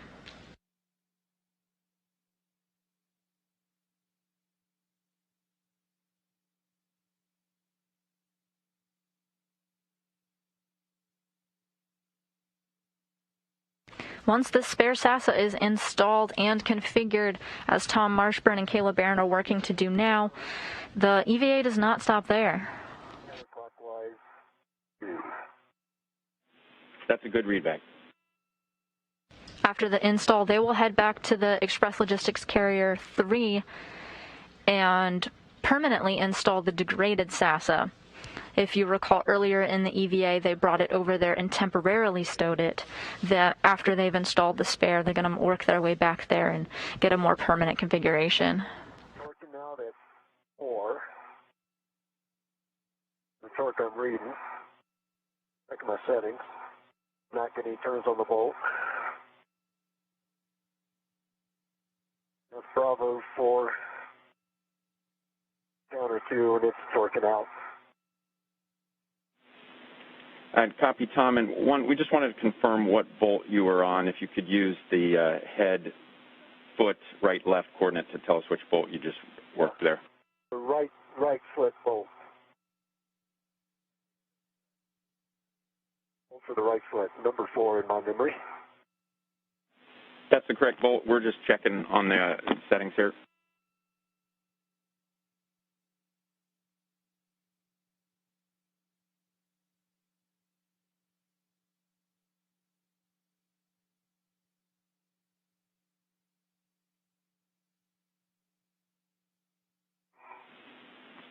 And guys, the sun will be coming up here in just a couple minutes. Copy. Copy. And Tom, we're still checking for you. Copy.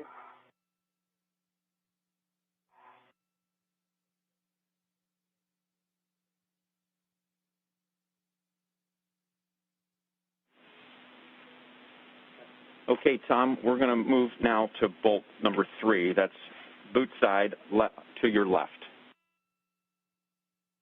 Left, copy. For 3.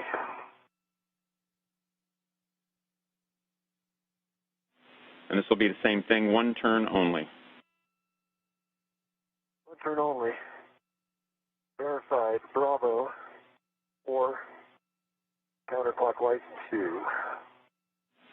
Good setting. For bolt 3.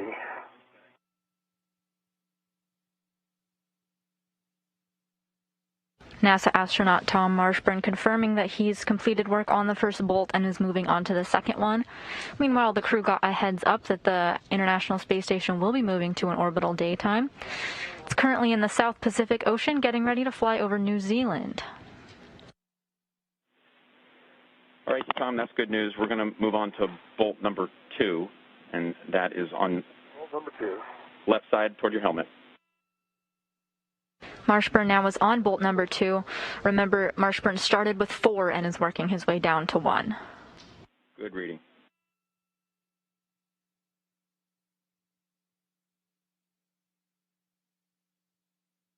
One turn on bolt 2. Copy. And we're going to go on to bolt 1, helmet right side. 1, helmet right side.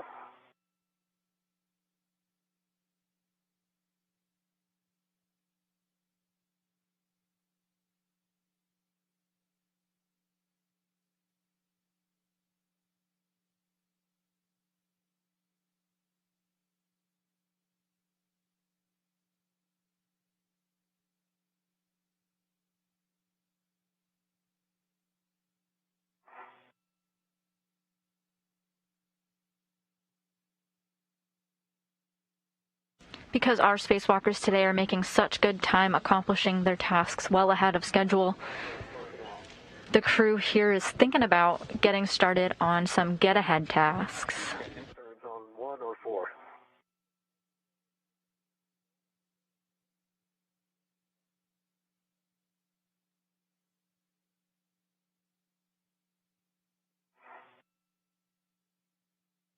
One of the get-ahead tasks is looking at a bolt. I was on the airlock, it was showing some minor wear and tear, and installing a new one was actually one of the get-ahead tasks from Toma Piskei and Aki Hoshide back in September during their spacewalk. Watching out for that. This is unrelated to the NASA, but since the crew will be working around the airlock as they ingress and egress, one of the get-ahead tasks are to go ahead and take photos of the pit pin that Toma Piskei and Aki Hoshide had installed. Yeah, it's not rolling either.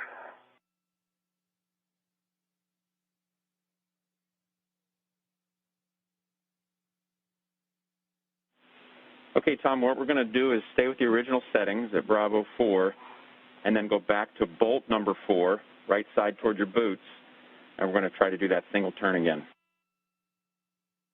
Okay. Verifying Bravo 4, And going back to bolt 4 on the right boot. That's good readback. One turn on 4.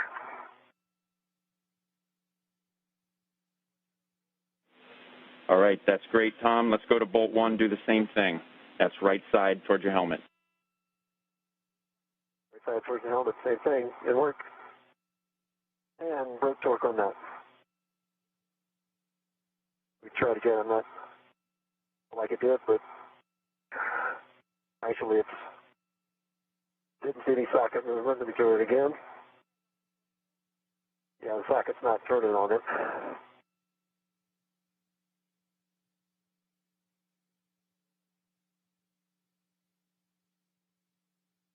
On the septum a little bit, see if I can get any motion again. One more time. We're following along, Tom. Let us know what you get there. We are going into a period here where we may have a little bit of radicom. Just wanted to give you a heads up. Copy. So it's breaking this. It's breaking the torque.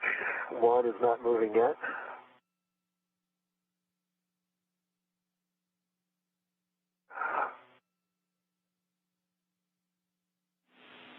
All right, Tom, we copy. We're checking. We may go to a different PGT setting. Stand by. Copy.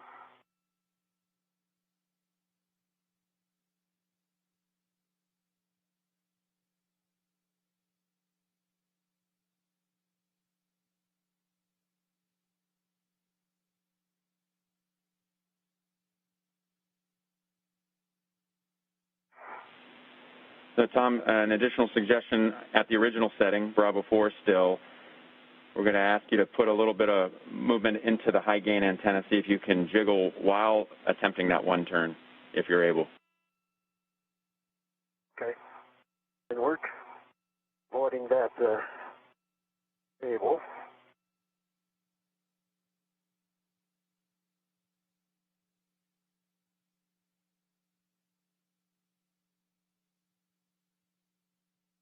I'm not getting motion on the septum. It's still torquing out. Try it one more time.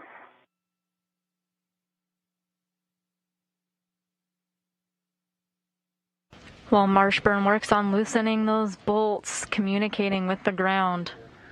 Okay, Tom, we are at this point going to go to PGT setting of Bravo 7, still counterclockwise 2. So this is a high torque. We think that this might break off the bolt, so just be ready to catch that if you're able.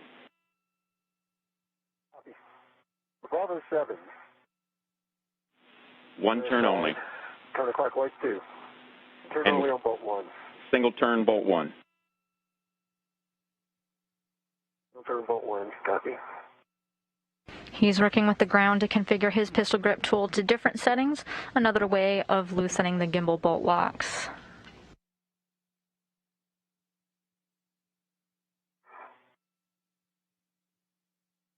Okay, 3/4 turn there.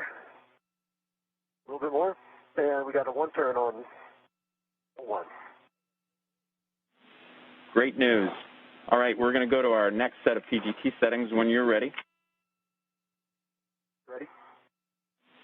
Alpha 2, counterclockwise 2. Alpha 2, counter 2. Other end of the spectrum.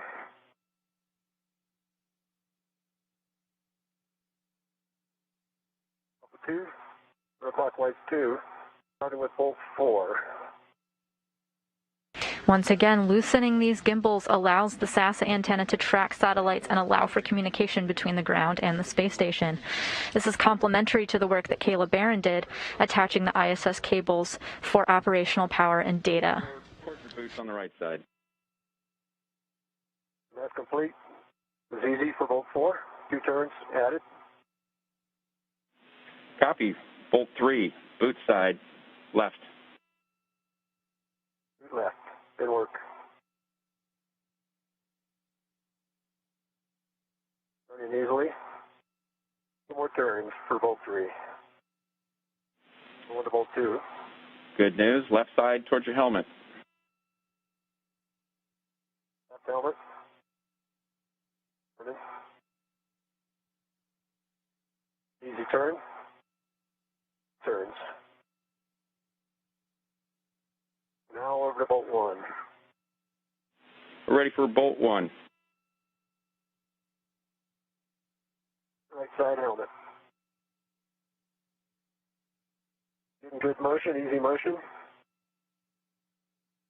Turns.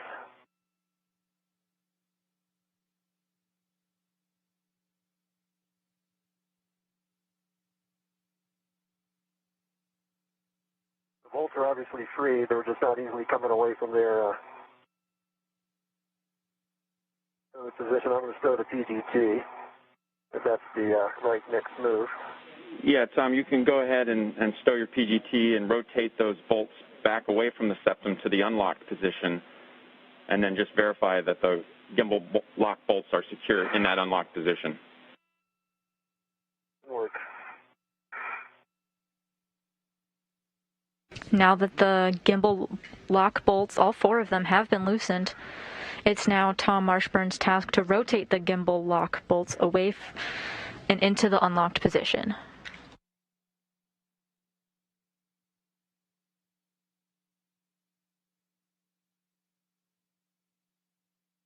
Once complete, Marshburn will verify with the ground to communicate that they are secure in the unlocked position.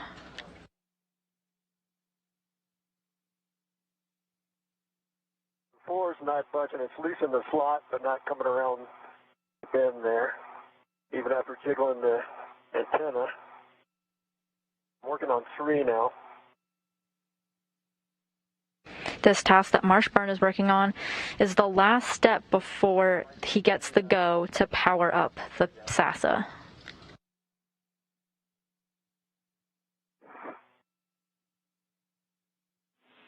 And Tom, I just wanted to check back with you. Are they all rotating back okay?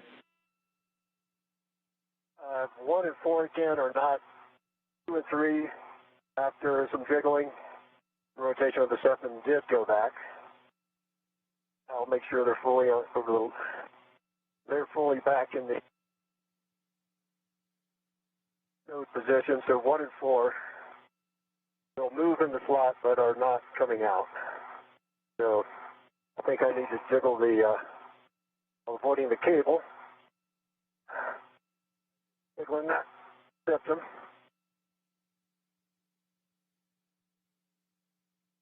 Marshburn confirming now that while some of the bolts have been unlocked with ease, others need a little bit more coaxing.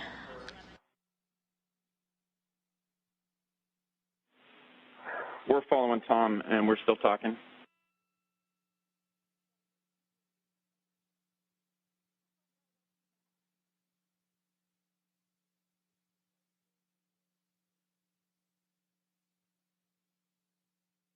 Just wanted to offer up, if we think Tom's going to be troubleshooting for a while, I could go work a few get-ahead tasks, and it's not far from here, so I should be able to move back up while he's geocaching over here.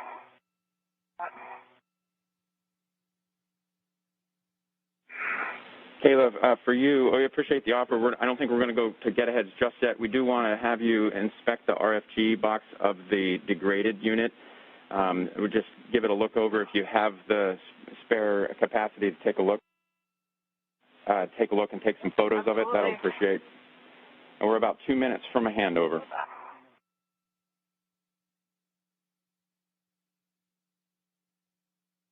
Hey, Drew, I'm not getting a lot of motion from the septum like we did on the ground unit. The 1 and 4 seem to be. Well, they're pretty loose when they're in the slot. They're just not riding over out of the slot, despite some rolling and jiggling. I'm not actually seeing a lot of motion in the septum. So this new SASA. Okay, Tom. Moving too much. We appreciate the words.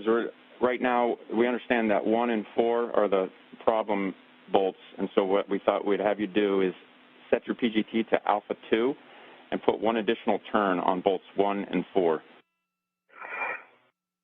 Alpha 2, 1 additional turn. It seems like That's the best next step from my perspective.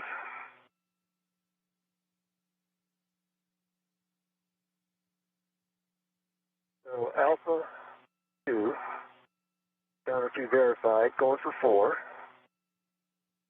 One turn only. One turn only. One more turn.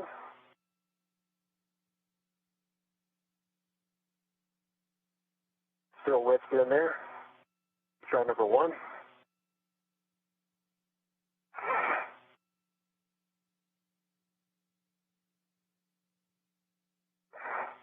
One turn complete. Okay, number 1 came out.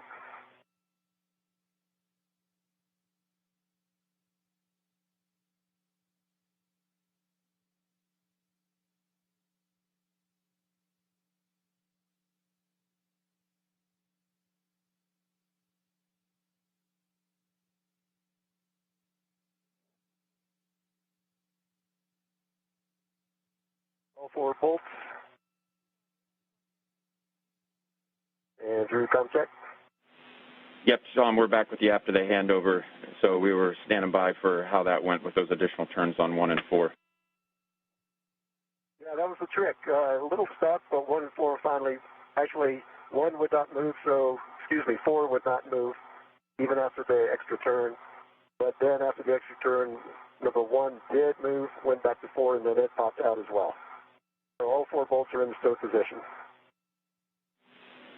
All right, that's exactly what we wanted to hear. We're in a brief but expected handover between satellites, getting a live view now of Mission Control Houston, where Flight Director and Ground IV are communicating with Tom Marshburn, who is troubleshooting getting some gimbal locks loosened. Again, this allows free movement once the SASA is powered on, so that way it can communicate with satellites. Okay, Tom, and just double checking on. Yep, they're all in stow position. Copy. Go ahead. So we wanted to also just give you a quick update that you guys are about an hour and 40 minutes ahead of the timeline. Our limiting consumable is still Medox. It's 7.5 hours, so plenty of time. And you guys are doing great. This is everything that we had hoped. This is perfect. Tom, you're going to be doing empty-handed flyback. Take us some pictures and video, and then Kayla will take any words that you have on your inspection so far. Roger, once they get into the JOCAS, I'll give you those words. We'll get started. And, thanks to Roger and Matthias. Ready for the maneuver. Sounds good, Tom. We're going to first have to take you 20 centimeters nadir, and then undo what we did before, and then we'll take you to a temp stow back off position. And so, copy your go for maneuver to the ELC-3 temp stow back off position. I'll let you know before motion starts. Copy. Yes, I'd go for the maneuver. Here comes 20 centimeters nadir. You get motion?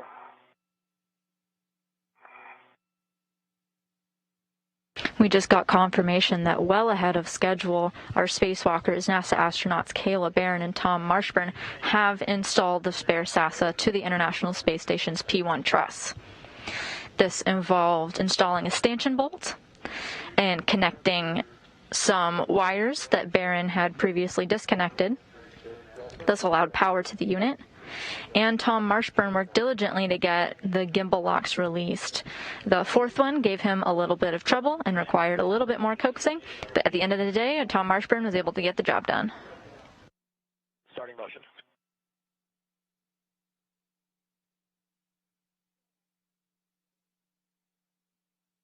Begin motion.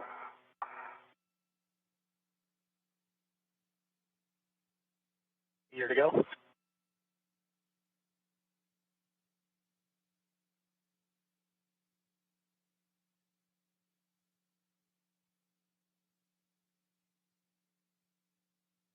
Good motion. 10 centimeters ramping out. Okay, next will take me about a meter port. Copy, meter port, begin motion.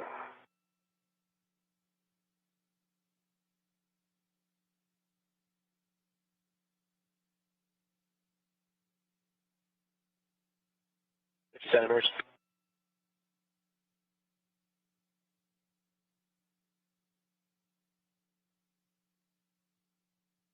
Okay, ramping out. Motion's complete, so we're going to set up for a JOCAS now. All right, NGCA. And Tom, we copied your go for SASA power up, so we're working that now.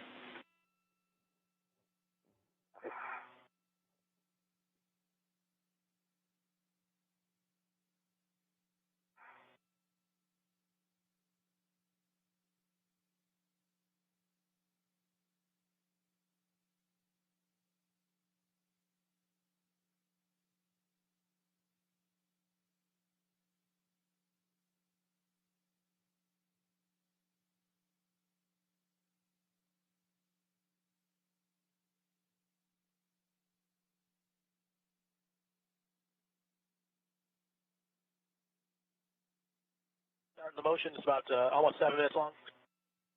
Okay. And it's going to be mostly toward motion back to where you were before on the LC3. Copy.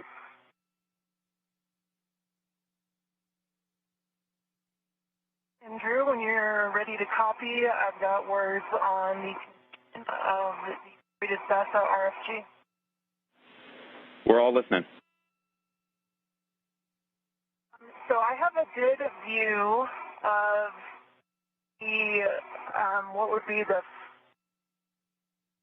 sort of nadir face and then the larger surface area face that faced outboard when it was installed. Right now I don't have a great view of the most zenith face, but on the main area of the RFG that would face outboard when installed, there's discoloration on the 93 along the crowd area.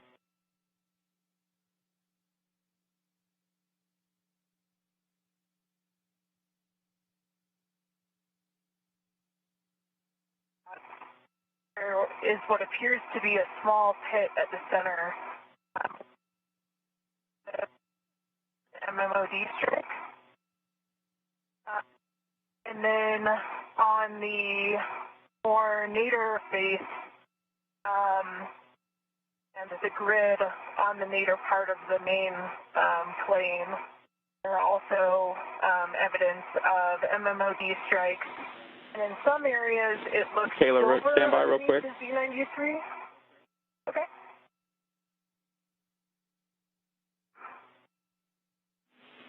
Kayla, we were going through a period of pretty ratty calm there, so we lost some of that. I'll stand by for one moment.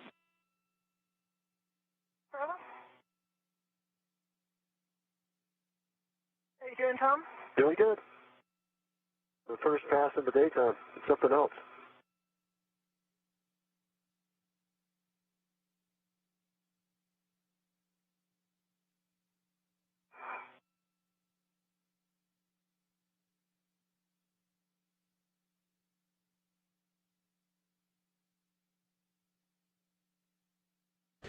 Barron and Marshburn now preparing to power up the SASA. This is the spare that they took from the Express Logistics carrier over to the P1 truss to replace the degraded unit.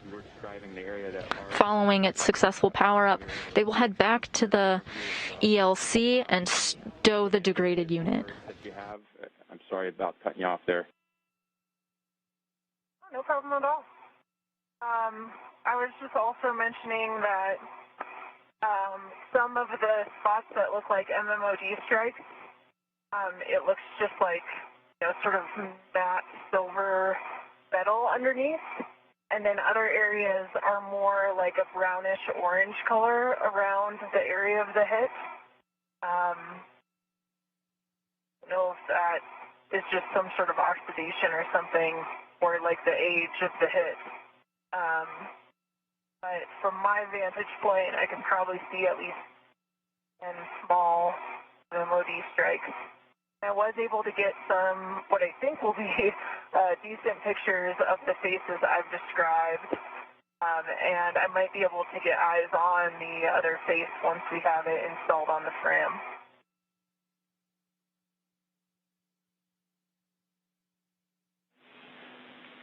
Copy all. Kayla, has great description. We may take you up on that offer to do further inspection once we get it installed. And then we wanted to confirm with you the number. You were describing a number of MMOD strikes, and we just wanted to confirm that number again. Let me see.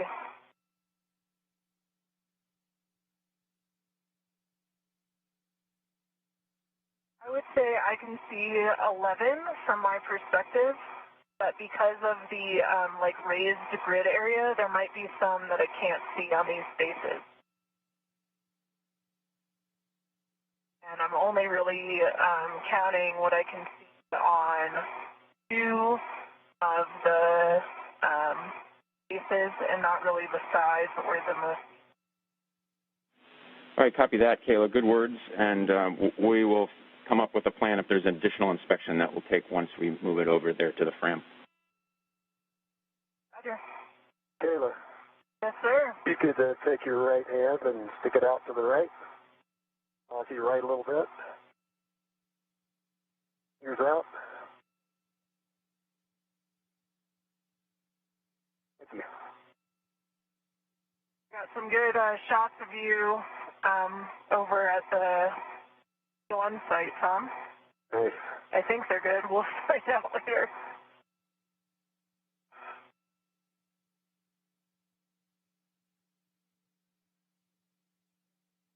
About 90% done with the move. Copy. Roger.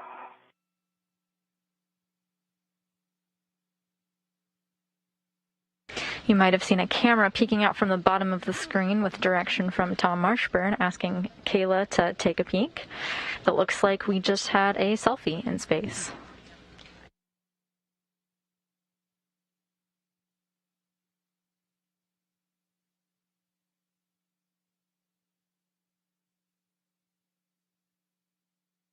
There we go. Before the quick photo, Kayla Barron was communicating with the ground, giving a visual inspection of the outside of the International Space Station. And we are ready for maneuver to GCA to publish, to SAPSA transfer position. And I'm ready for GCA to publish. Are you good with comms? Yep. All right, start GCA. Published. GCA, it's to be about 2.5 meters nadir. I'll let you know before the motion starts. Copy.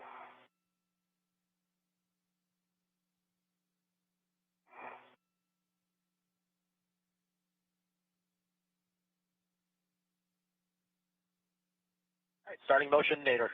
Copy. Second motion.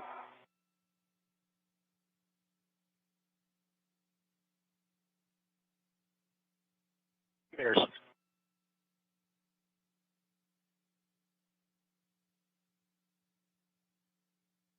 It's tough to tell on your screen, but on the right side, the robotic arm of the station is gently moving astronaut Tom Marshburn.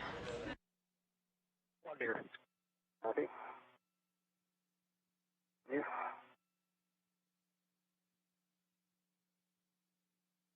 50 centimeters.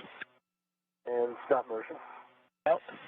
About 30 centimeters short. And stand by 1. Kayla, I think we're in the, let's see. In a good position here, Roger, I believe. You agree, Kayla? Yeah, as long as you feel comfortable, you can control the SAS as I release it. I can. All right.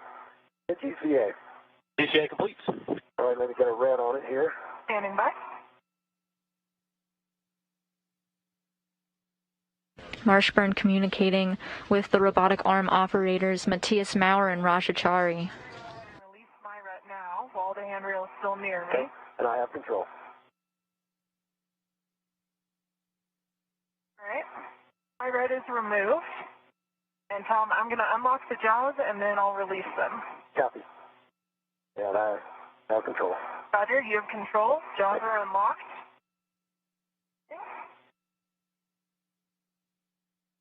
This is released. I've got it. I have 2 hands on it now. Roger. And Matthias and Roger, I believe we have a GCA to publish coming up next. Confirm, yep, we're just switching the frames. The ingress 8 is clear, tethers are clear.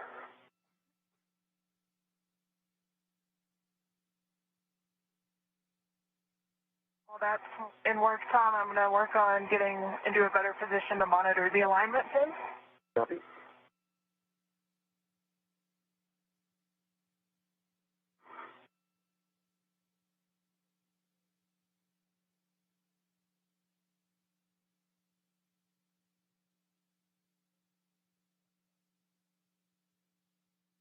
All right, Tom. The command frame is switched to body frame, and we are ready for maneuver to GCA to publish SASA frame stow position.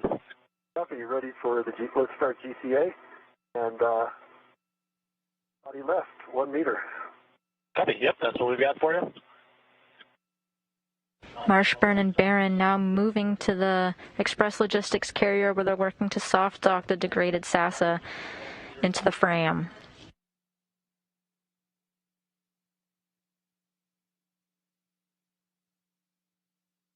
Good motion.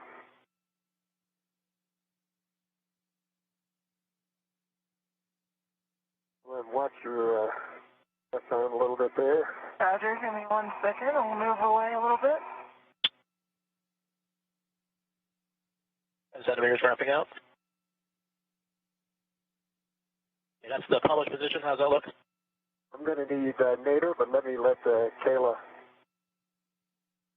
move down, and the crew lock bag will need to be moved as well. Am I? We're in body frame if you want to give us reference to you, otherwise we can figure it out. That's right. All right. Body forward. Go 40 centimeters. Be 40 centimeters body forward to confirm you're good with Kayla's position. Copy, and good with Kayla's position. If she's good with it. Yep. Okay, and just watch your boot plate. Copy. Eyes are on it. Thank you.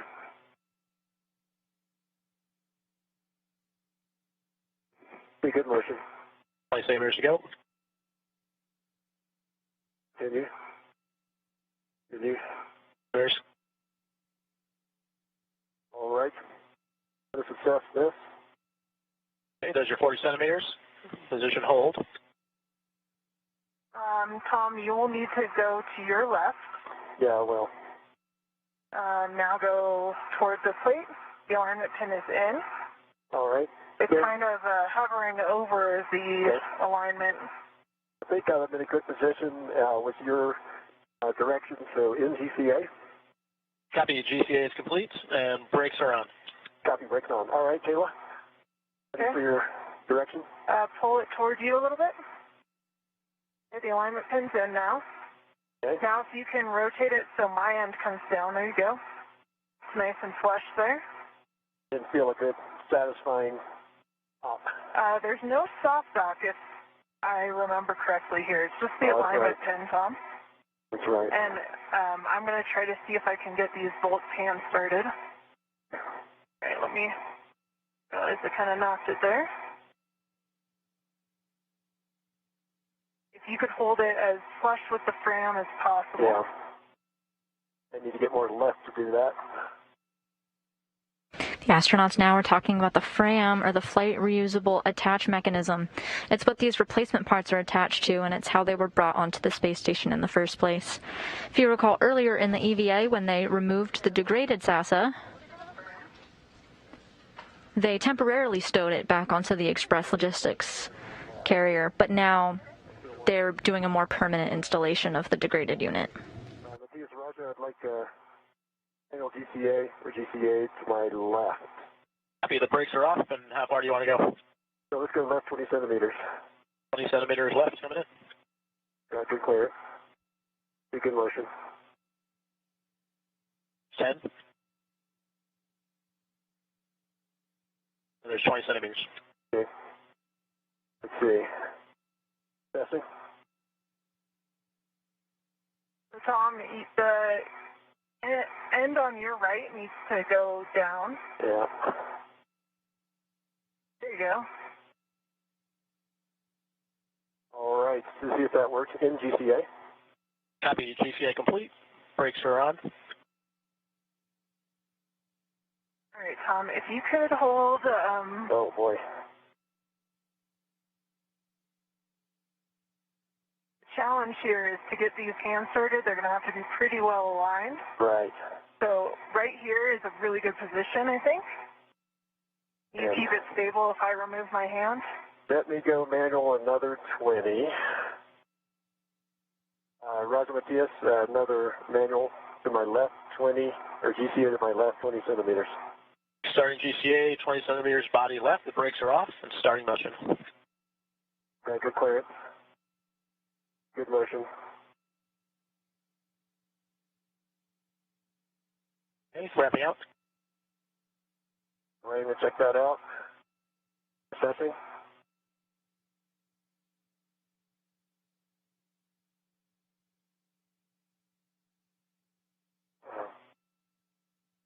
Let's try this in GCA.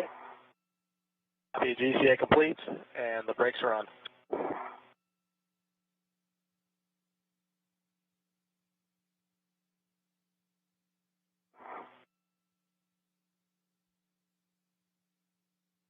Looks like it was turning.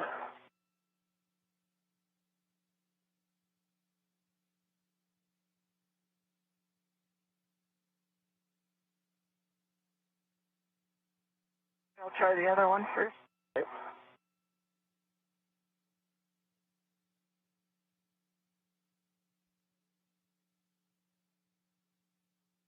Maybe I will put down my VRT, Tom, and that would help us.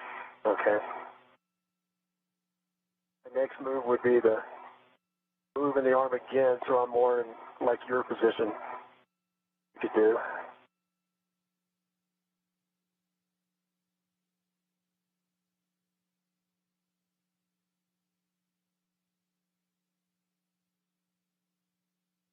I have it on my VRT. All right.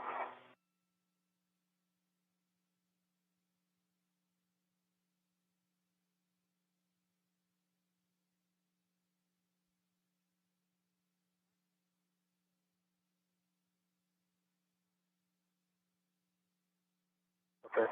I'll tell you what, I can get into a much better position here if I get some arm motion. Give me one chance to Absolutely. try it. All the chances you need or want.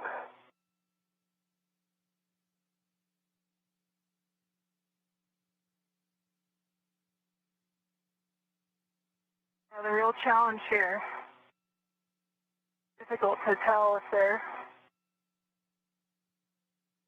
really over the... You can see the witness from the prior SASA. They're lined just right for that, below where it's not oxidized. Yeah, I've noticed that too. Like a little outline there. Yeah.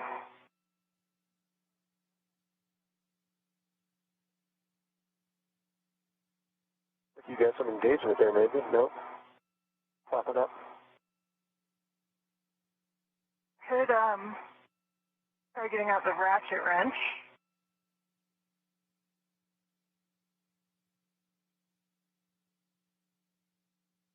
Or Let's see. we could ask if we could just try driving it with the PG. It's got some play in it, but it's not just coming all the way up.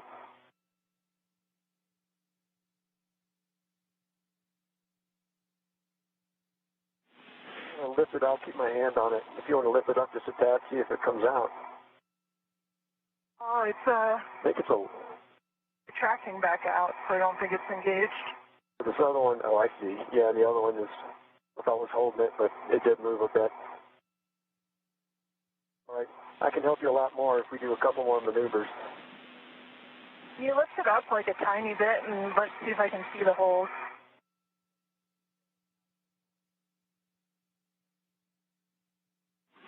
Kayla, we wanted to give you the... Go back in. Kayla, we wanted to give you the additional words that we can use PGT at a low setting, like an alpha 1 setting, or like you suggested, the ratchet wrench. Either two of those you would like to try or go with. Yeah, let's give that a try. Let's try the PGT first since I have it handy. Okay. That works. And then when you have a moment, Kayla, we'd like you to power your HECA off. It's getting a little warm.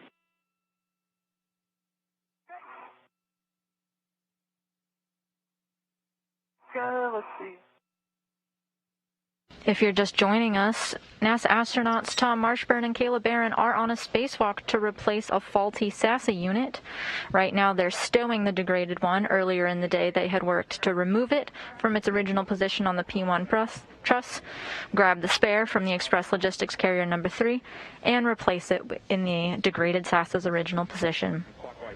They had temporarily stowed the degraded SASA, but now they're working to permanently fix it onto the spare parts section of the International Space Station.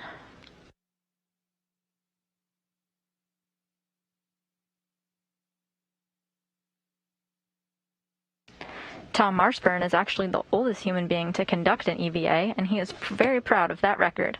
This is his 5th spacewalk overall, the first 3 occurring back-to-back on his 15-day STS-127 mission back in 2009. The 4th spacewalk of his career, alongside NASA astronaut Chris Cassidy, happened in 2013. I inadvertently turned it off. Sorry.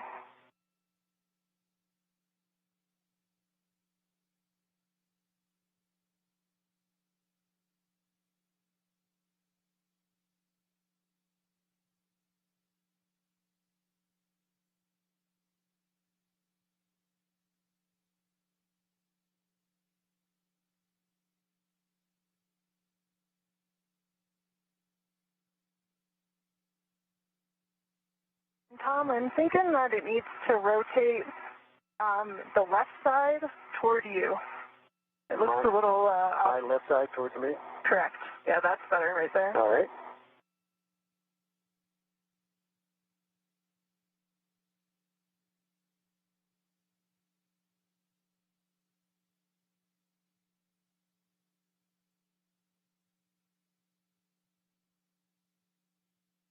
And, seem to be no joy there. okay. Why don't I go for a better position for myself? I think I can help you out a lot more. Okay. All right. And T.S. Raja, another GCA. We're ready. Brakes are coming off. Where do you want to go? Okay, 20 centimeters body left. 20 more centimeters body left. Starting motion. In motion. Centimeters. Wrap it out. Okay, body up. Taylor, if you can check over my head, I just can't see it. I think I'm good. Stand by. All right. How far do you want to go up? I'm going to go up 30 centimeters. Okay, copy. 30 centimeters body up, and Kayla's got your head clearance. Your head's clear. All right. Starting motion. I see good motion. That's great. And then body pitch forward, 20 degrees. Got good clearance. Okay, body pitch forward, 20 degrees. Good copy. Starting motion.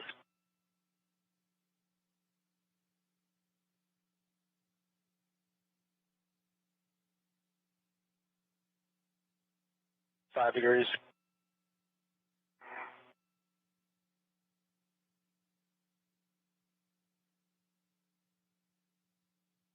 Degrees. 10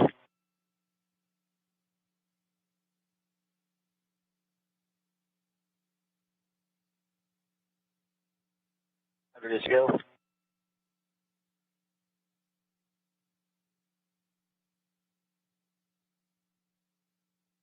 Wrapping up. Right, and I'll take body up another 20 centimeters. Copy. Body up 20 centimeters. Copy. Starting motion. And there's your 20 centimeters. All right, stop motion in GCA. Copy. GCA complete. Brakes are on. Copy. All right, try not to side load it, but now I can control it a little bit better. It's not currently flush. And working on that. Yeah. Need to get my hand on the inside here. Well.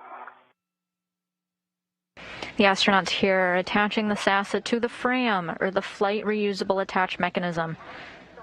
Go down. The astronauts are using mast bolts to keep it secure. Left hand needs needs to go down towards the FRAM. Left hand. This particular FRAM allows the communications antenna to receive heater power. They'll also affix thermal blankets to preserve the antenna's integrity in case they ever want to use it in the future. Go towards the FRAM, straight down. You push down on it. We've got, how's that? We'll see here.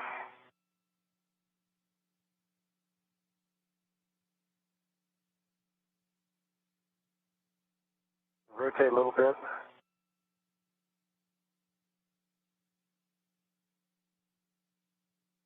Do you think you can reach the bolts? Give it a whirl. If I were to hold it down? You can hold it down? Yeah, I might be able to do that. This one certainly.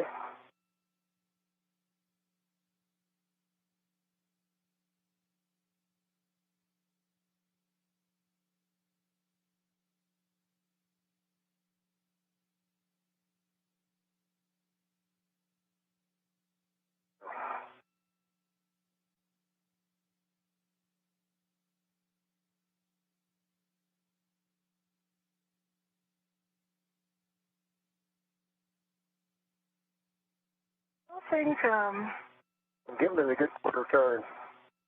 Tom, we've got good clearance if you want to go body forward, if that would help. I'll take it. could you put a hand back on it? Yeah. Hey, Roger, stand by one. I'm going to put a hand back on there.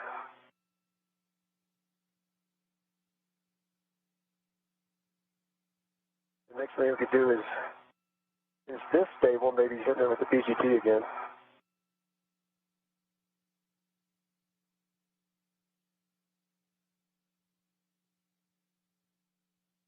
I think we're just not quite aligned here. Yeah, just slight.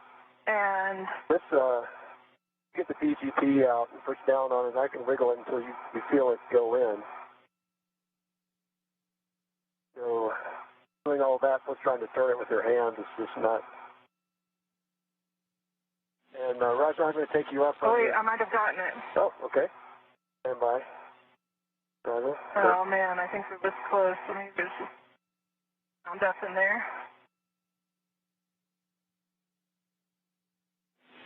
So, guys, we've been following along, and so one of the suggestions that we had was maybe try, like Tom described, is go ahead and engage the PGT on the bolt. And if we need to put Tom in a better GCAM, just in a slightly better position, and then Kayla has the PGT on, and then when we feel it in position, give it that less than one turn with the at alpha 1 setting. Sounds good. So I'm going to do a quick GCA.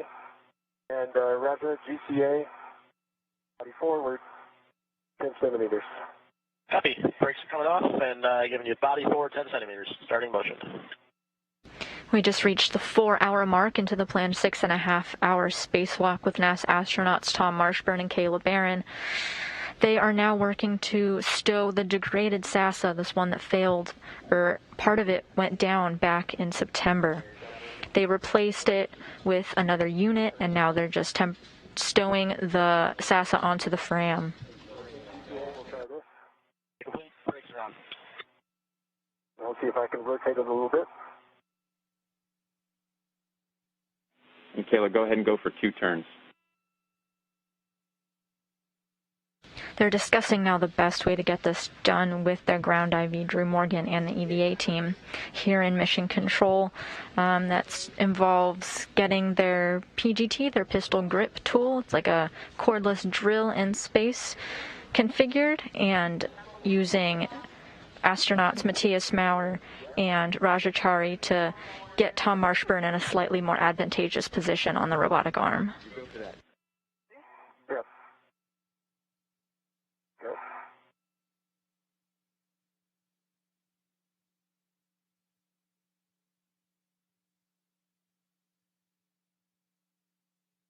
Went in as well.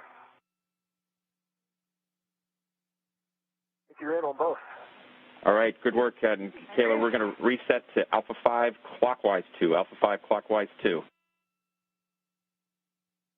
As the astronauts got directions on their tool configuration from the ground IV, you are looking at a live view of helmet camera number 16 belonging to Kayla Barron. You are now seeing her point of view on the spacewalk today. Copy, Kayla, and your 5.5 to 9 turns. Okay.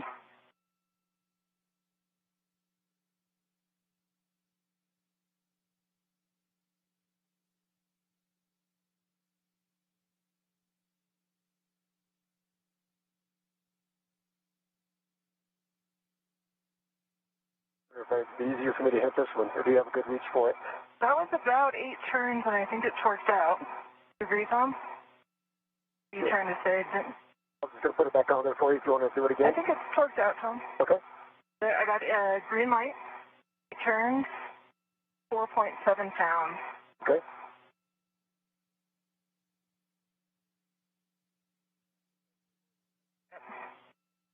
Okay. Stand by, Kayla, we're checking. You want to do that one, Tom? Roger. Yeah, how do you feel about your positioning? Well, I think you are probably in a better spot for it. Okay. We'll wait for the go, though. Right. Thank you. Well, guys, stand by on the second bolt.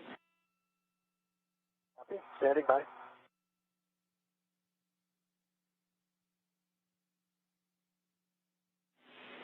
Okay, on the bolt that we just drove, we're going to just double check settings, alpha 5, clockwise 2, and then we're going to attempt that bolt one more time. We're expecting a little higher torque. Alpha 5, clockwise 2 are set.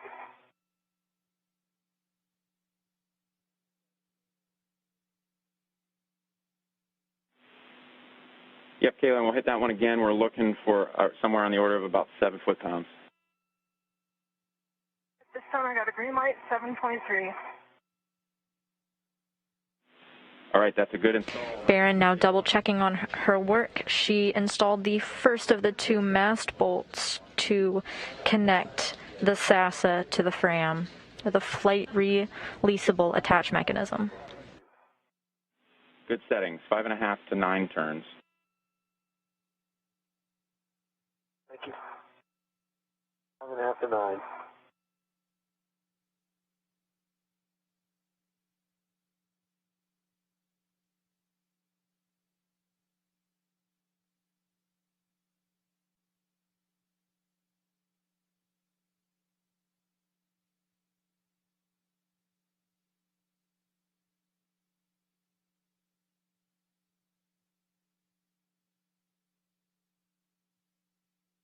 As Kayla Barron drives that second mast bolt to secure it, we'll sometimes get some Earth views poking out of her wrist mirror. The International Space Station is about to cross the English Channel. 6.4 and 7 turns.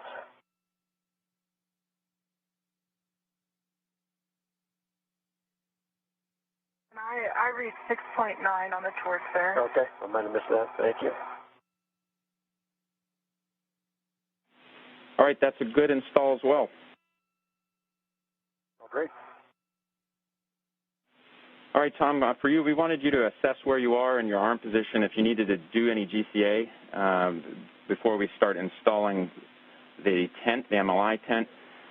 And then we're going to be standing by also for your go, whether we can move ahead with our comm swap, where we'll be swapping over to Space to Ground 3. That'll be seamless to you, but I will do a comm check there with you guys, but we just want to hear that you're in a good position with the arm first. Okay. And I'm going to need to move around a bit. Let me just talk to Kayla for a second. So the shroud, don't need to worry about this side so much. We're going to be putting in the rotatory fasteners on this side and there. Yes. The folks here in Mission Control confirmed a good installation of the degraded SASA unit. And Matthias, Roger? Copy, we're ready. Do you want us to back out those other inputs you put in, or just go from here? I'd start by doing some of that. That is body back by 20 centimeters.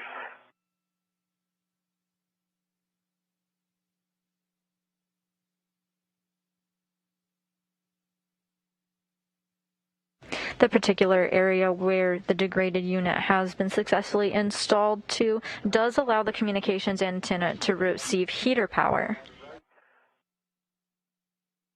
20 centimeters. Pretty soon, Tom Marshburn will work to reinstall the multi-layer insulation, the MLI, which is another layer of thermal protection for the unit. More if you want. That's the 20. So that's good. And I will need heat down a half a meter. Good motion. And stop motion. That'll be stopping motion. I think that'll do it. I can reach everything. Guys, I'm going to break in real quick. Kayla, we're going to have you stand by on the MLI tent for just a couple moments. Okay, standing by. Okay, in GCA. That'll be GCA complete. Brakes are on. And just so you know, I will need another one over to the right side. Get the other quarter turn fasteners. So we're good for now.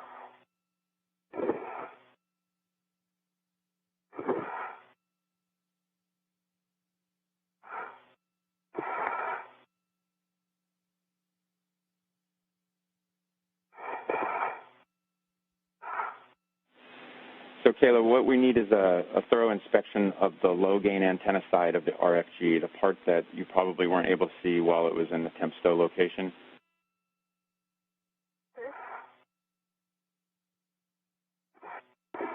And if you can grab some photos for us, that'll be appreciated as well.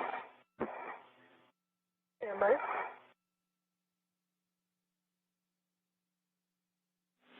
And Tom, for you, if you are in a good position with the GCA and you're content with where you're located there, what we want to do is hear your go for the comm swap. All right, let me just check with Matthias and Roger. You guys good for the comm swap? We're good with that. You mentioned maybe needing a little more GCA for that other quarter turn fastener. So if you need that first, we're happy to do it. Otherwise, yeah, we're good.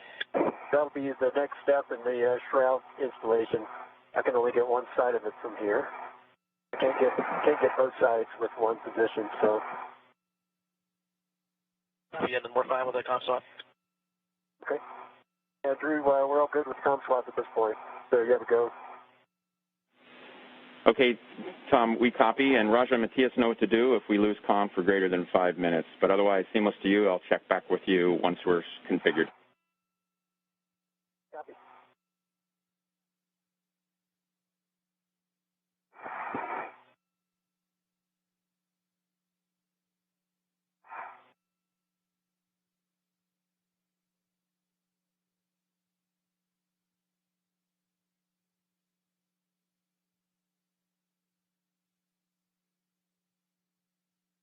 You have live views now of NASA astronaut Tom Marshburn aboard the robotic arm, working to get that multi-layer insulation layer covered over the antenna.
Getting live views now from NASA astronaut Caleb Barron's helmet camera on her very first spacewalk of her career as she puts the finishing touches on the stowage of the degraded SASA unit back onto the Express Logistics carrier.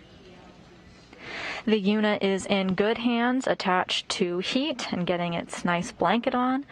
It's a degraded unit for now, but in the event that they ever want to repair it and use it again, it is available for them to do so.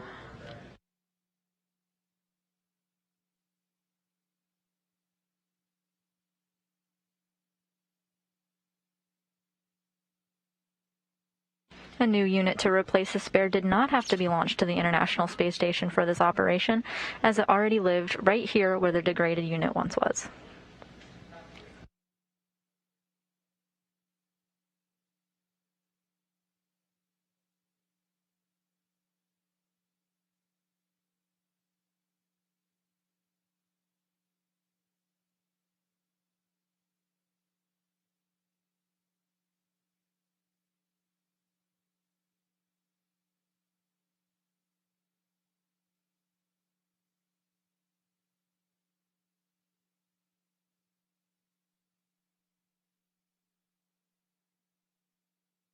We're in a brief but expected handover period right now. Meanwhile, outside of the International Space Station, NASA astronauts Tom Marshburn and Caleb Barron are working to install the multi-layer insulation. This is a big thermal blanket going over the antenna for protection and thermal protection as well.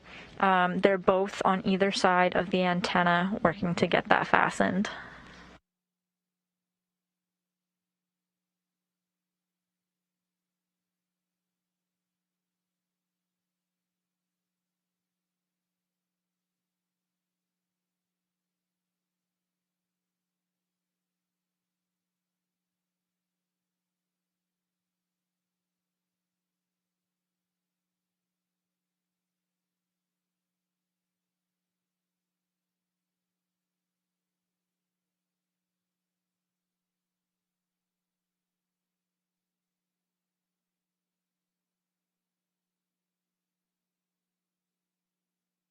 These two spacewalking astronauts launched to the International Space Station as part of the Crew 3 mission just earlier this month, and as you can see, have already hit the ground running.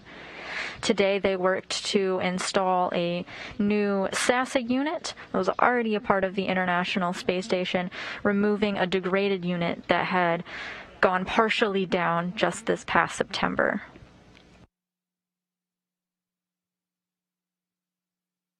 Because of other communications redundancies aboard the International Space Station, this spacewalk was not a huge rush when it went down in September, but now the International Space Station operations has time to do the spacewalk, and Caleb Barron and Tom Marshburn have executed it ahead of schedule.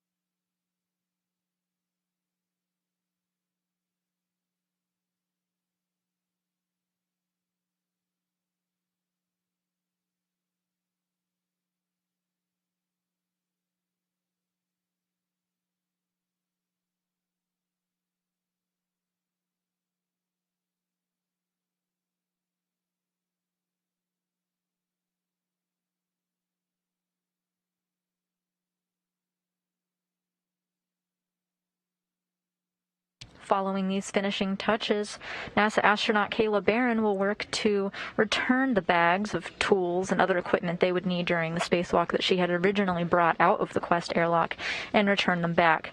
Meanwhile, Tom Marshburn will set to do the steps of the portable foot restraint in reverse and put them back on the SETA and break free from the robotic arm of the International Space Station and join Caleb Barron back in the Quest airlock.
You're looking now at a live view, this time from the helmet camera of NASA astronaut Tom Marshburn, as he gets that thermal protection covering hooked onto the communications antenna.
During the installation of the spare SASA where the degraded unit once was, Kayla Barron had attached some wires that gave the unit power, and Tom Marshburn was able to switch the unit on. This all occurred before they went to go stow the degraded unit.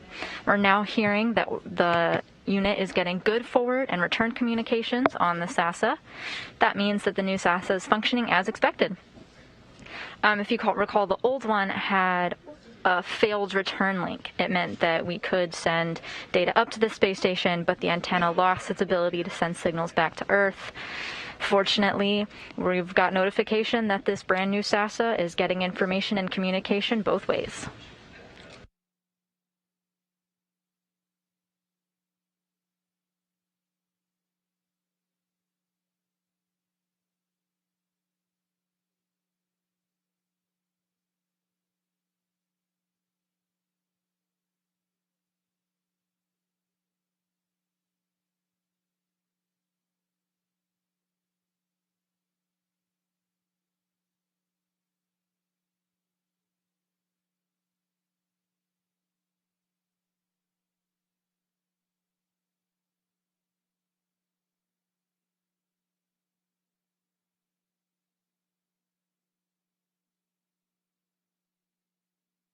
You're getting a live view now of NASA astronaut Kayla Barron's helmet camera. Her heck of views, these high-definition cameras. We're watching this through her perspective as she puts the finishing touches, as she puts the thermal protection over the degraded SASA unit for future integrity.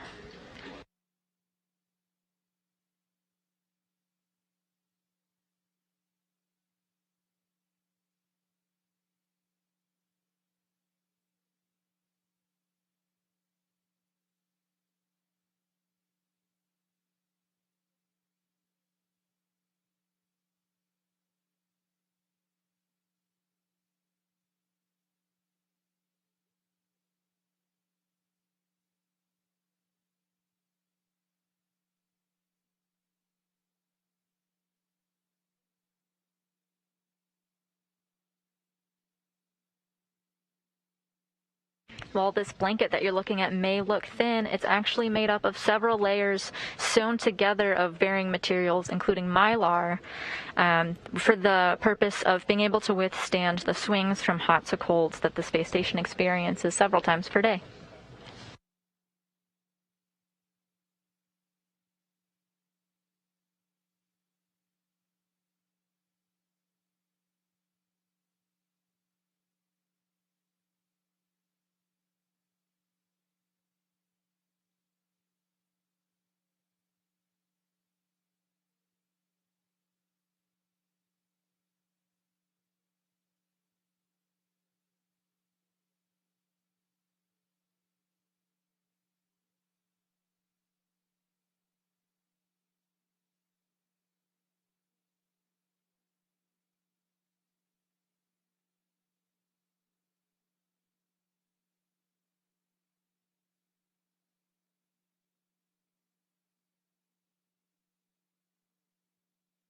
So while we're getting information here on the ground that we're getting good forward and return communications on this newly installed SASA unit, the crew, our spacewalking crew today is going to do a check of the communications, and we might hear Rajachari and Matthias Maurer confirm whether or not they hear it.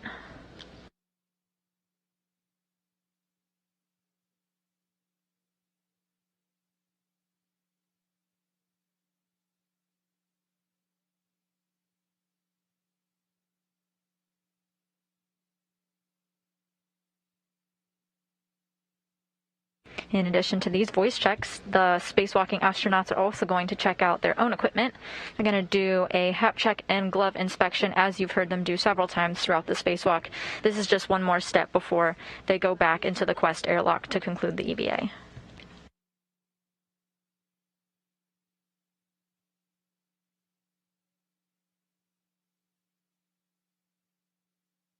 And Houston Station on Space Ground 1, how do you hear?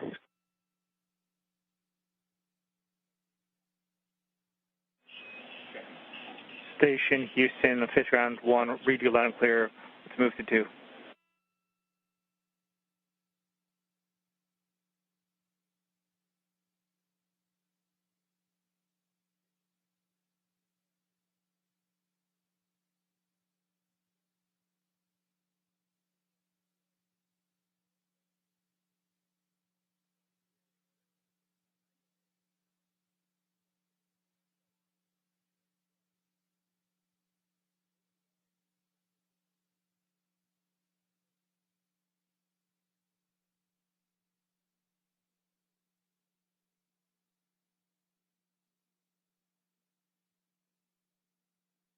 You're seeing the camera views of NASA astronaut Kayla Barron, and if you look at the top of your screen, you can briefly see some red stripes belonging to Tom Marshburn. Right now they're confirming with the ground that the thermal insulation is where it needs to be.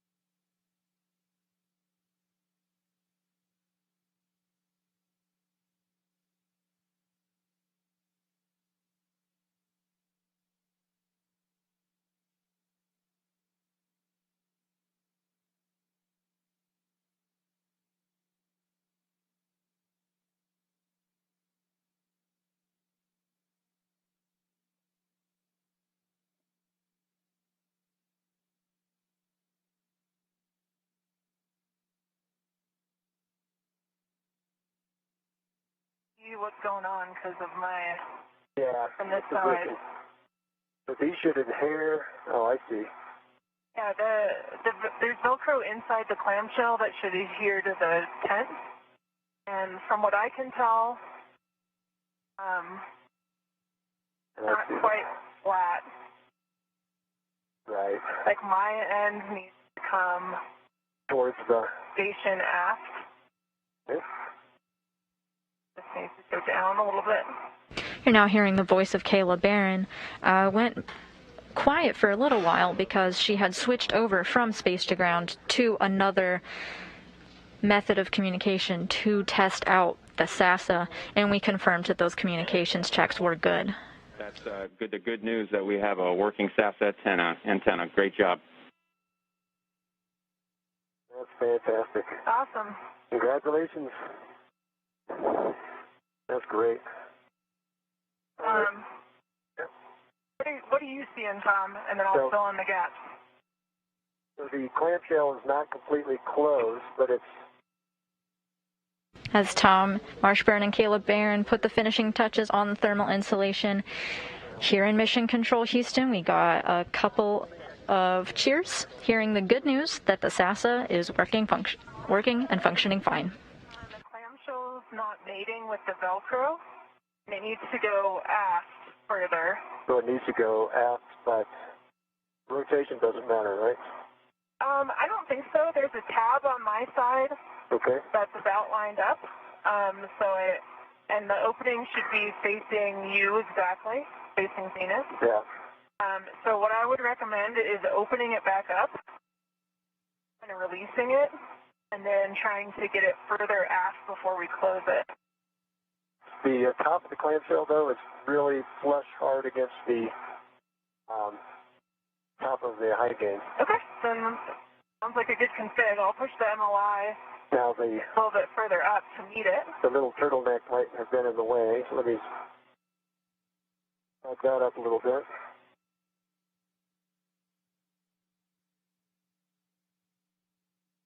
Yeah, that little turtleneck piece is, for lack of a better word. That's looking pretty good right there, Tom, if you close it. Okay. I think there was a little flap was in the way. We're trying to close it now.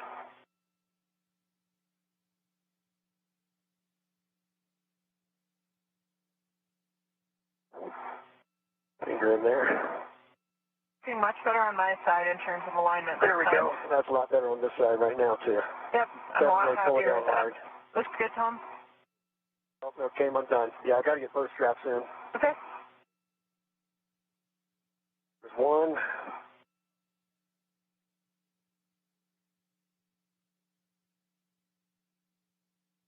Two. That holds it. Okay. Looks pretty good. I concur.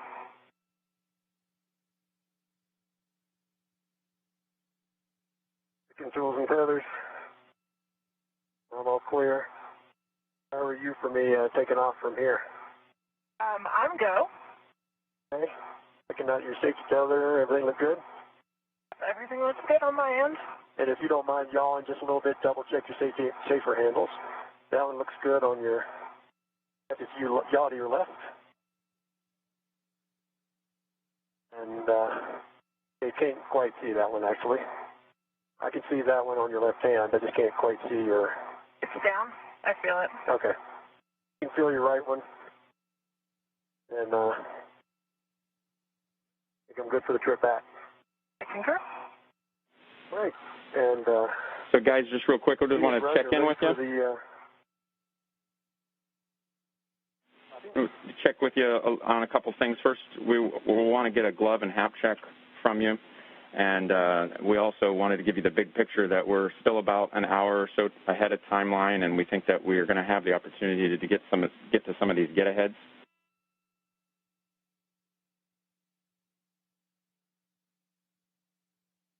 Roger. Copy. Glove check and work.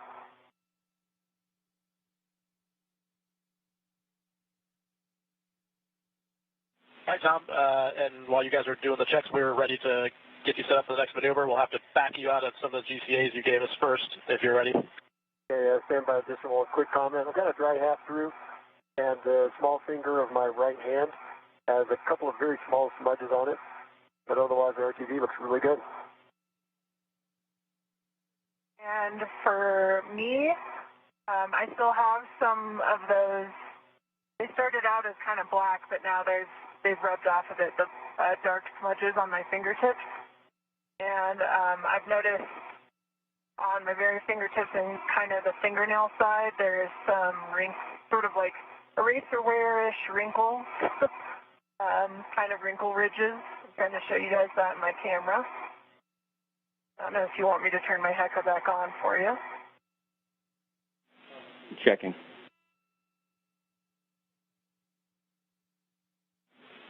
Yeah, Kayla, I'll go ahead and we'll take your HECA back on. See if I'm good. Go ahead. Stand by, Tom. Back on?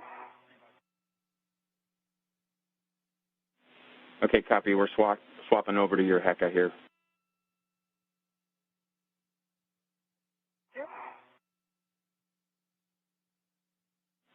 And Kayla, can you confirm that those wrinkles you're seeing are actually on the RTV?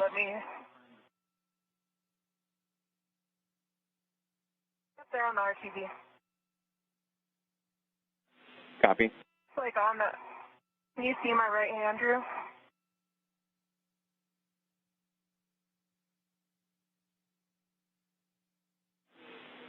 If you could move your right hand to your left.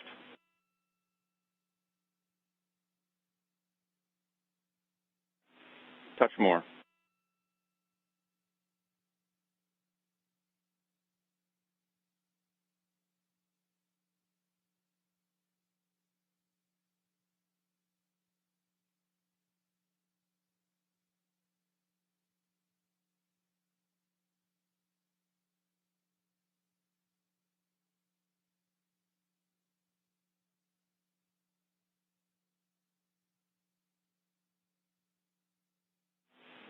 Tom, we're go on your gloves, and so you can go ahead and start working your GCA. You're now getting views through NASA astronaut Kayla Barron's helmet camera. She's providing a glove check as she's done periodically throughout the spacewalk. Go ahead. Okay. And Matthias and Roger, ready for GCAs to back out. Okay, so first we're going to undo the GCAs we gave you sort of all at once, and then we will reset the command frame and get you to the back-off position. So when you start in GCA shortly, you're going to go body aft first. Body aft first. Copy that. Starting motion. Good motion. We're also pitching you at the same time here. Copy. At the completion of Kayla Barron's glove check, where she reported the status of her gloves down to the ground after handling the SAS equipment, we've now switched to views of Tom Marshburn on the robotic arm. Wrapping up the body aft, and the pitch is done, and we're taking body left about 70 centimeters. Copy. We have good clearance all around. Sorry, right.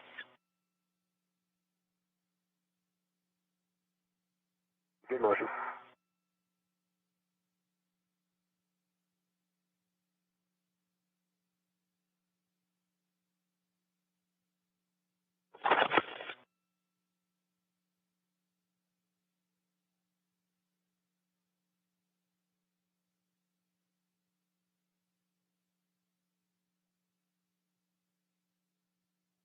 See body down now.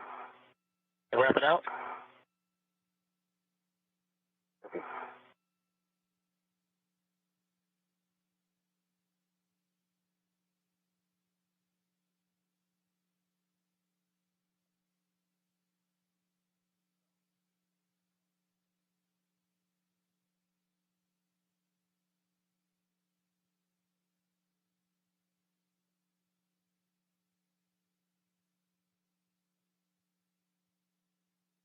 All right, we're just reconfiguring frames, and we'll let you know when we're ready for the next motion. Okay.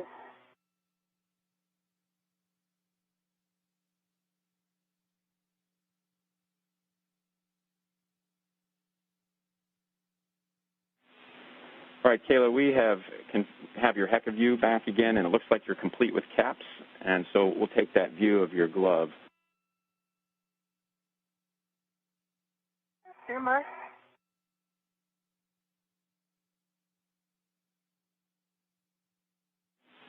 Checking. And we're handing over. All right, Tom, and the command frame is switched to the ISAC's internal frame, and we are ready to maneuver you to the...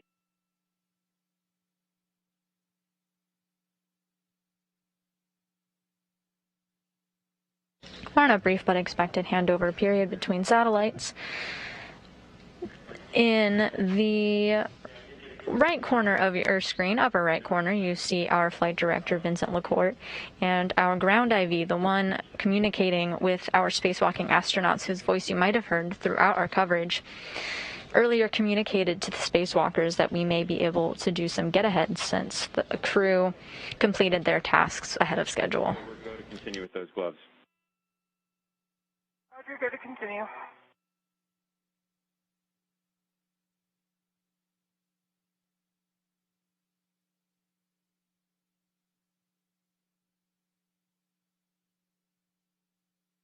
We expect to get our live views back shortly. We know that Kayla Barron's helmet cam is on and is looking at her gloves for an inspection at the moment.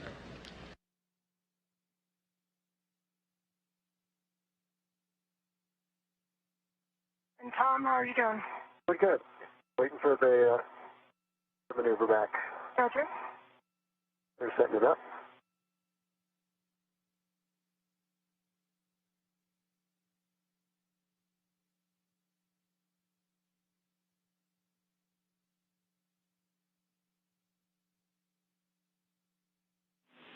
Tom, for you, when you have a break in GCA comm, we'll take your bag inventory. Copy. I'll do that once they start the maneuver. Copy, that works. You're not currently in GCA, correct, Tom? I'm not currently in GCA, that's affirmed.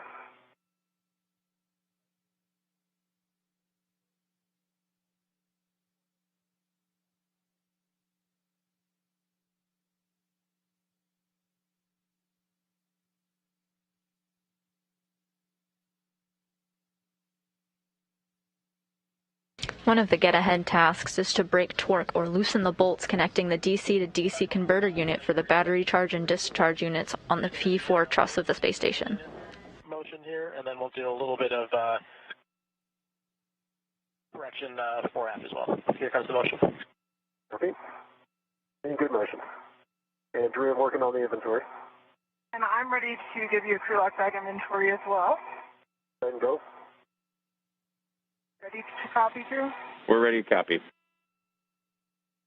All right, I've got a crew lock bag with an external Here we go. large, small ret. And then, of course, the integrated tether.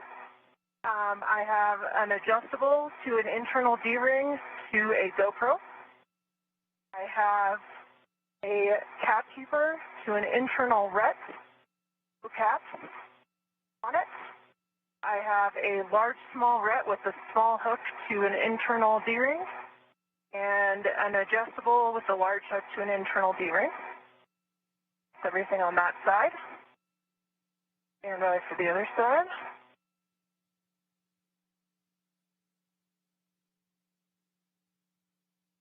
Stay out.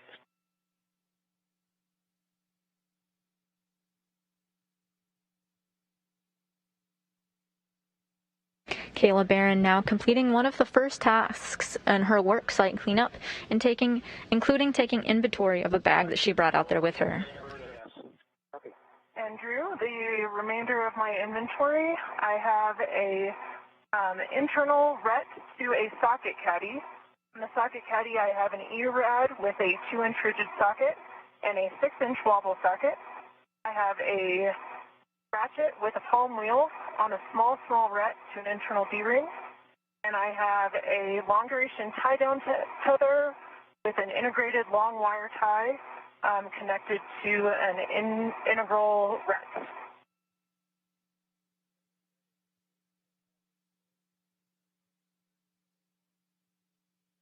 Checking.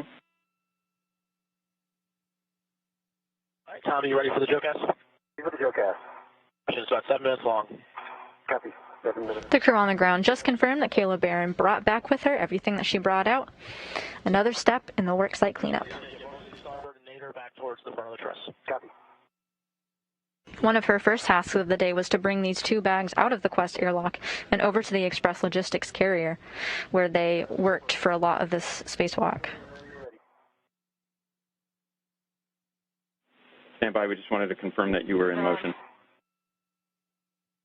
Copy. I'm in motion. Secret motion. And Tom, if it's okay with you, once Drew gives me a go, I could finish my ORU bag inventory so I can work on getting things packed. Yeah, go ahead and finish that up. Okay. Kayla, you have a good bag inventory, and we just wanted to remind you that we do need the ratchet with the 6-inch for the get-aheads. Yep, I concur. I was going to ask you if you agree with me putting the wobble socket on the ratchet and taking the ratchet on my mini workstation. Yep, that works for us. Okay, and for the medium ORU bag, I've got a large small ret to the bag, to an adjustable, which is tethered to the MLI, and there's also an adjustable across the bottom of the bag. Externally, I have a large small adjustable and a large small ret.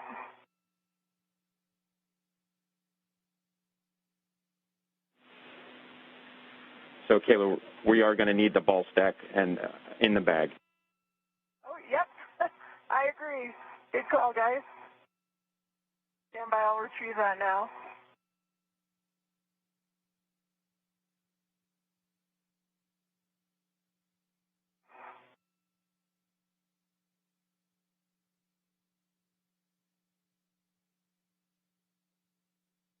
Hey, go ahead, Tom. Okay. Just interrupt me when you want. Roger. So you can keep on moving. Hey, Drew, if you're ready, I'm ready for an inventory of the crew left bag 1. Ready. All right. I'm looking on the outside of it. It's got a small set for the external D-ring and also a large small adjustable on the other D-ring. I have a GoPro on an adjustable to an integral ret. Halfway through the motion. Copy. Long duration tie down further with the wire tie, integral ret.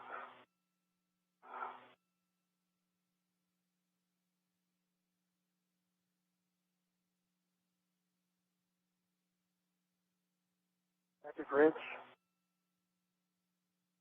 The palm wheel. A small ret. To an internal D-ring.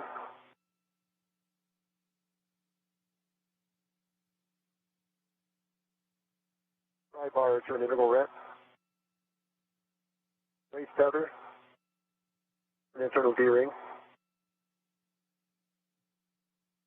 And the socket caddy with the E-rad and the 2-inch socket is on an integral ret. Checking.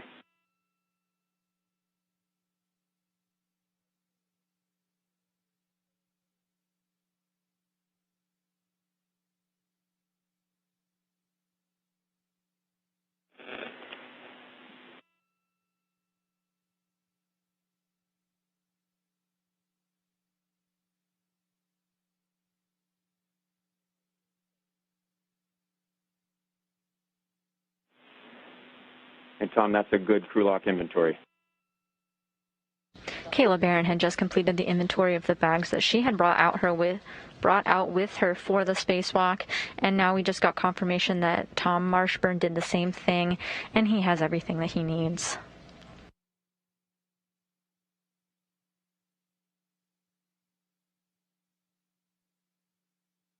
These will be brought back to the Quest airlock with the exception of the tools needed for some of the get-ahead tasks.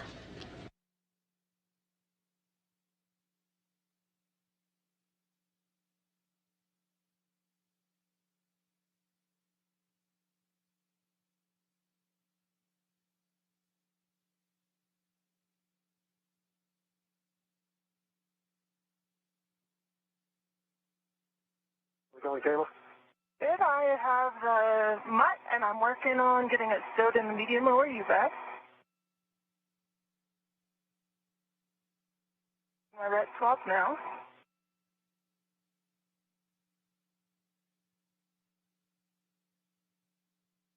That's a beautiful fastness, isn't there? Already looking around. Got my visor down. Getting mine.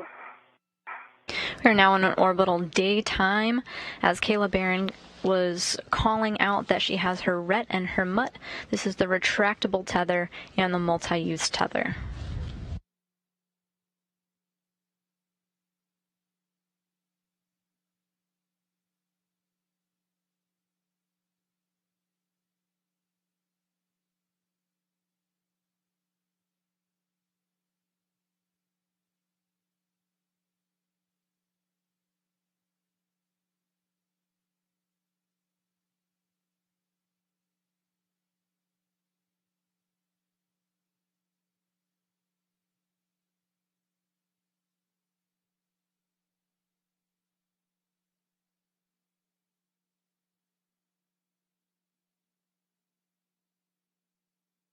Motion wrapping out.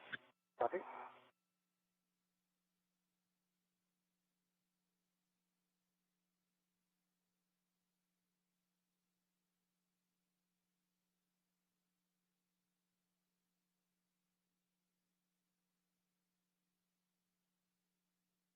Your position hold. We're going to reconfigure here, and we'll be setting up for a GCA to publish APFR egress. Give us a few seconds. Copy.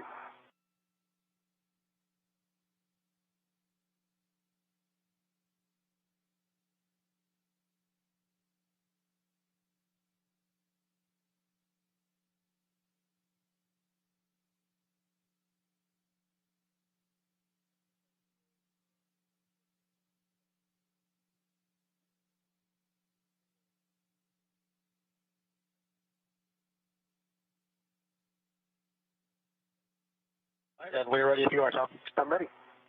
I could clear egress 8 is in. Copy. We're ready for maneuver to GCA to published APFR egress and roll position. Ready. Be about 1.5 meters nadir and then 1.5 meters aft. Copy. Ready for the maneuver to GC. Copy. Starting motion. To maneuver.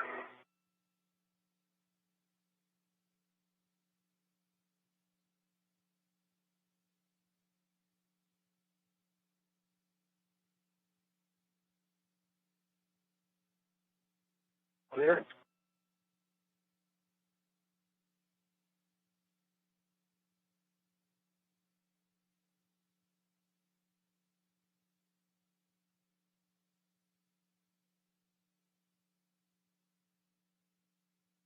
Centimeters. Space walkers Tom Marshburn and Kayla Barron are now wrapping up their tasks for the day. Kayla Barron's cleaning up the work site while Tom Marshburn is working to stow away the robotic arm.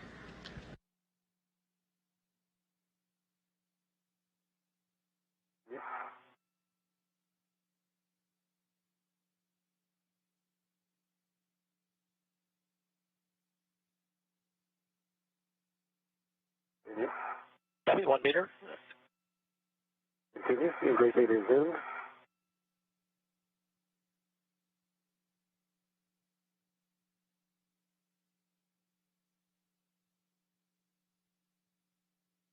And stop GC publishing. Copy motion. About 40 centimeters short of the published. 2 centimeters short. Checking. I'll take the other 40.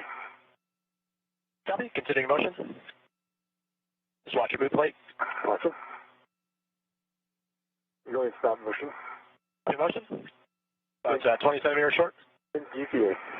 GCA complete. Brakes are on. Copy. And Drew, I believe I'm ready for egress.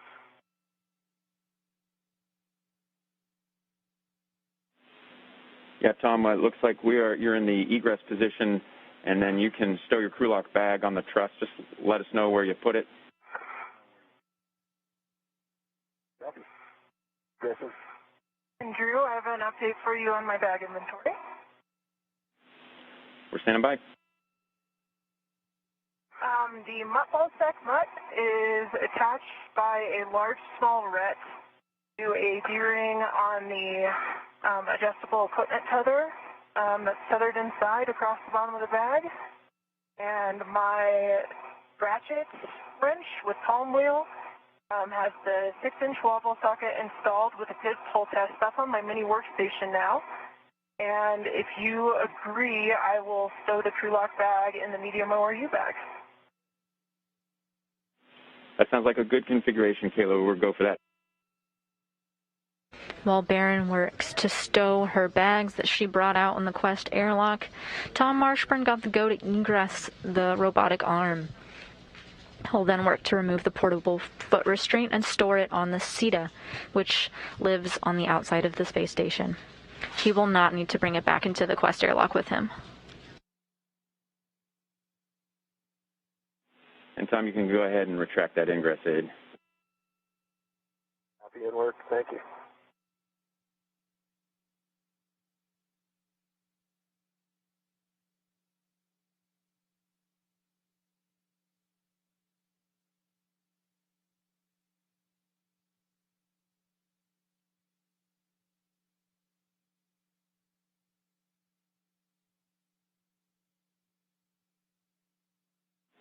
And Tom, I can help you build your tether pack back. Am I one?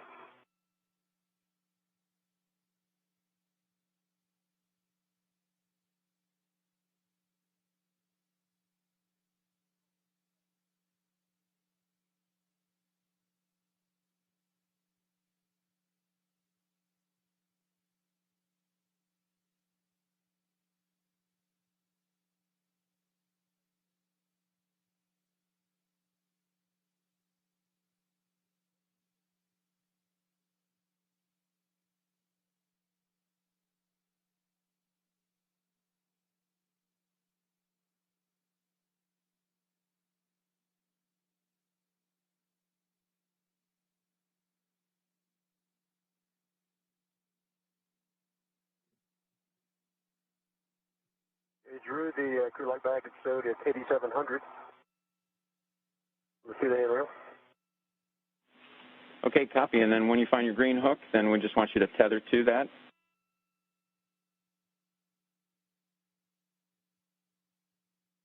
And then you can attach that to your red reel. And it's going to be our key in place here.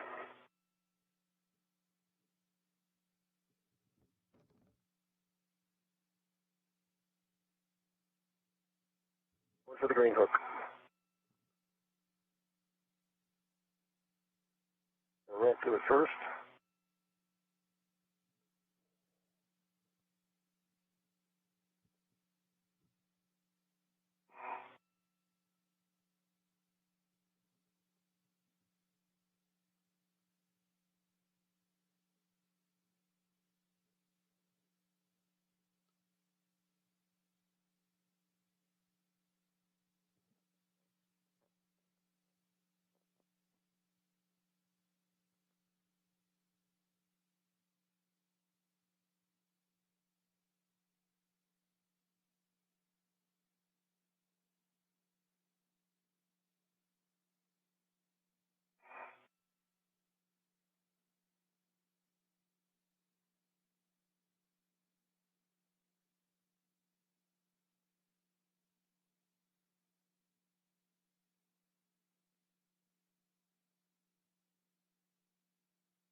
Kayla, we're about 2 minutes from handover here, from a handover, and I just wanted to double check you were feeling good to work some of these get-aheads for us. Sir, I'm feeling great. I've got the medium ORU bag packed up and on my DRT, and I was going to head Down to P44 Alpha. All right, that sounds good. And then if you could give us a safer handle check as you get down off of the ELC. Okay. We're in a brief but expected handover period. Kay LeBaron is talking with the ground now, reporting that she's all done with her tasks, and when the ground asked how she's feeling and if she's up to doing some of these get-ahead tasks, she said she's willing and able. My safer handles are down, and my gauntlets are down, Drew. Okay, copy all. We'll be handing over here in a minute or two. Drew, my green hook is going on to the red reel, and I'm locking it. Copy that, Tom. That's a good check. And then you can release your yellow hook from the arm. Okay. Release my rat, and that didn't work. And then you'll attach it to your green rail and lock it in place. Copy.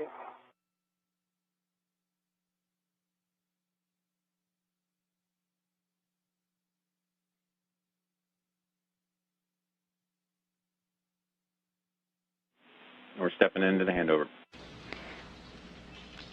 Roger.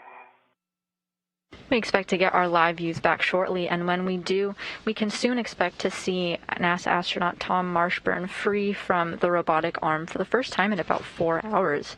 We're now at the 5-hour mark of the planned 6.5-hour EVA. They've completed all of their tasks for today, and we've got a good communications check both on the ground and a verbal confirmation that the astronauts can communicate and hear them okay, meaning that the new SASA unit installed is functioning fine.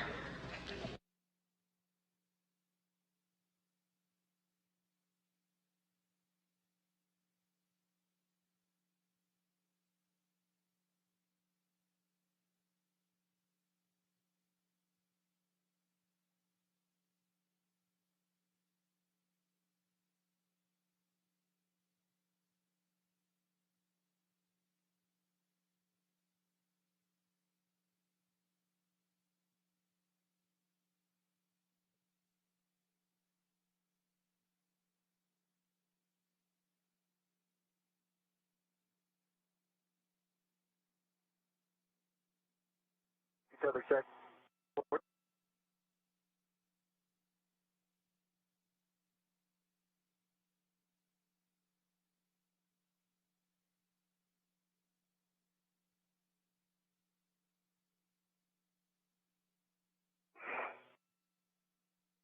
There's still LOS for another few Okay. seconds. Thank you. I figured. Okay, guys, we're back with you.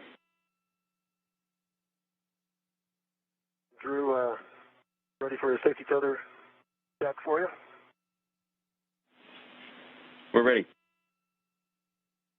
My left D-ring extender, I've got a red hook. It is closed and locked. The yellow hook is closed and locked on the green reel, and the green hook is closed and locked on the red reel, and they're both standby one.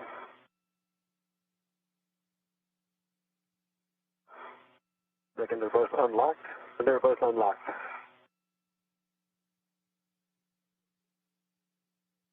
Copy. All right, Tom, that's a good tether config. Copy. So you can remove the APFR from the arm, and you can stow it under your BRT or tend it on over there, and you can give the arm a go to maneuver to their parking position. Copy that.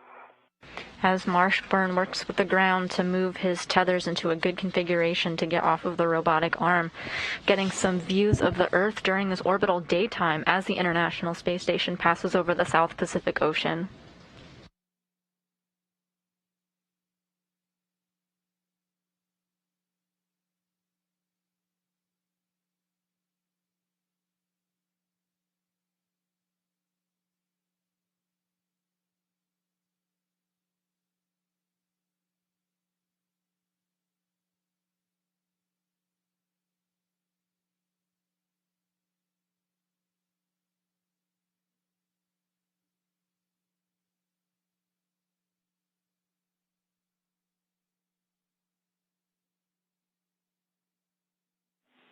And Kayla, we wanted to check in with you. We know you got tough checklist pages that were probably guiding you over there to the 4A IEA, and we're going for the 4A3 BCDU, which is there in the aft corner on the non-radiator side, on the part of the IEA nearest to you.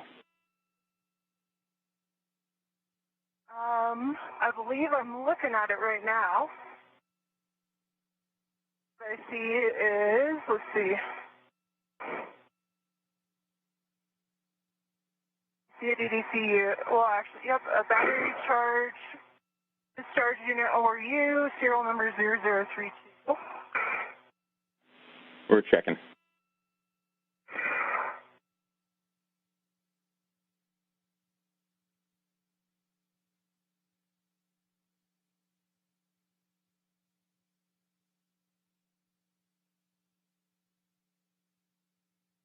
And then, according to my tough checklist page, that through would be BCDU 4 Alpha 3, and I am on the aft starboard corner of the P4 4 Alpha IEA.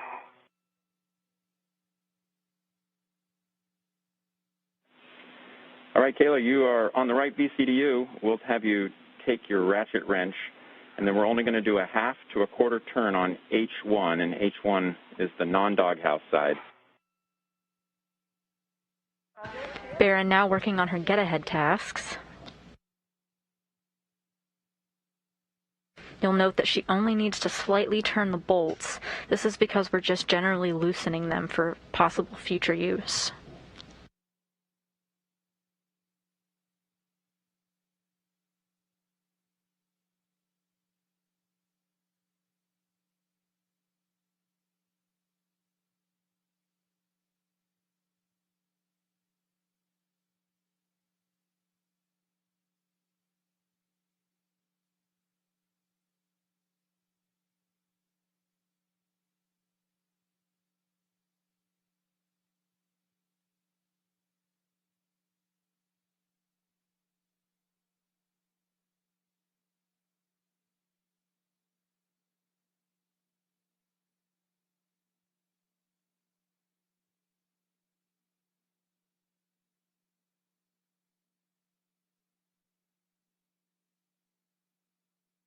Roger, Matias, the APFR is removed.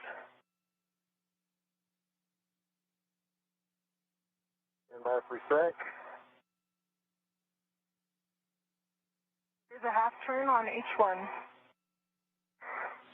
Okay, copy that, Kayla. And one thing, a caution that I needed to give you is once we break torque on those, then we won't be able to translate on those micro squares.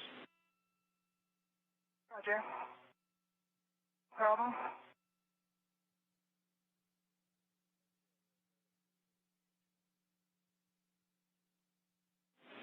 It's All right, broken on H1. Copy that, Kayla. And now we're going to go to the PGT, and I'll give you settings when you're ready.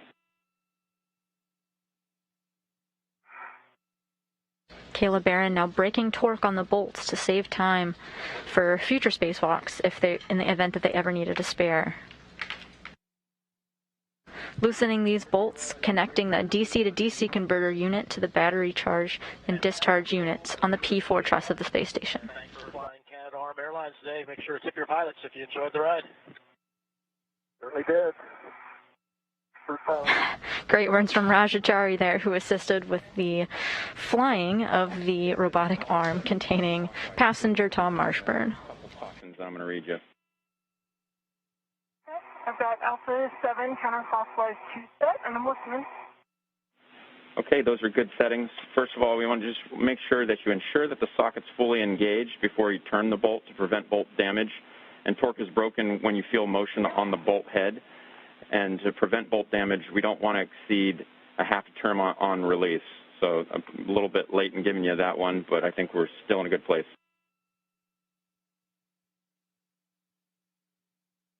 And you got a little broken up there at the end, Drew. I would say I've turned about a half turn with the ratchet wrench. And so you want me to drive this, the PGT? Kayla, you have a good understanding. That's correct. Okay. And only one half turn. correct, Drew. So, sorry, apologize for that, Kayla. So this one's on this H1 with the PGT. You're in the correct settings, Alpha 7 counterclockwise 2, and we're going to do 7 turns on this H1. It's going to be a full release of this H1. While Kayla Barron gets to work loosening those bolts, we're getting a view of Tom Marshburn taking a look at the portable foot restraint in his hands. This was attached to the robotic arm that connected his feet for the majority of the EVA.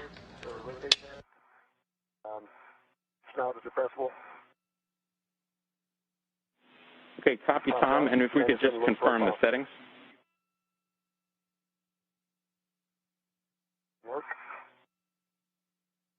Actually ended up a little off from what I expected. It's at a setting of 7 right now. Papa and the Fox 6 are the same.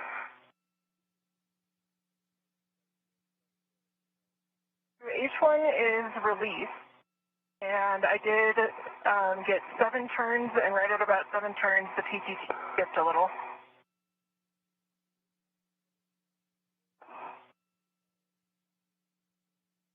Tom, just for your awareness, we're going to be moving the arm here. It should be behind you, manufacturer. Okay, copy, Kayla, and we're going to reset your PGT to Alpha 7 clockwise 2. And this will be for bolt 2. H2 correction. Verification.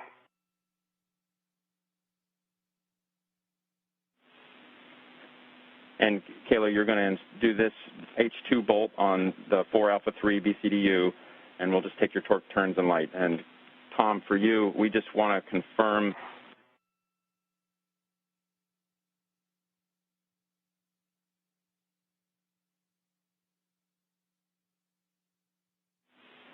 And Tom, unfortunately, we would like to get the APFR in a 12 o'clock clocking, if able.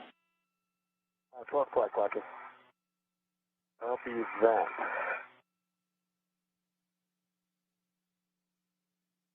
Okay. And then I'll probably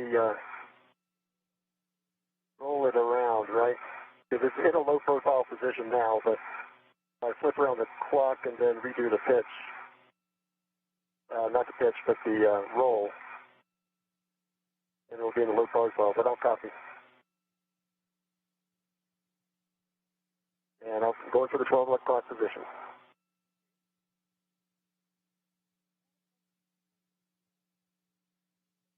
I was looking at the low profile situation rather than the number.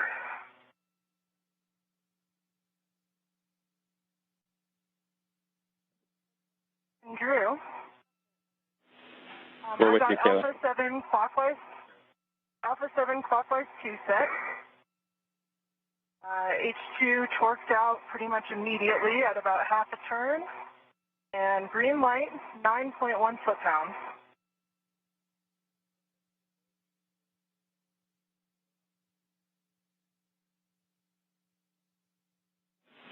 Okay, that is a good reinstall on H2. Kayla, next we're going to move down that same side of the IEA, the non-radiator side, and we're going to go to the 4 Alpha 2 BCDU in the opposite corner. And can I just confirm, Drew, I never released H2 with the ratchet. Was that correct? Just want to make sure I'm tracking intent here. You're correct, Kayla. You understand it absolutely correctly. I will stow my PGT and head over to the other VDC. Yep, we'll meet you over there, and that will be ratchet wrench first. Roger, ratchet wrench first.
You're getting a live view now of NASA astronaut Tom Marshburn as he puts the finishing touches on putting away his portable foot restraint.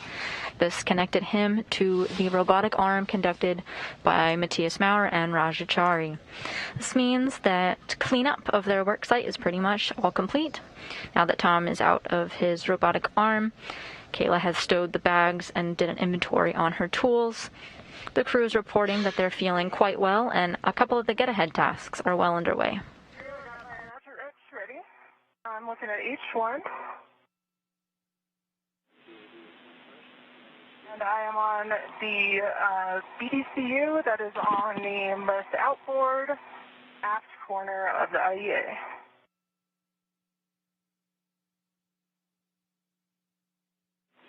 Checking, Caleb.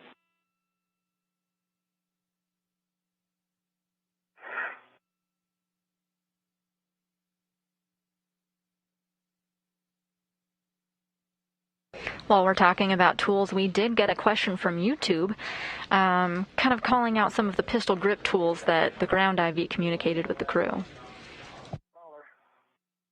For instance, you might hear Alpha 5 CW2.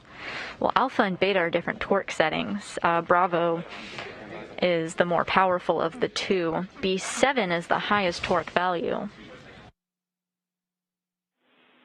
Kayla, we're just checking a couple things here. The first thing, if you wouldn't mind moving your mini workstation end effector to a handrail rather than... The second number indicates speed, being 1 through 3, 3 being really fast.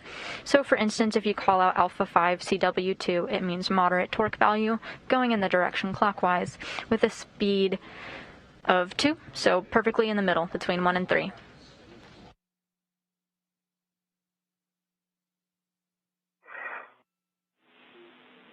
Checking.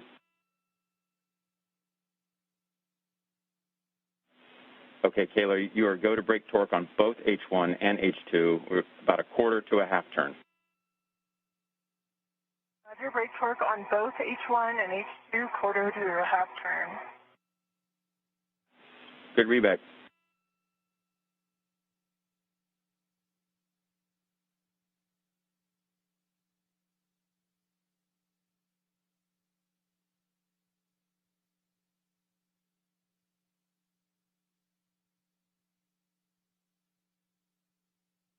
And Drew, guys, for the 12 o'clock. Black on black, good pull, good twist test. We're in Papa Papa. Still in Fox 6.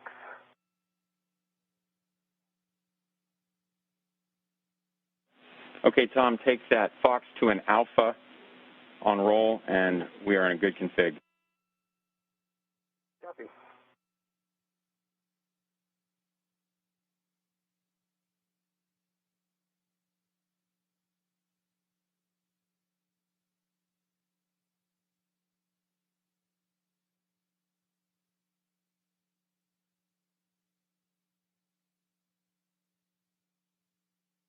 And the brake torque on H1, a quarter turn, just moving over to H2.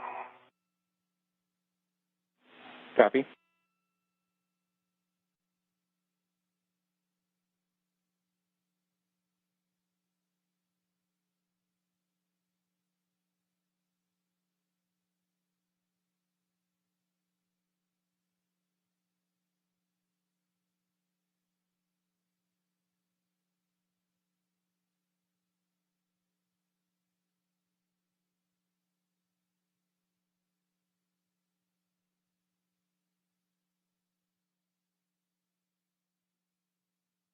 Drew, the roll was at Alpha.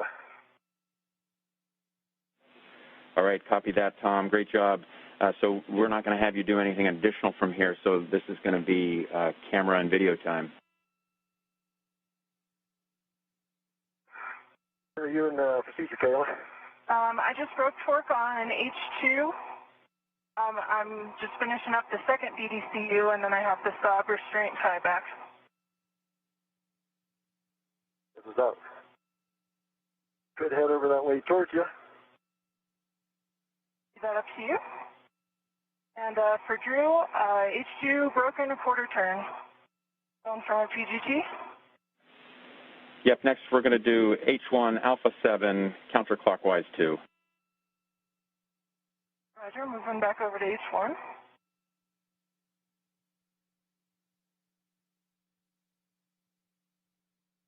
Drew, I was thinking about heading over towards Kayla.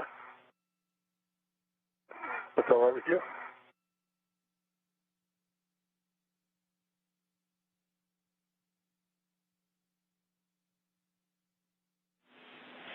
Hey, Tom, it's up to you and Kayla if you're going to head all the way out there, but she's going to be done here pretty quickly. In the end, we want Kayla to translate back in ahead of you. Save it. All righty.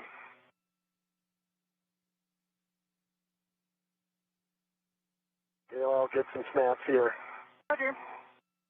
You And say, for Drew, I've got Alpha 7 clockwise 2 sets, and I'm at H1.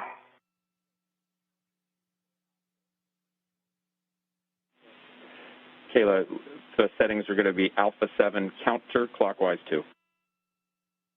Roger. Alpha 7 counterclockwise 2, and understand I'm fully releasing about a 7 turns.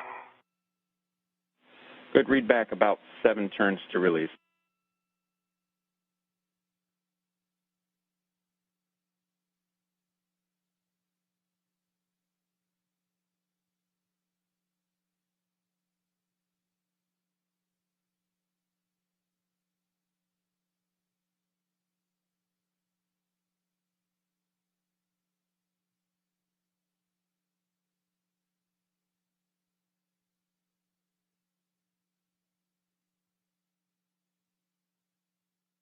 Drew, I will go ahead and get my crew lock bag on me. And Drew, Sounds good. that was 8 turns on H1. The PGT did not skip this time, but I believe it's fully released. I'm not sure what indications I have of that, though. I did notice the lock unlock indicator is indicating it was kind of like bouncing, I guess, clicking back and forth near the lock indicator.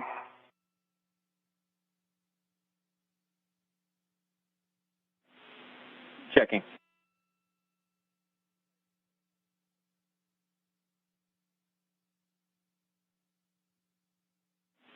Okay, let's give it 2 more turns on H1.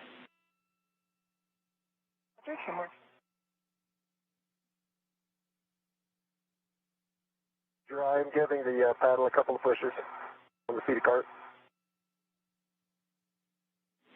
All right, we see it. Drew, that was 2 more turns, and the PGT and Bolt seemed to skip this time.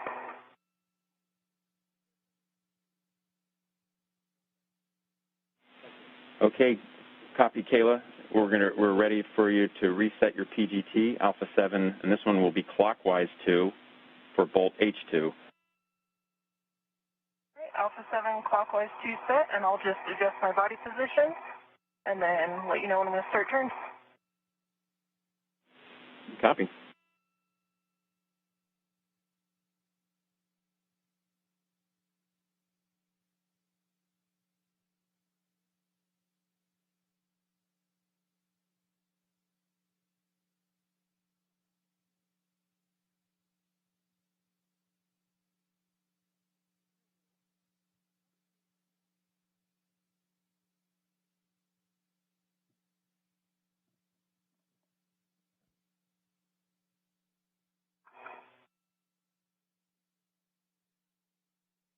All right, I've got Alpha 7 clockwise 2 set,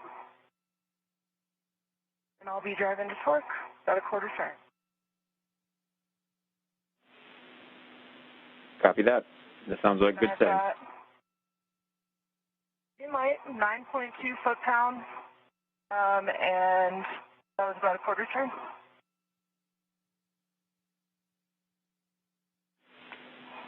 Okay, copy, Kayla. I'll start heading over to the Saab brackets. Okay, we'll meet you there. That's in the opposite corner. Okay.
Drew, I've got my crew lock bag. Copy, Tom.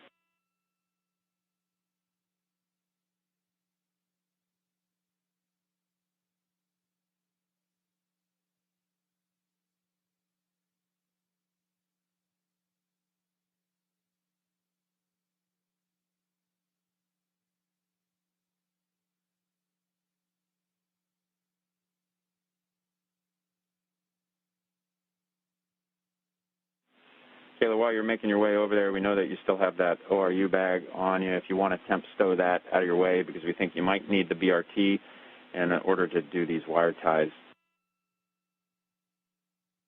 Roger.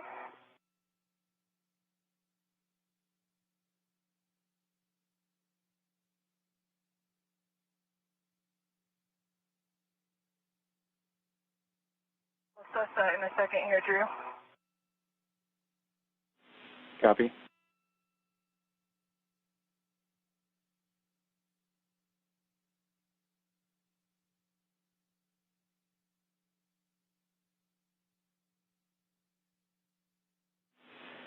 And Kayla, a couple more words for you. Those micro fixtures there on that lithium-ion battery by the sob that we're going to restrain, those are, unfortunately, are not able to translate on those.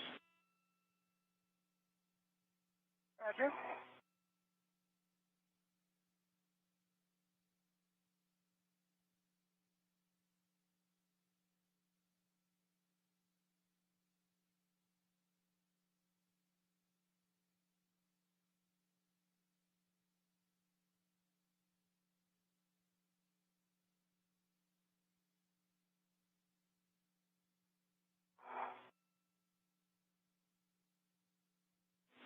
And then one final reminder, Kayla, there's the radiator just there at your feet. Clear.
Working on temp still in the medium ORU bag. Copy. And I have a recommended handrail for you to BRT when you're actually working the wire ties. Roger, I'm ready for it. It's 5124. Okay, I see that just to my right.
I'm going to go for my first long wire tie. Okay, copy. I know you've studied the pictures of this. I can give you any words, but you know that big one is going to go through the tunnel there and then put 3 twists on it. Okay.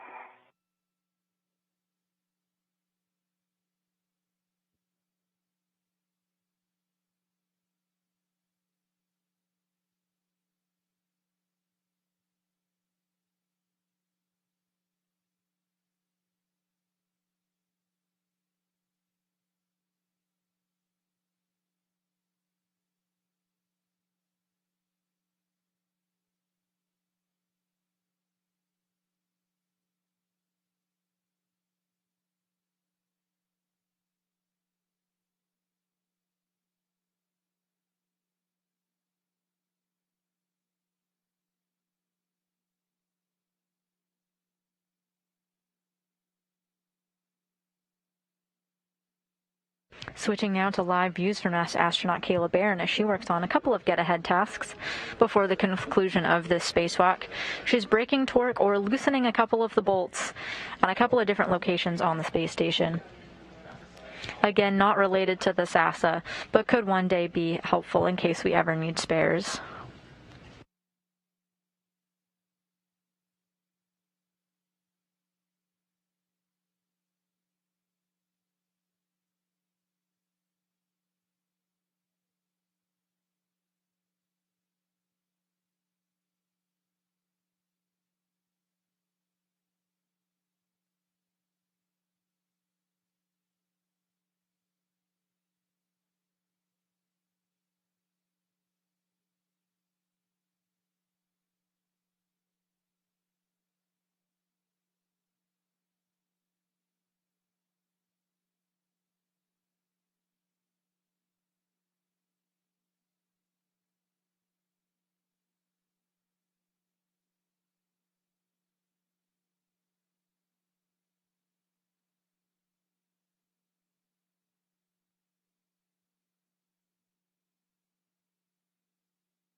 Right here, I've got the wire tie through the overstraint tunnel, both of them, and I got 3 half twists.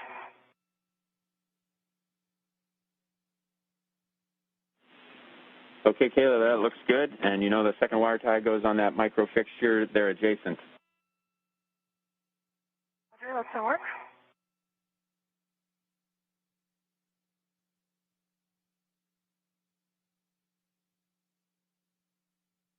And that's on the lithium-ion battery to the inboard side, correct?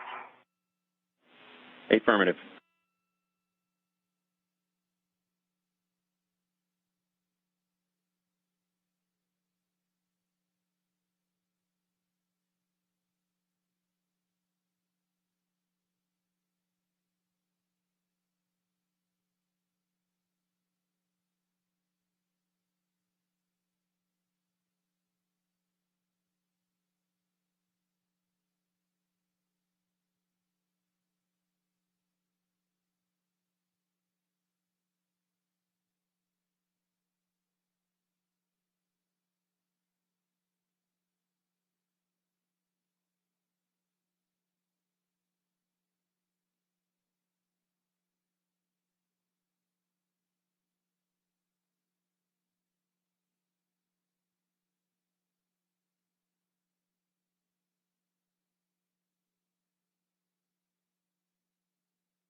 After completing her task to break torque, Kayla Barron is now working on her second get-ahead task. This involves putting wire ties on the sub, or solar array blanket boxes, and that's what you see her tying now. I've got it secured to H2 with 3/2 twists. Copy, Kayla. And so now we're going to take that wire tie that you just placed, and we want it to go across that cable connection there. So it's kind of capturing it, depressing it down, and then use that wire to then grab the lasso that you just did on the sod itself. Exactly. Stand and it's going to work.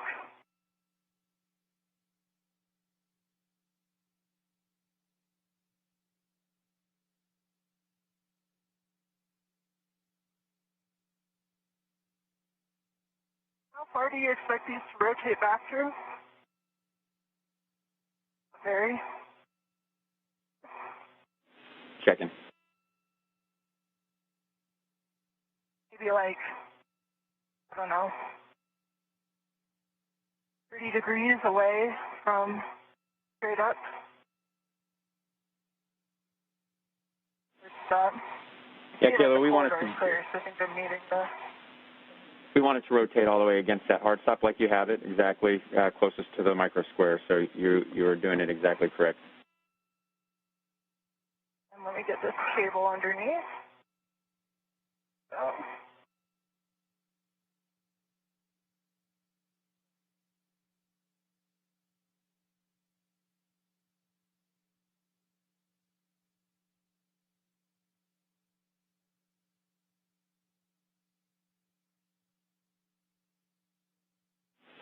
Yeah, Kayla, and so that ORU just off to your right is the PFCS, and we want to be able to get at that robotically, and so your tieback is going to give us clear access to it.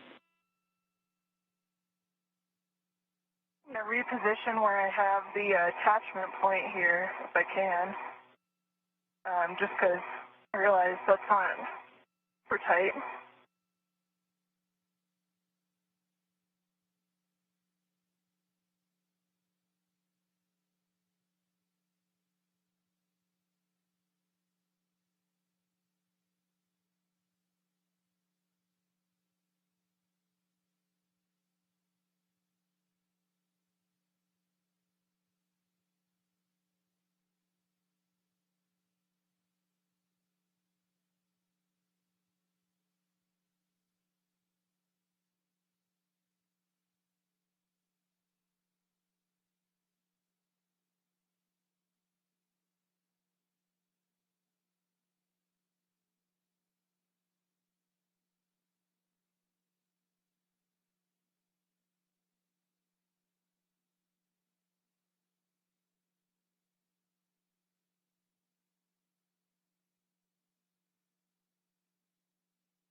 And Drew, got an idea for you guys.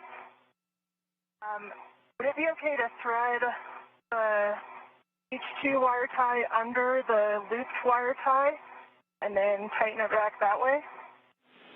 Yep, Kayla, that's exactly what we want you to do. Then double it back and then add 3 twists. Roger.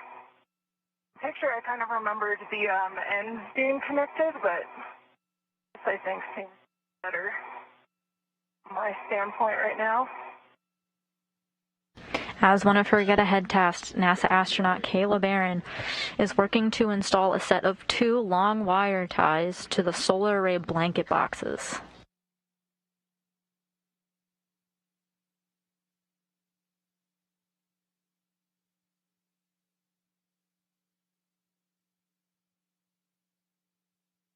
Right, Drew, I've got it restrained back, and I will try to, tell me if you can see it in my WVS, I'll show you how much play remains.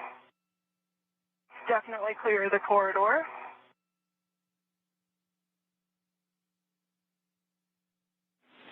Kayla, it looks great. We are very satisfied with that. We're going to call that task complete. Okay. I will work on getting my medium ORU bag back on my BRT, then head inboard to join Tom. Copy. All right, that sounds good, Kayla, and we'll meet you at your green hook.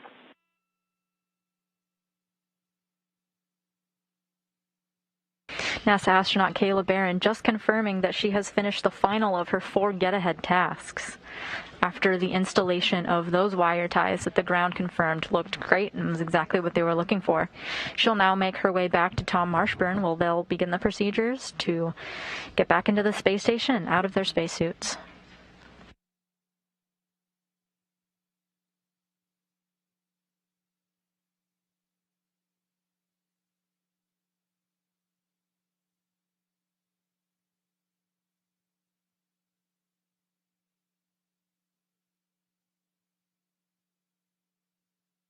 How are you doing? Doing good. Taking some pics. Nice. I've got some of you in there. Awesome. A few little cleanup steps here, and then I'll start my translation back to you. Copy.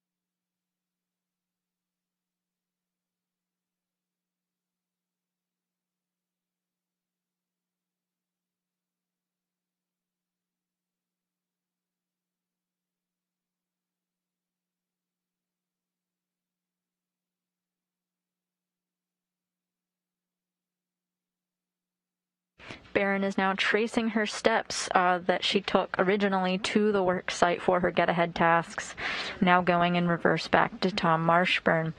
They'll soon begin the ingress procedures, which are expected to take about 25 minutes.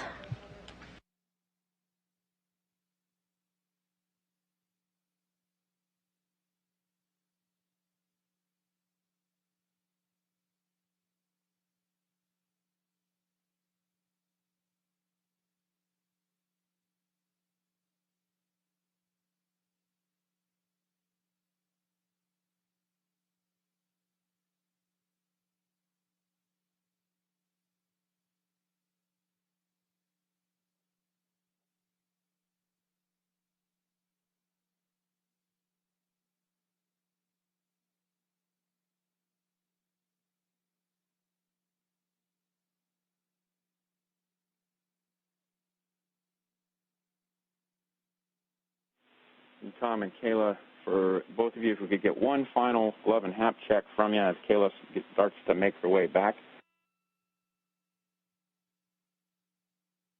Copy, Drew. Good work. Right?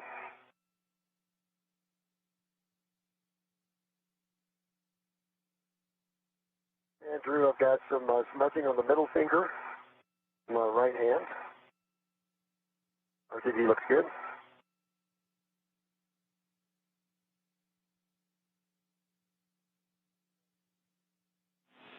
Okay, that's a good check on you, Tom. And smudging on the little finger of my left hand, and the hap is dry. RTD looks good on both hands. Copy. And Drew, I have some black smudges on my fingertips. New ones, actually. I didn't have before. But other than that, all just looks the same as last report. Actually, I see a little bit of wear on the outside, RTV wear, on the outside of my left index finger.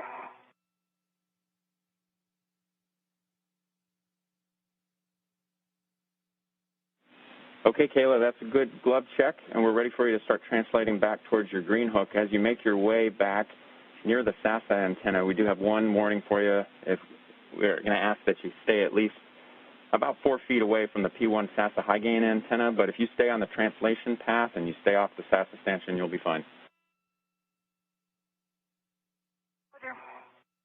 Okay. And I'm going to put my visor up real quick before I start heading back.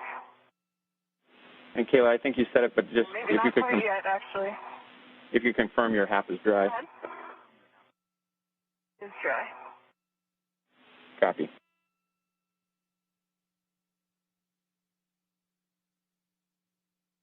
I'm going to wait like 30 seconds for the sun to go down. I'm going to put my visor up, and then I will head back to Tom. We copy.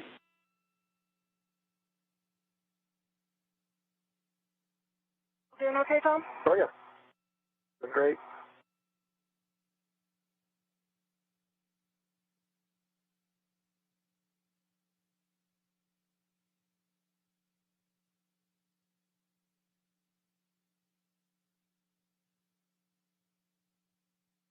Well, I'm back at the position where you come down later. Okay. Meet you over here.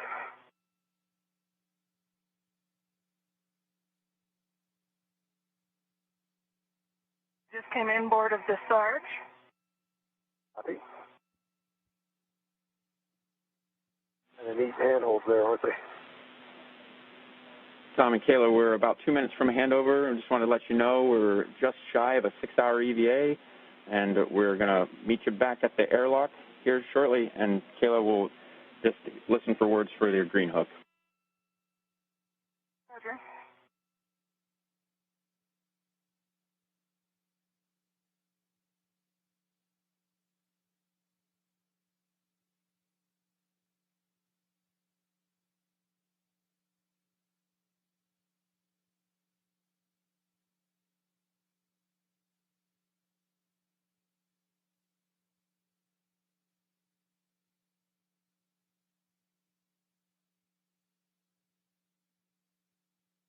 The International Space Station just entered into an orbital nighttime. And we have some views of NASA astronaut Kayla Barron from her helmet camera as she makes her way back to the Quest airlock.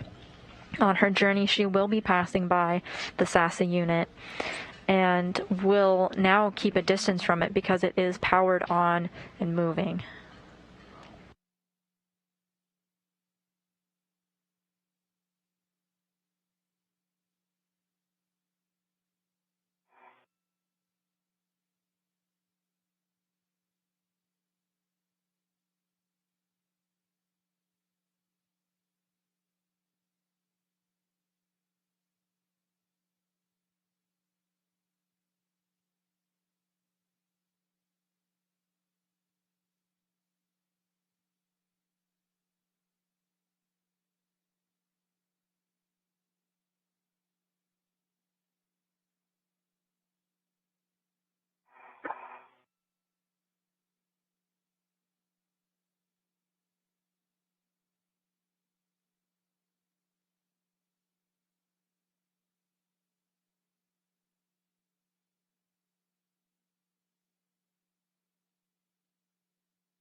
You're safe. I'm just taking my time here to make sure my safety tether is tended. Lots Okay. of places for it to hang up. Absolutely. Yeah, take your time.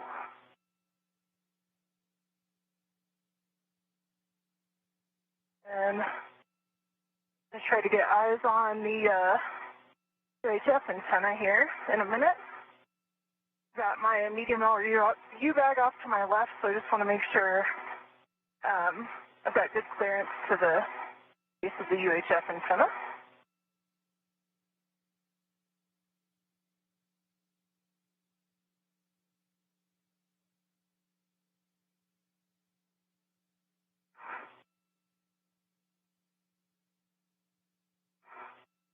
We're in a brief but expected handover period as Kayla Barron makes her way back to the Quest airlock.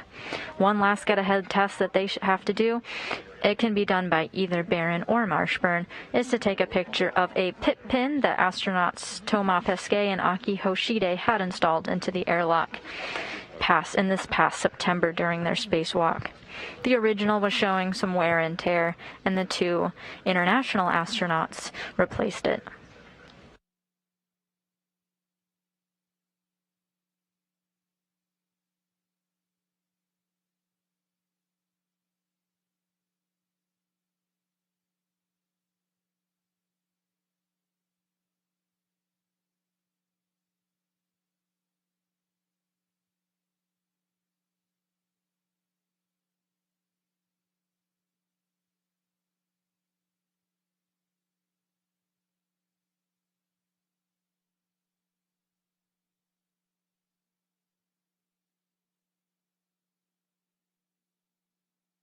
My green hook is on my red reel. We copy.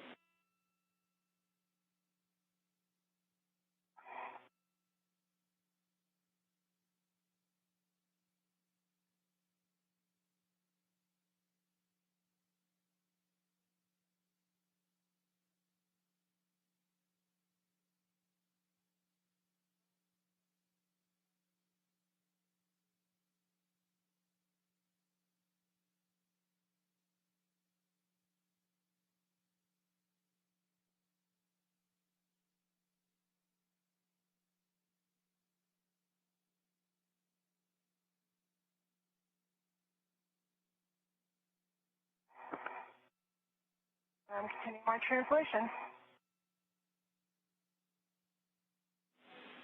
We're flight following.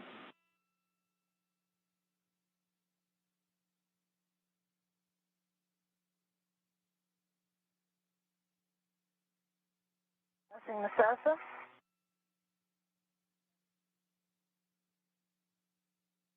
It's beautiful, isn't it?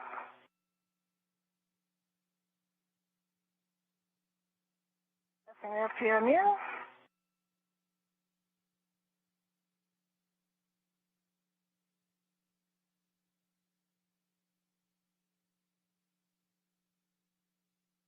I see you coming.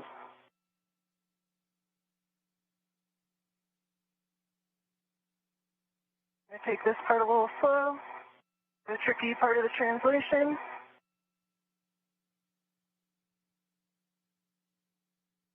NASA astronaut Tom Marshburn just confirmed that he has a visual on Kayla Barron. She is making her way so that the two spacewalking astronauts can ingress the International Space Station together.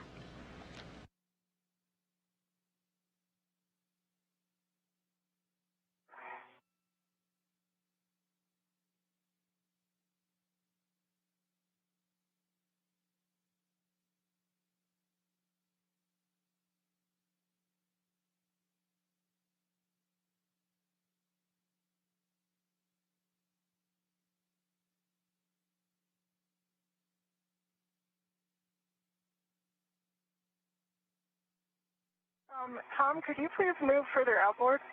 Absolutely. You're right below where I need to come down. Ah. You see? Didn't work. I was following your safety tether. Mm-hmm. I was just tracking your safety tether as to where you come down. Okay.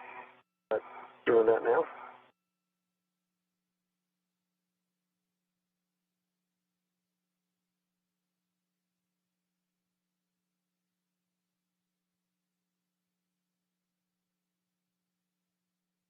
How's that?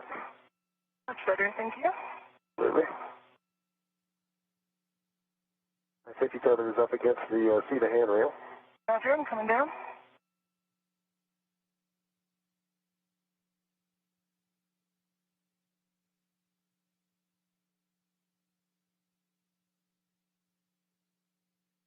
I see your safety tether, Tom. Okay, good.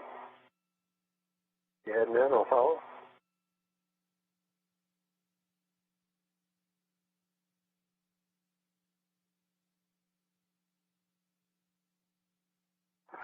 The two astronauts are now headed towards the airlock.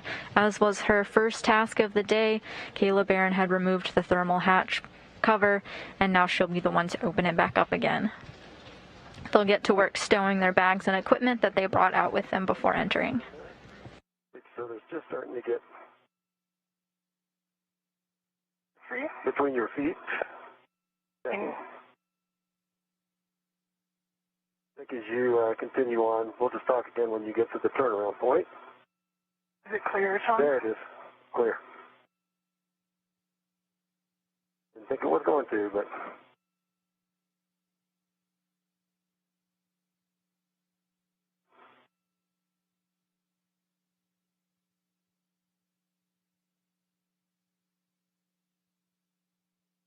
Thanks for the heads up on that.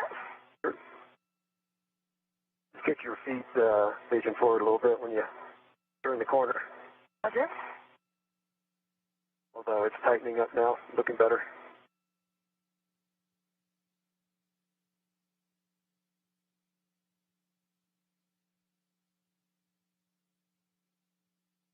I see it. Just for your awareness, Tom, it's caught up on the corner of this MLI. It'll be easy for you to clear on your way by. Copy.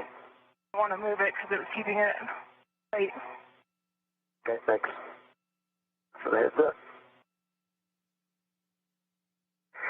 I want to see this first.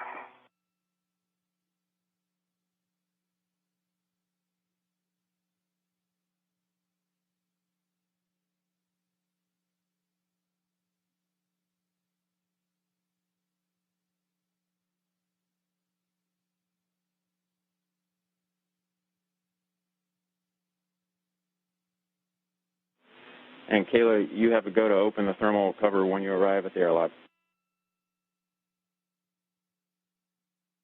Roger. I'm on the Cedarburg as well.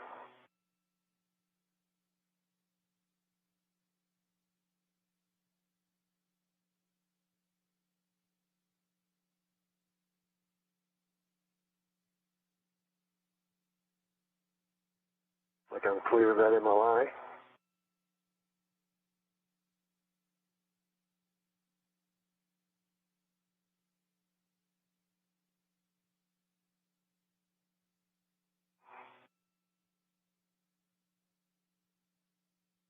The circular handrail.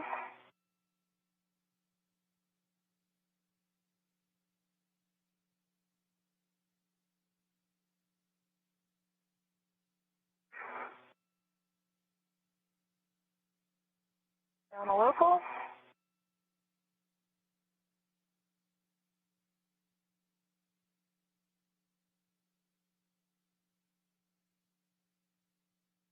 Removing my third lead. And the thermal cover is open. Copy, Kayla. Thermal cover's open, and you can stow the bags as you would like. We know that you also have that ratchet wrench still on your mini workstation. If you wanted to take that off and stow it separately, up to you. Roger. Barron just gave verbal confirmation that the hatch thermal cover is open, one of the early steps into getting back into the Quest airlock.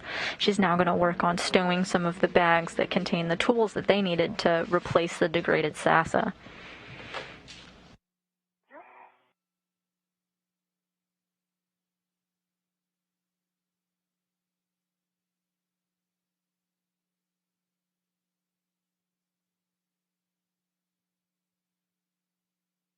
Now approaching 6 hours into the spacewalk with NASA astronaut Tom Marshburn and Kayla Barron, Barron's first and Marshburn's fifth spacewalk of his career. The Quest airlock is now in view on your screen.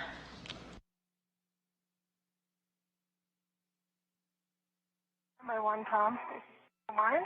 Oh yeah, no, Before you. started drifting a little bit.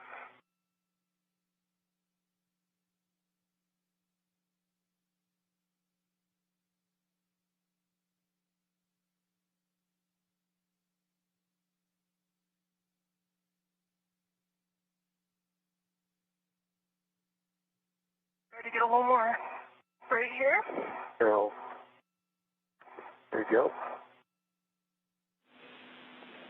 And when you're ready, Kayla, you can attach your right waist tether to the airlock D-ring extender and lock it.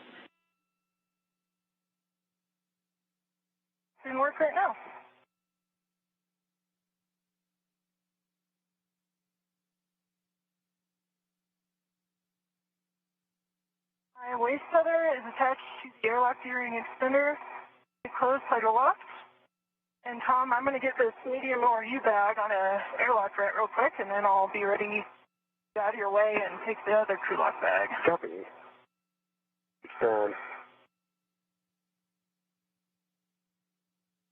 And then, Tom, we have one last task for you after you get that crew lock bag over to Kayla.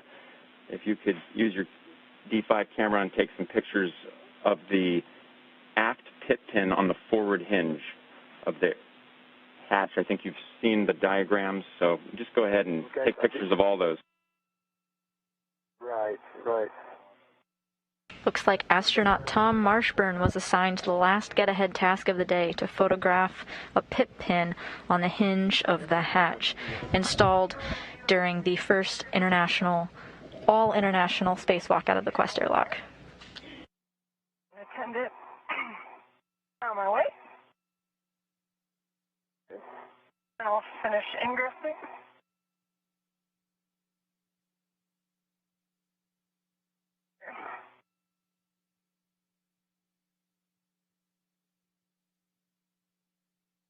While Marshburn grabs that photo, Barron is disappearing from view as she enters into the Quest airlock, her feet now visible as she's almost completely inside. Okay, I'm looking. Here we go. Medium ORU bag. Gold medium.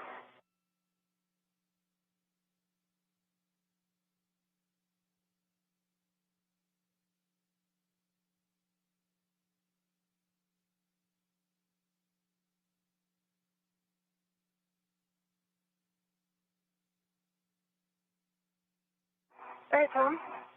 Okay. Fully ingressed. Copy. Got a crew lock bag here for you.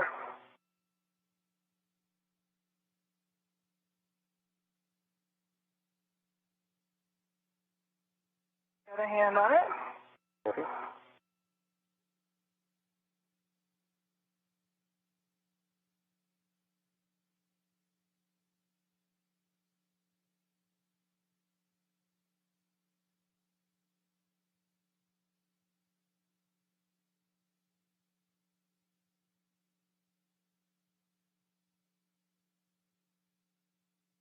Got the airlock thread on it, and I'm going to release yours.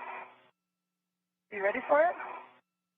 Let's see. I am ready. Okay, it's coming to you. Okay. Thanks.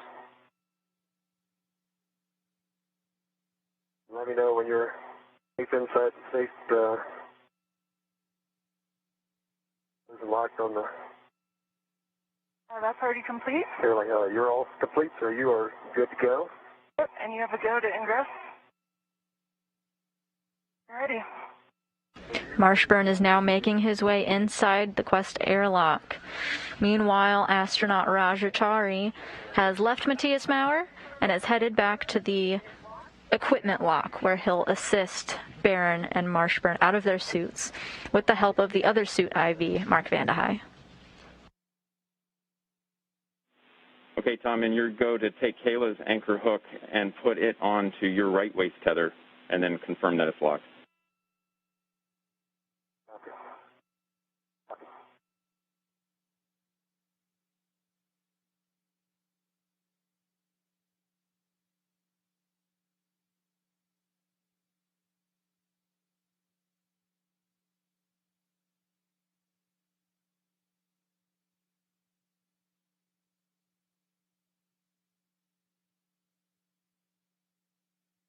Vande Hei and Chari now snapping a couple of photos as Marshburn makes his way back towards the crew lock.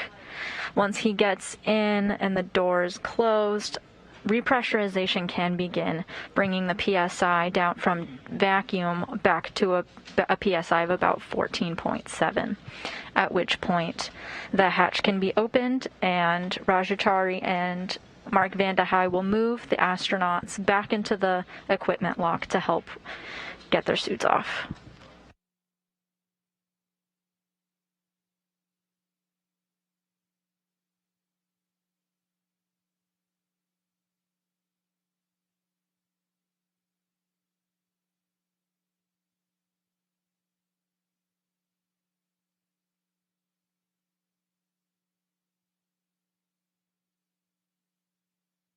right waist tether is closed and locked on EV2's tether, which is closed and locked. Copy, Tom, and you can retrieve your anchor hook. Good work. Here.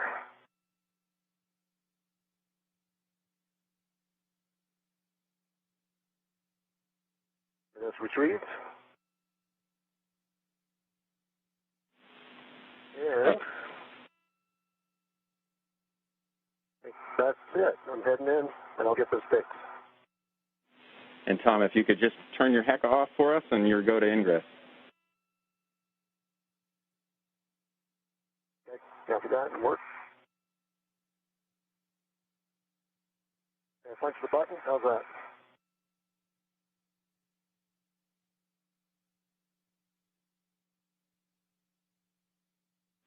And Tom, we just wanted to check with you and make sure that you grabbed a couple of photos.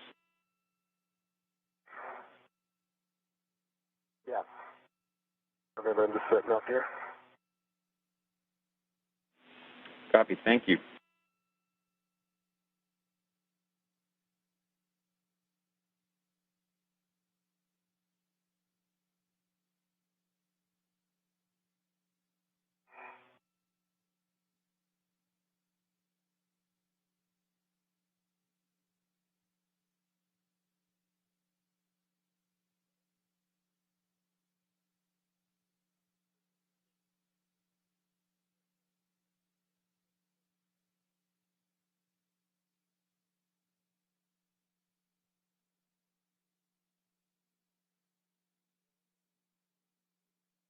I'm going to get up into position here, Kayla, and get that.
You're getting a live view now at the feet of astronaut Tom Marshburn as he makes his way back into the airlock.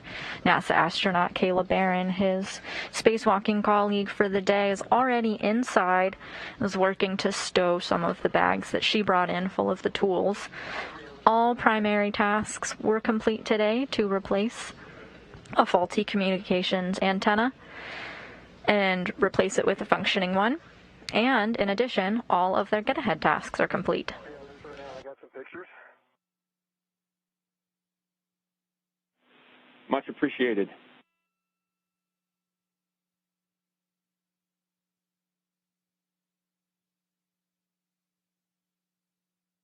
Coming in? And Tom, that's all we needed.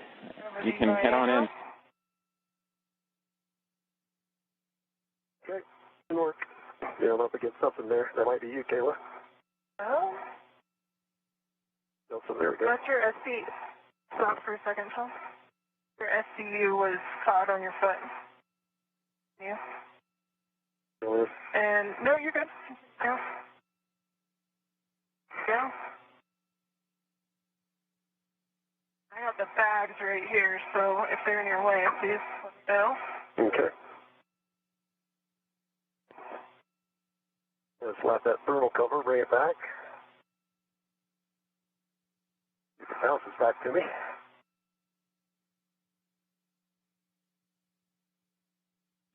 Barron and Marshburn now working together to configure both their bodies and their equipment into the airlock so that repressurization can begin. Okay, let's work. thermal cover is slowly coming back.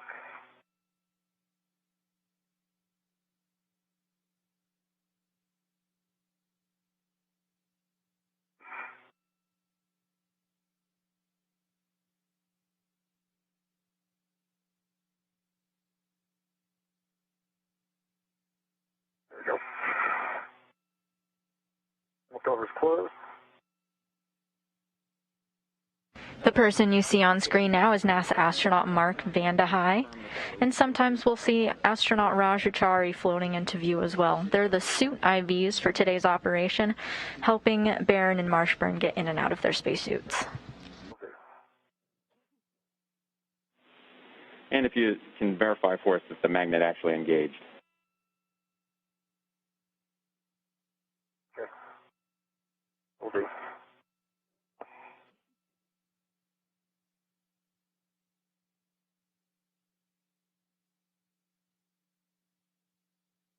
You got to release it all the way. Get your hand in there to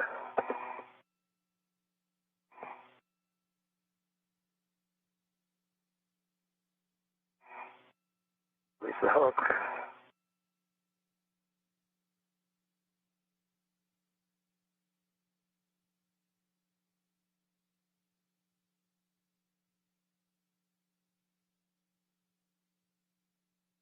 My SCU is connected and locked. Copy, Caleb.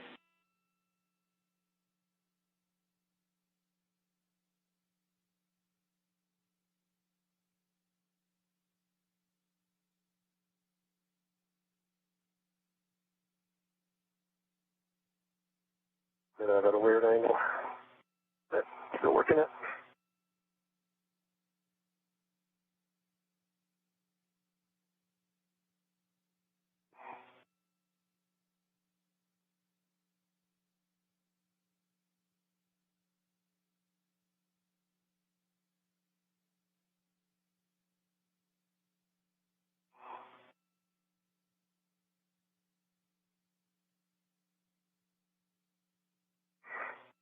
You're seeing the suited up gloves of NASA astronaut Tom Marshburn as designated by the number 22 in the corner.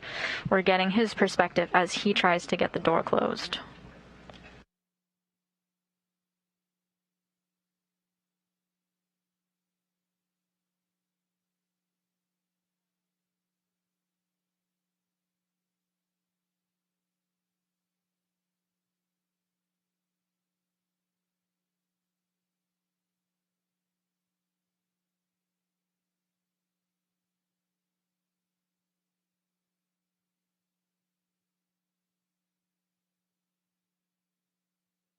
Sit it down.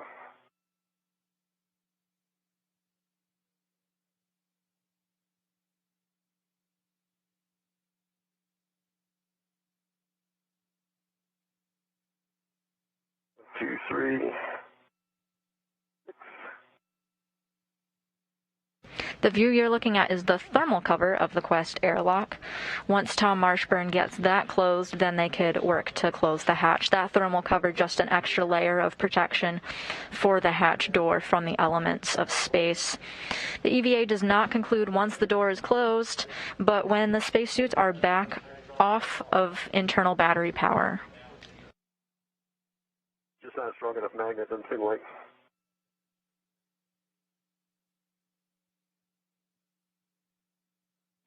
Copy. Copy, Tom. And we'll just ask that you make sure, give your best effort in getting the magnet engaged and then cinch it up to 6 black lines on that tail. I've got 6. There's still a bit of a gap. About at the limit of the adjustable. And, yeah, that magnet is not engaging. Until it sticks on it for just a second, then pops right off. Checking. Pretty close to me, however. Yeah, I'm looking at about 5-inch gap. 4-inch gap.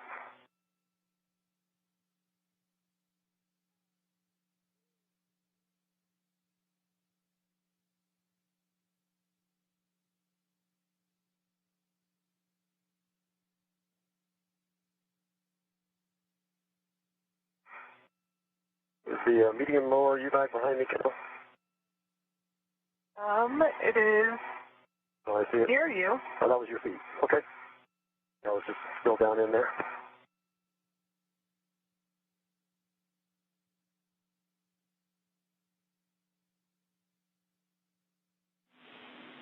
Tom, we were wondering if you could try to manipulate it a little bit because we think that it's flexing away so the magnet doesn't quite engage.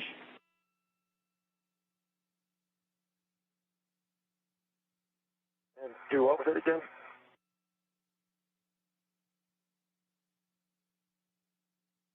The Because it's sort of pulled almost all the way tight. It won't go in. Okay, so maybe a bend out the middle of it, you mean?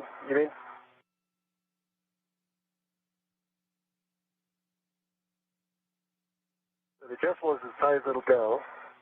And I'm pulling it all the way up. The thermal cover up. Tom, if you hold with your left hand as you are and then push on the middle with your right hand. Yeah, I did that.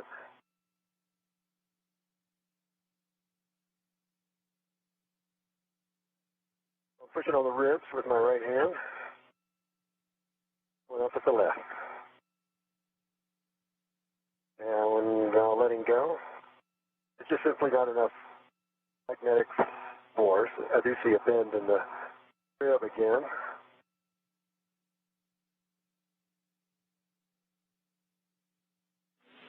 Checking. I've got all the ribs bent out. At least I bend them out.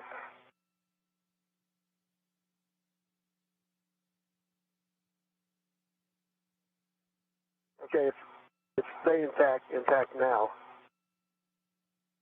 Just had to barely release it. So it's all the way up now. All right, Tom, we like it. It'll be a very light touch to pop it off. Yep, we're going to go with it. It looks good.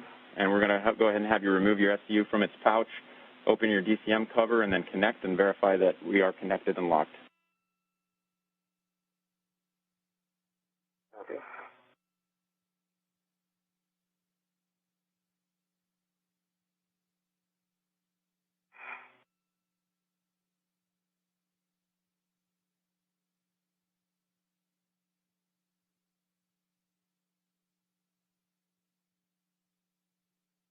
Marshburn confirmed that the hatch thermal cover is closed. He worked with the ground to make sure that it laid flush and stayed closed.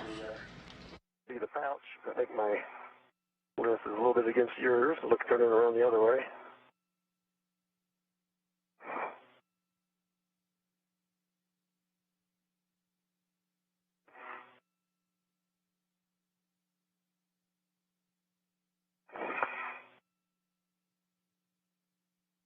Is that behind me?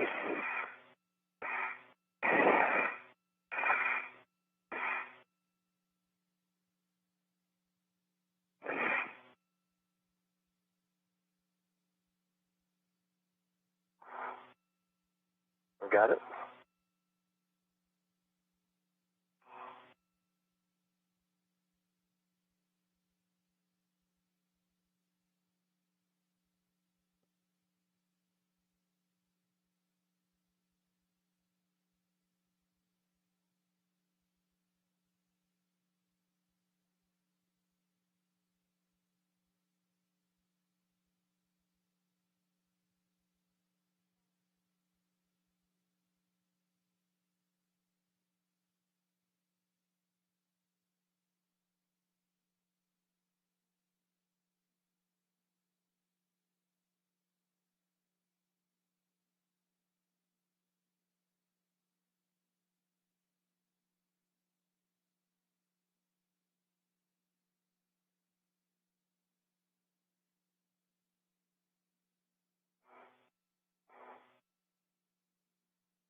How's yours going, Kayla?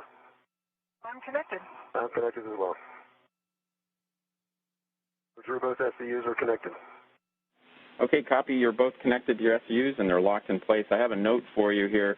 We'd recommend a TCV setting between 8 and max cold. This is dialed toward your feet when we go to our next couple of steps.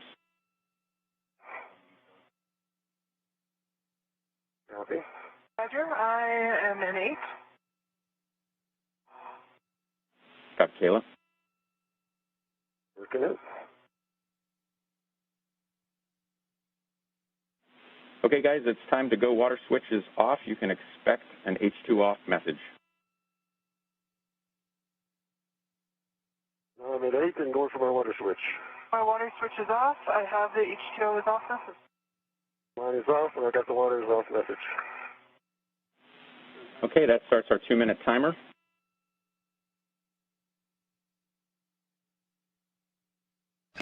Barron and Marshburn now moving through the final steps of their ingress procedures, including turning their water off. They're soon going to verify that the hatch is clear, ready to be closed.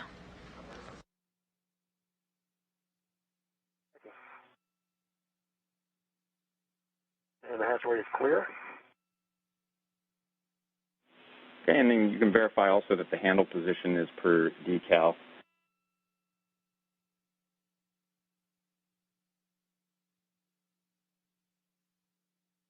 It's as per the decal. All right, copy that, Tom. We'll let you know when the timer's run. Copy.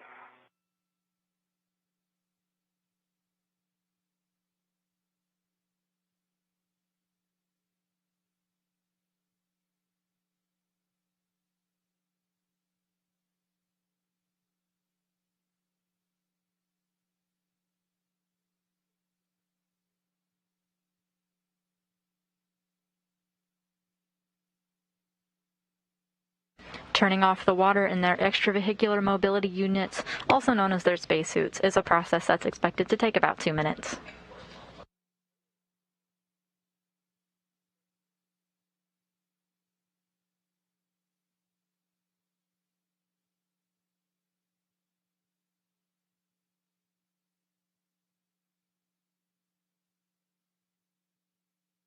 Hey, Drew. We still have a little bit of time. I just wanted to say something. Yeah, Tom, we got time. Hey, copy. Just wanted to make sure we had good comms still.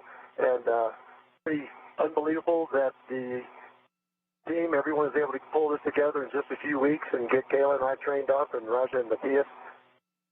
The capability to do something that quickly is just fantastic. Vincent McCourt at the team in just an outstanding manner. Art Thomason and Greer Wilt gave us all the tools we needed and provided just perfect instruction for us, gave us all the information in an understandable manner, and we were just executing their suggestions of what they told us. Thanks to Michael Dino and Stephen Polano for getting us in the suits out safely. Drew, of course, fantastic job as always. Ivy and Christian Huerta Lopez for putting together those very precise, perfect robotic maneuvers. I know that was a lot of all-nighters or all-weekers even set together. And finally, Linda and the training team for putting all that together. Of course, on rapid notice, giving us whatever we needed to succeed today. So congratulations to everyone. Really appreciate it.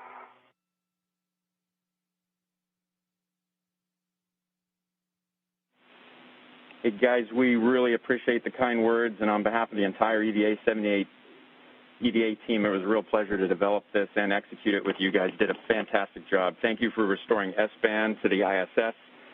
This was just a great morning. Tom, Kayla, a couple of pros out there, and Mark, Raja, Matthias, thank you very much for getting us through this.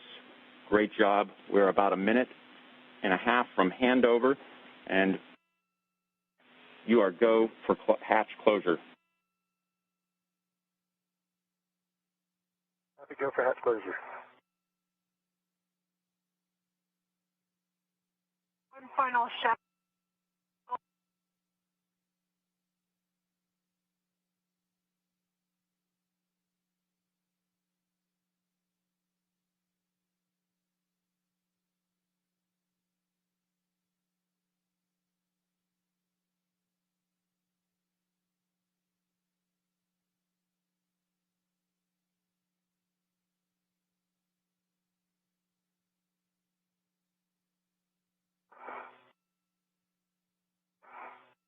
coming your way a little bit, Kayla. That's fine.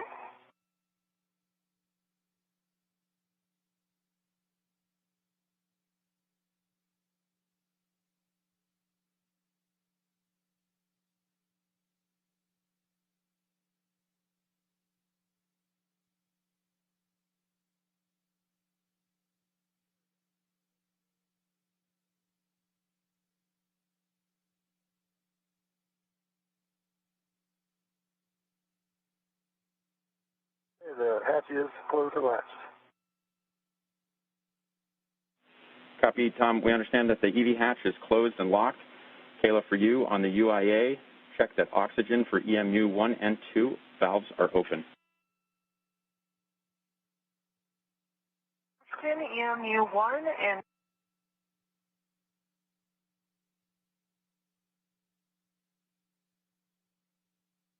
We're in a brief handover period, but the crew in orbit is in the crew lock section of Quest.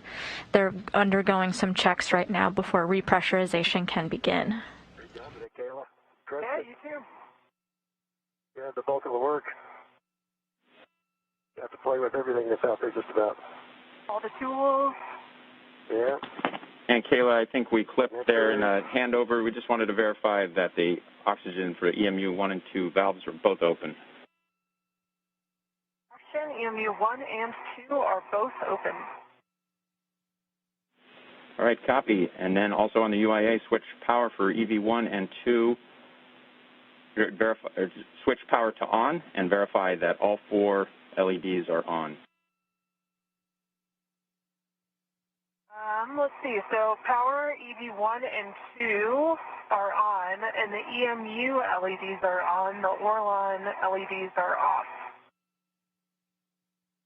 We've got 2 LEDs. Yeah, Kayla, that's a good check. My mistake. And then we'll also take a check of the voltage for EV1 and EV2. 18.6 for both.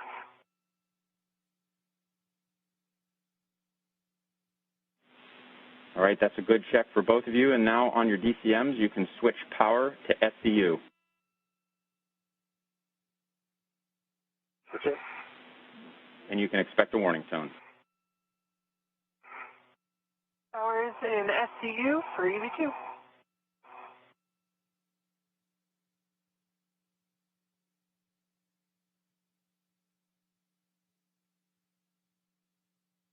This is as well, Tom? Yes, I called it. Roger. Calling SCU for EV1. All right, copy both. Guys, from there, we are going to hand you over to Mark and Raja to continue the crew lock repress. Drew and Johnny and the rest of the team, thanks for taking such great care of these folks and accomplishing the mission so well. Kayla and Tom, I asked you to crush it, but man, you all triple crushed it. So let's get you inside. First step on your DCM O2 actuator to press. O2 actuator going to press.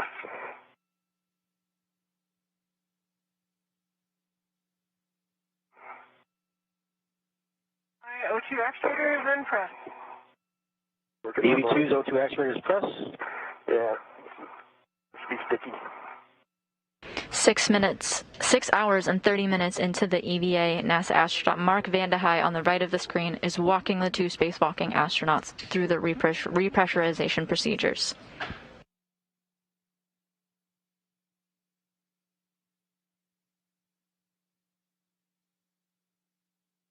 And what is in press? Copy, one's in press. Tom, check the EV hatch MPEV is closed. EV hatch MPEV is closed. Okay, I'm going to start repressing the crew lock, so I'm going to go to halfway between off and normal for a couple of minutes. Let me know if you want me to speed it up or slow it down, or just stop it. Here we go. Have you ready? Ready?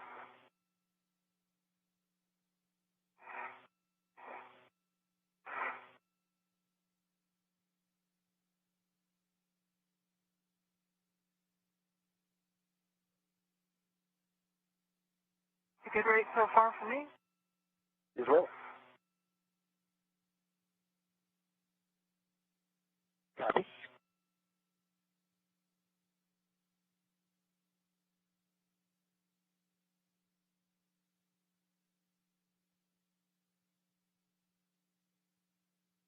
When the crew lock gets to 4 psi, you can expect an alert tone. Copy.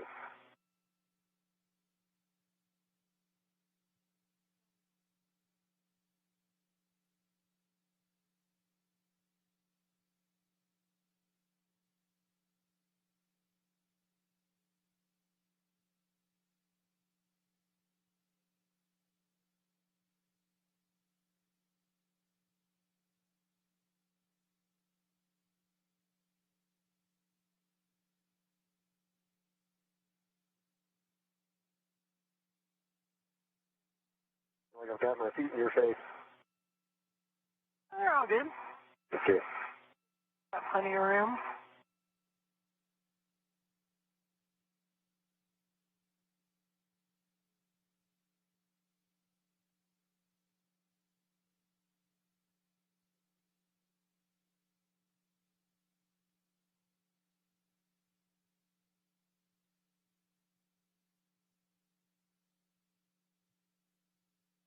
So would you both think about me speeding this up a little bit? The EVA concluded at 11:47 a.m. Central, 12:47 Eastern Time, marking the end of a U.S. EVA is marked when repressurization has begun, and the pressure in the crew lock is climbing. It's at about 1.1 psi. The total time of the spacewalk today was 6 hours and 32 minutes.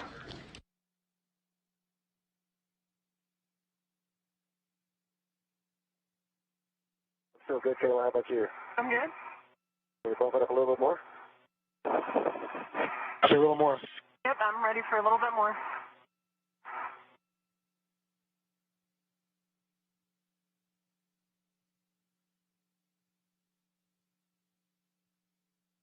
And it is getting hard for us to hear you in here, so you're going to have to give me some hand signals. I did copy a little bit more. That's steady right now.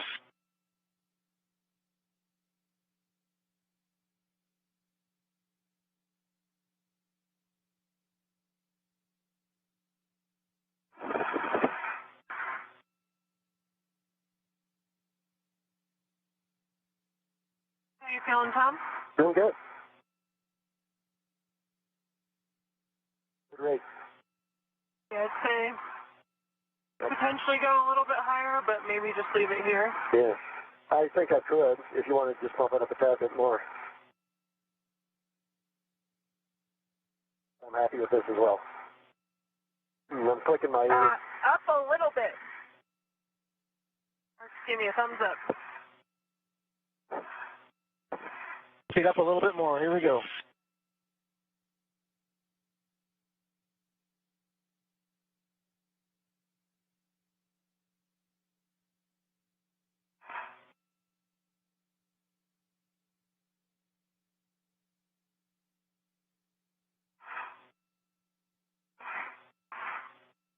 Mark, if you could slow down a little bit. Copy. Slow down a little bit.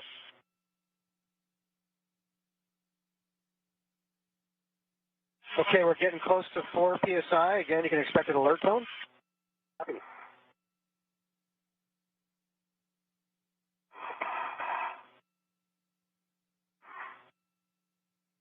Okay, our next step, when we get to 5 psi, I'm going to move the IV hatch equalization valve to off. We're waiting for that. You can expect another alert tone for that. Roger.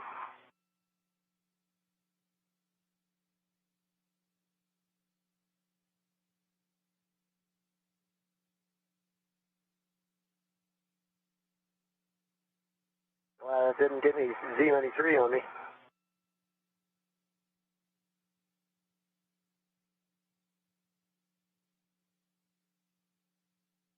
Copy, no Z93.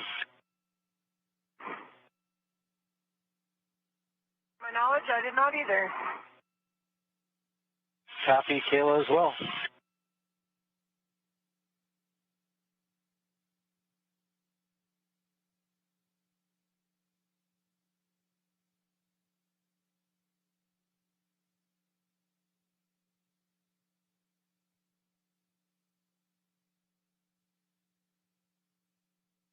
Okay, we just hit 5 psi. We're starting our timer.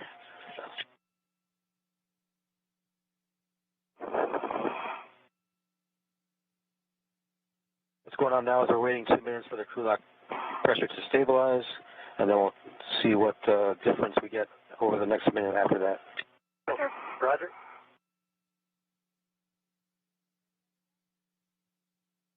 What'd you think? It was awesome. Is that something? Yeah. And you just heard NASA astronaut remarking on her very first spacewalk that it was awesome. This was the 245th EVA for station assembly, maintenance, and upgrades. It was the 13th spacewalk for the year for the ISS.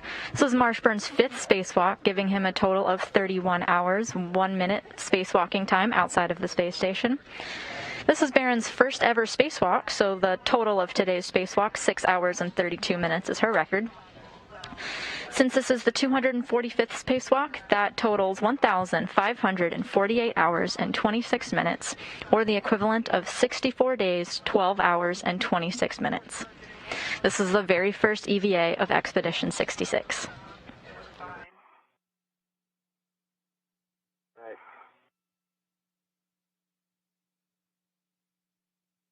And that was the mass fault. It looked like a bit of a beast. The stanchion mount bolt? Yeah. Yeah, it was. I think it was just, the bolt goes so deep into that fitting. It's really hard to get good visibility on if you're like really seated and if it's really driving. We got there. Yeah. Barron now recapping with Tom how her first spacewalk went. Not like near the place the threads would engage, but didn't quite engage. And so it was hard to tell until I really saw it move. When I had it fully engaged, you could actually see that big bolt move down. It was hard to know that's what it was going to look like until it happened. That was huge. I think the hardest part of the day for me was getting the, those gimbal bolts were the day before was the hardest thing I had to do today. If you ever use that collar is just, think for sure you're at a hard stop and then it grinds past that and pops into the full. Locking collar? Yeah, the locking collar. Yeah.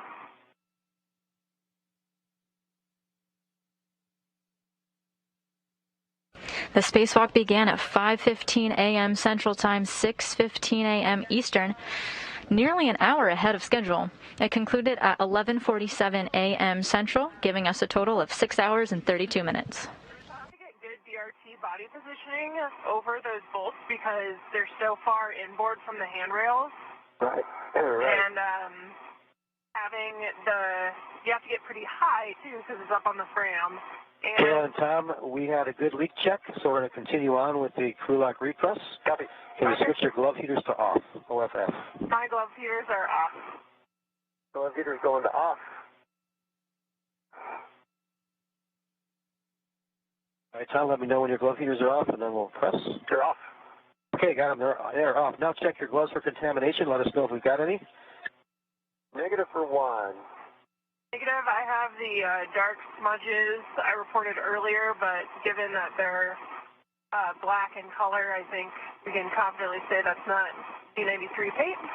I would say no contamination. Same for Copy, and Houston, do you copy?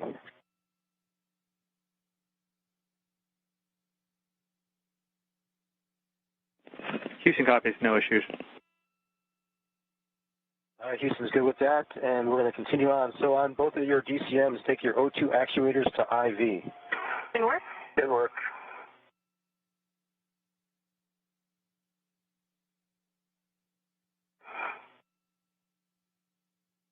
EV2, O2 actuators, and IV.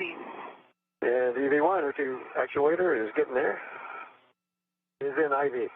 Copy. Both of you have your O2 actuators in IV. I'm going to take the IV hatch equalization valve to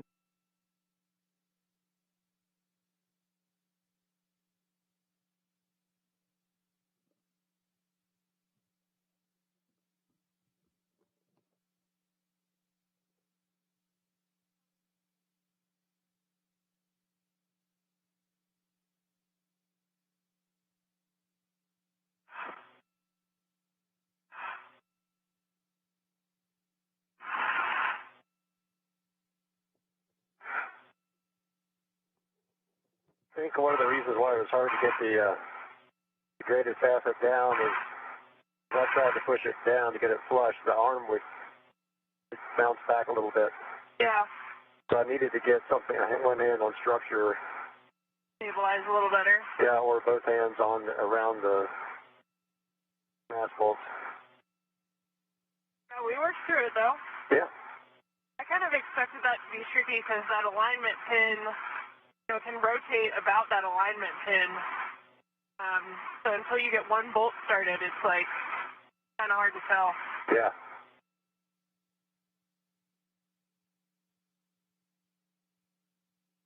The PSI in the crew lock is steadily rising, now reaching about 9 PSI. Your directions for the remove and the install, the top of the truss were perfect. Yeah, that worked out surprisingly well, I think. Yeah. I was surprised it was like popping off that soft dock, but we got there. Yeah.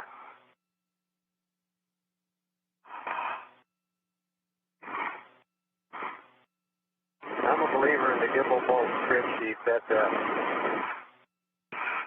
I kind of felt like what we ended up doing was going to be what we should do, but the way they marched through it, it just really nice.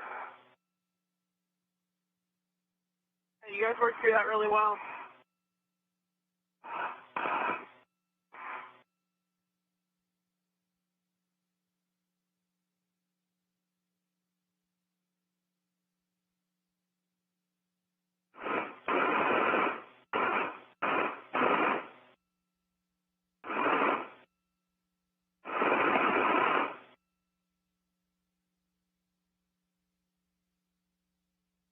NASA astronauts Kayla Barron and Tom Marshburn began their day by removing the degraded S-band subassembly. The spacing neater.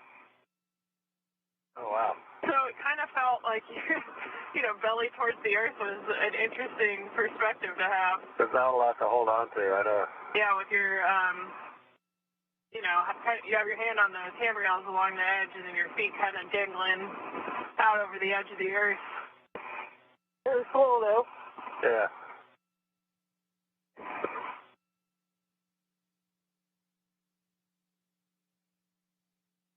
All right, Tom and Kayla, we're getting close to getting a DPDT of about 0. When that happens, you can expect an alert tone. Roger. Copy, Mark.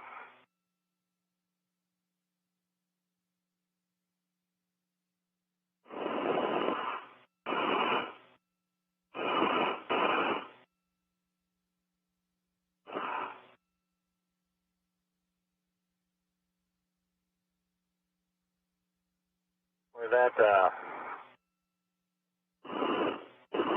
little radio frequency cable was, or I forget what they call it, on top of the septum of this asset, that was just right there. Right in your way. All right, I'm going to interrupt real quick. We are going to 1.240, the post-EVA procedure. Roger. The pressure in the crew lock now 14.7 PSI.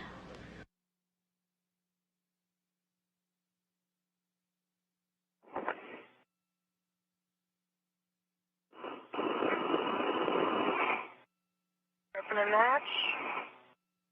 Let's see our buddy. NASA astronaut Mark Vande Hei working to open the hatch so that Barron and Marshburn can come through. You take care of steps 4 and 5 for the com reconfig. Houston copies.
Suit IV Rajachari working to get the first spacewalker back through the hatch.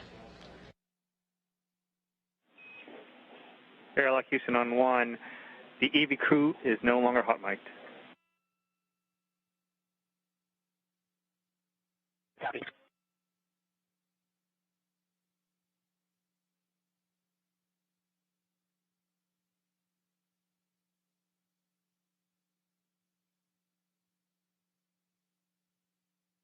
And it looks like Kayla Barron, having just completed her very first spacewalk, is the first one back.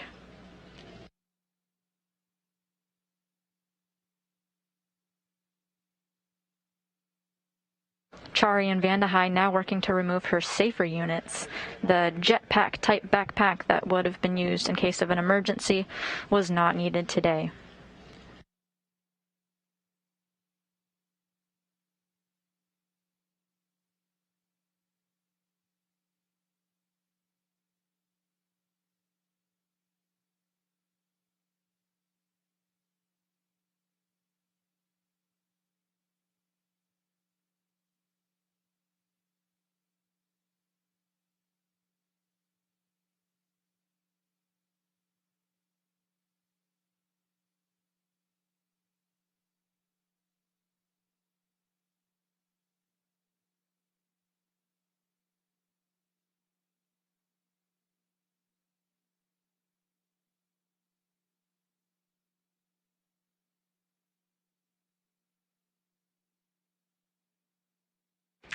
Barron's safer unit is now removed. You can see Tom Marshburn still in the airlock, in the crew lock. He's got the suit with the red stripes.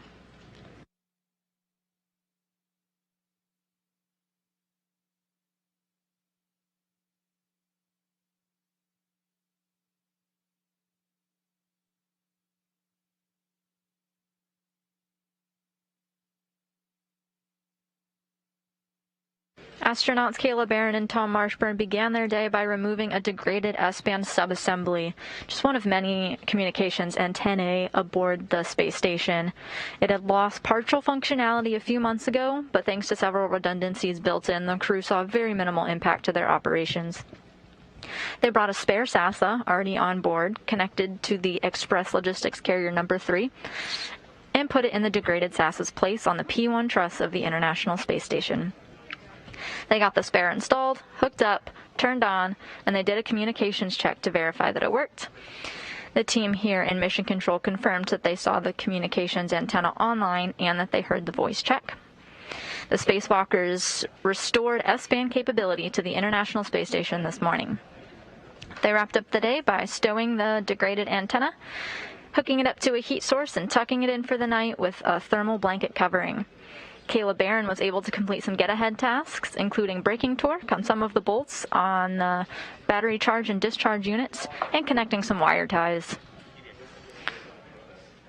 Both are now in the equipment lock.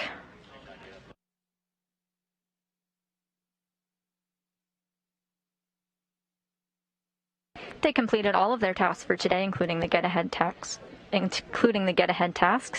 And in the words of astronaut Mark Vandahai in the farther part of your screen, they triple crushed it.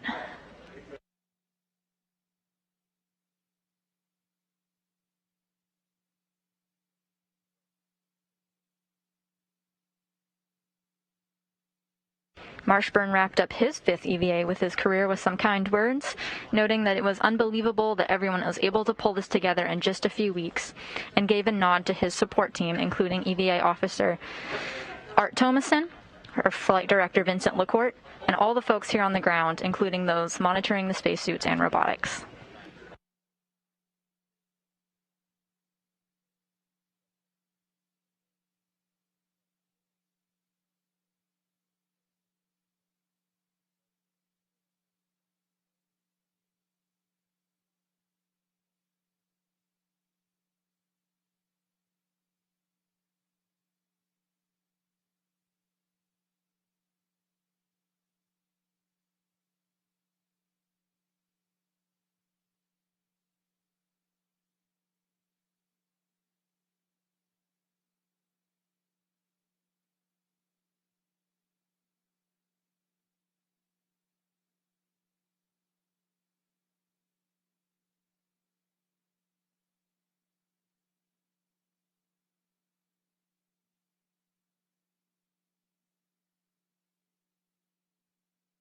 we can.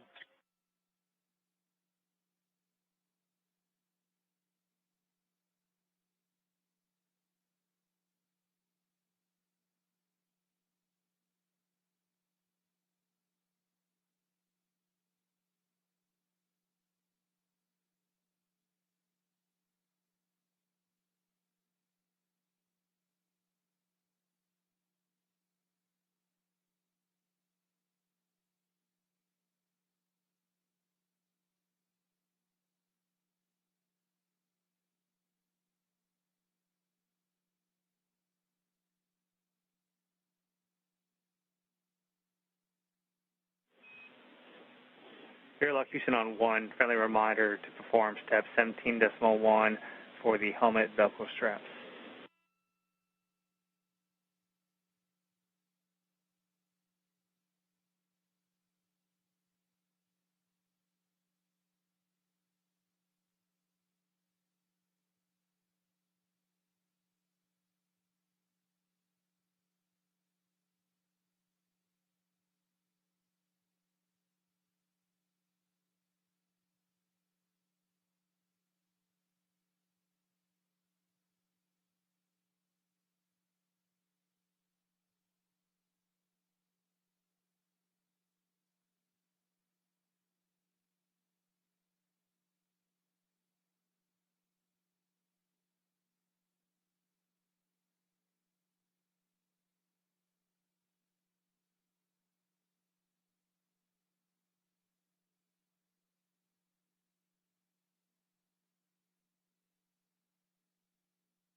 Chari and Vandahai on your screen, helping the spacewalkers out of their spacesuit now that it has concluded. Following this, they'll take their gloves and helmet off, get the rest of their spacesuits off, and head to a well-deserved rest.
Kayla Barron's helmet is now off as she works to get her gloves off.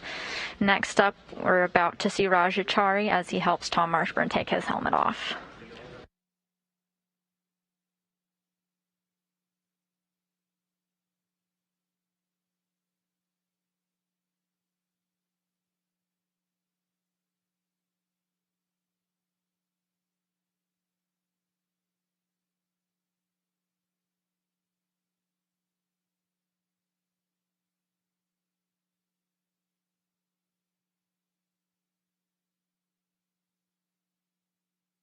And there we have NASA astronaut Tom Marshburn with his helmet off.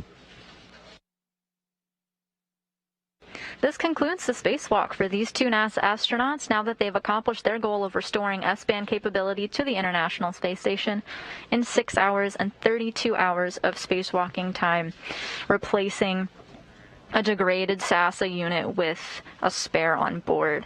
The spacewalk concluded at 11:47 a.m. Central Time. Marshburn officially had his 5th spacewalk in the books, giving him a total of 31 hours, 1 minute, suited up and supporting space station maintenance and assembly on a spacewalk. Kayla Barron concluded her very first spacewalk of her career, ending it with a riveting review, saying it was awesome. Next up, NASA will introduce its 2021 class of astronauts at 12:30 p.m. Eastern Time on Monday, December 6th, from Ellington Field, from right here at NASA's Johnson Space Center in Houston. After completing their training, these individuals could be eligible for a variety of flight assignments, including missions on and around the moon through NASA's Artemis program. One of our spacewalkers today, Kayla Barron, on the left of your screen, along with Rajachari there in the middle, who helped operate the robotic arm, were selected back in 2017, which is the last time NASA brought new additions to the astronaut corps. Now in 2021, we're ready to do it again, so tune in to find out who these individuals might be. Thanks everyone for following along, and we'll see you then.